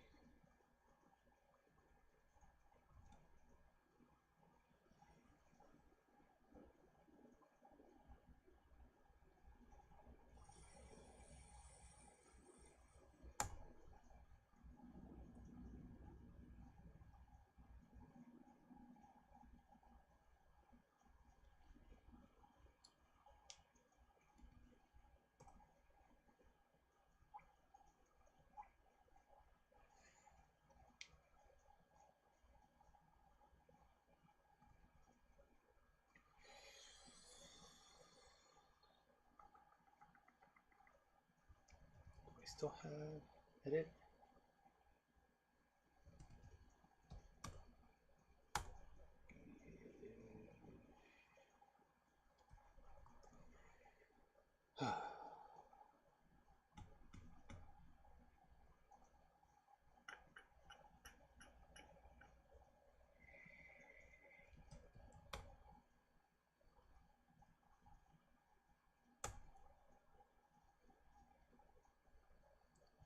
Try to import that again.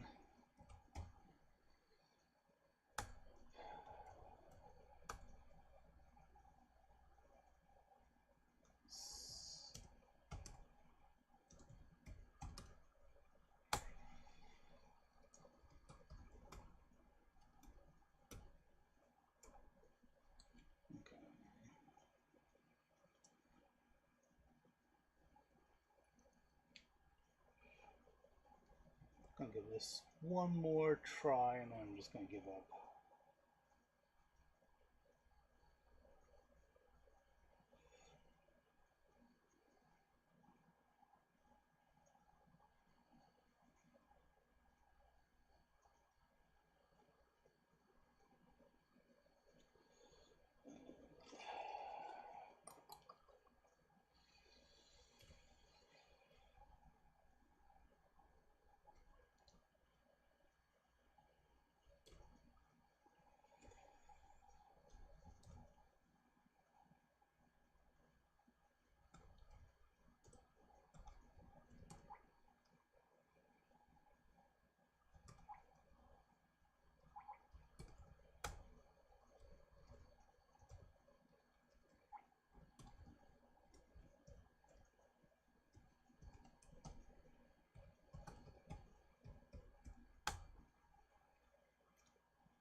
Oh, so I'm not in our show.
And let's see what happens in 4, 3, 2, 1. Okay, so now it just crashes there. Huh.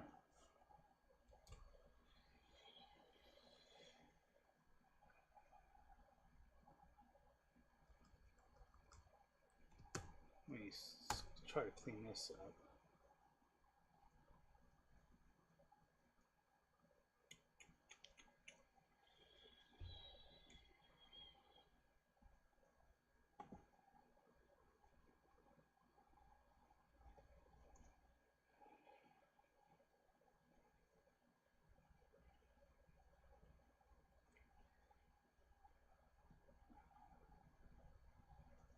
Okay, I may need to define a class.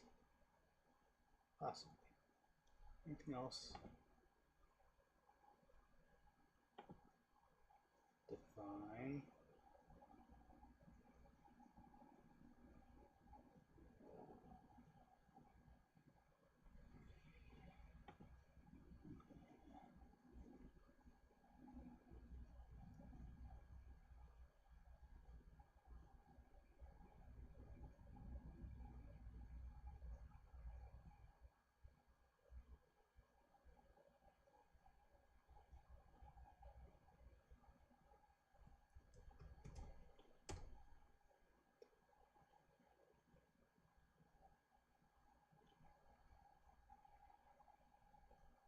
MSG.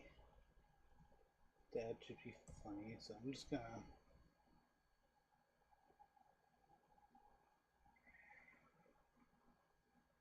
X, Y.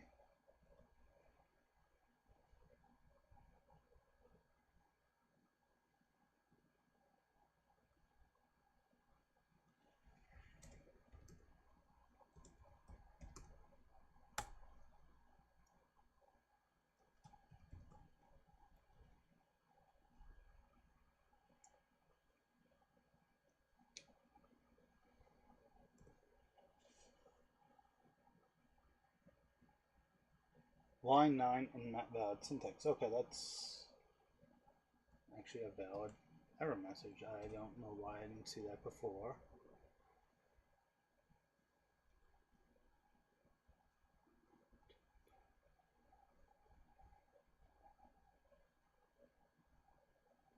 Import that.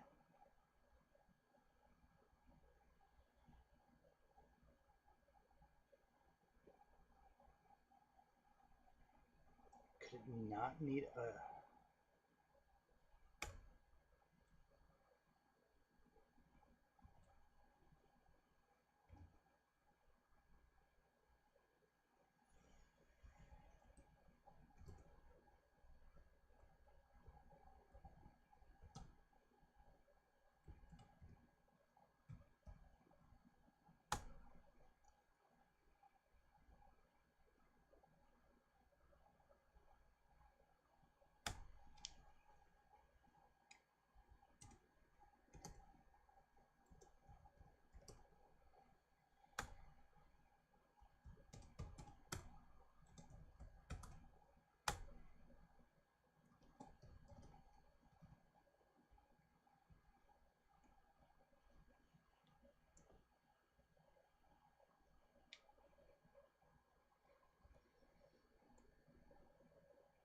Line 9.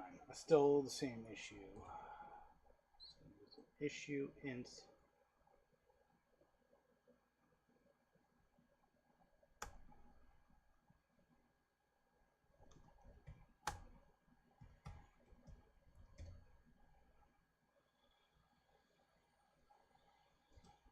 LCD 1602. That loaded fine. Load main. Invalid syntax. Load. Icon. 1602 display. Invalid syntax. But where?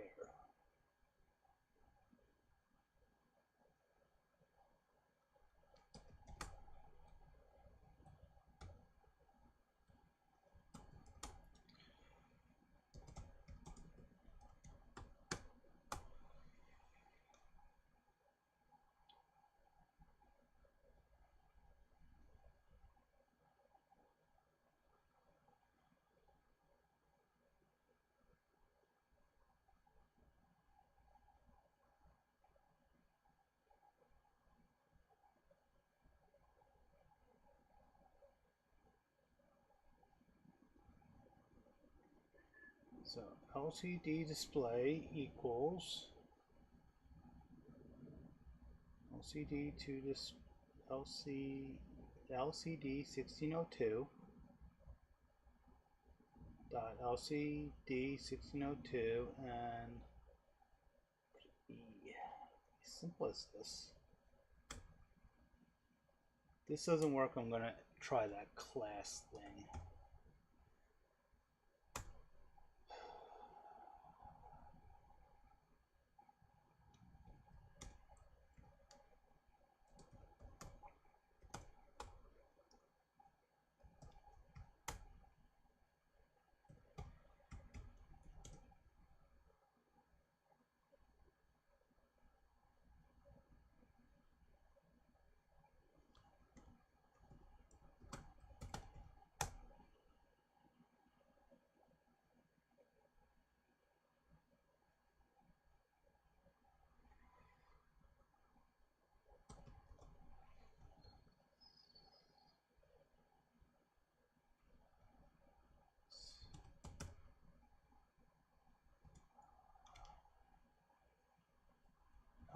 LCCDD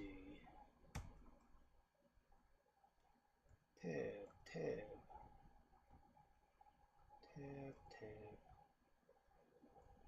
tab tab tab tab tab tab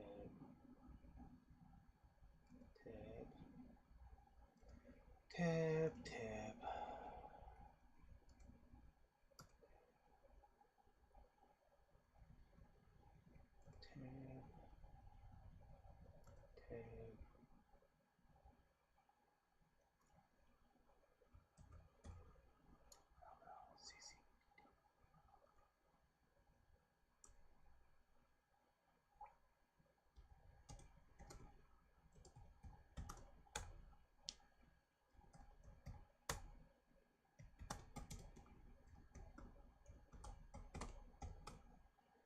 Okay, still syntax errors.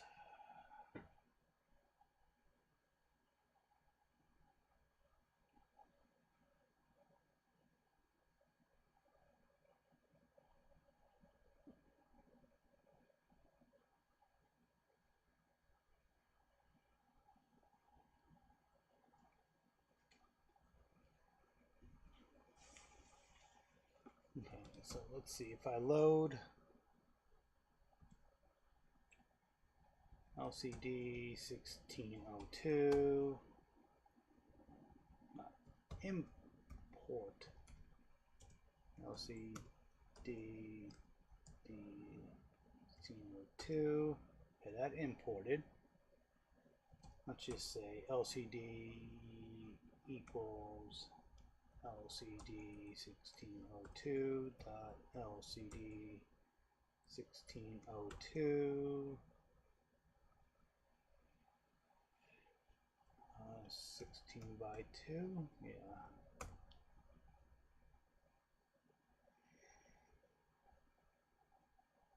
Why did that give an error?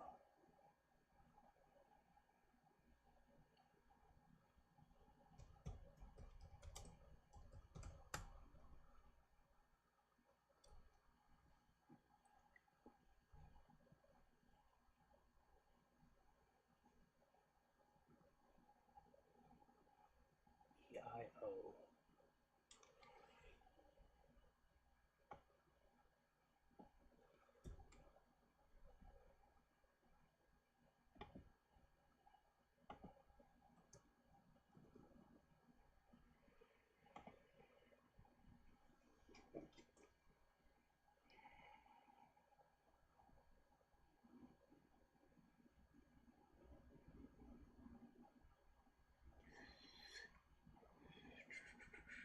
Yeah, I think I'm just gonna end it, the live stream here, and I'm going to play with this at another time.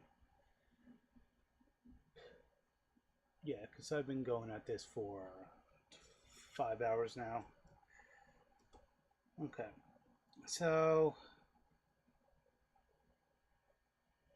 If anyone has any ideas, go ahead and leave them in comments at this point because the chat is about to end. Thank you for watching. You have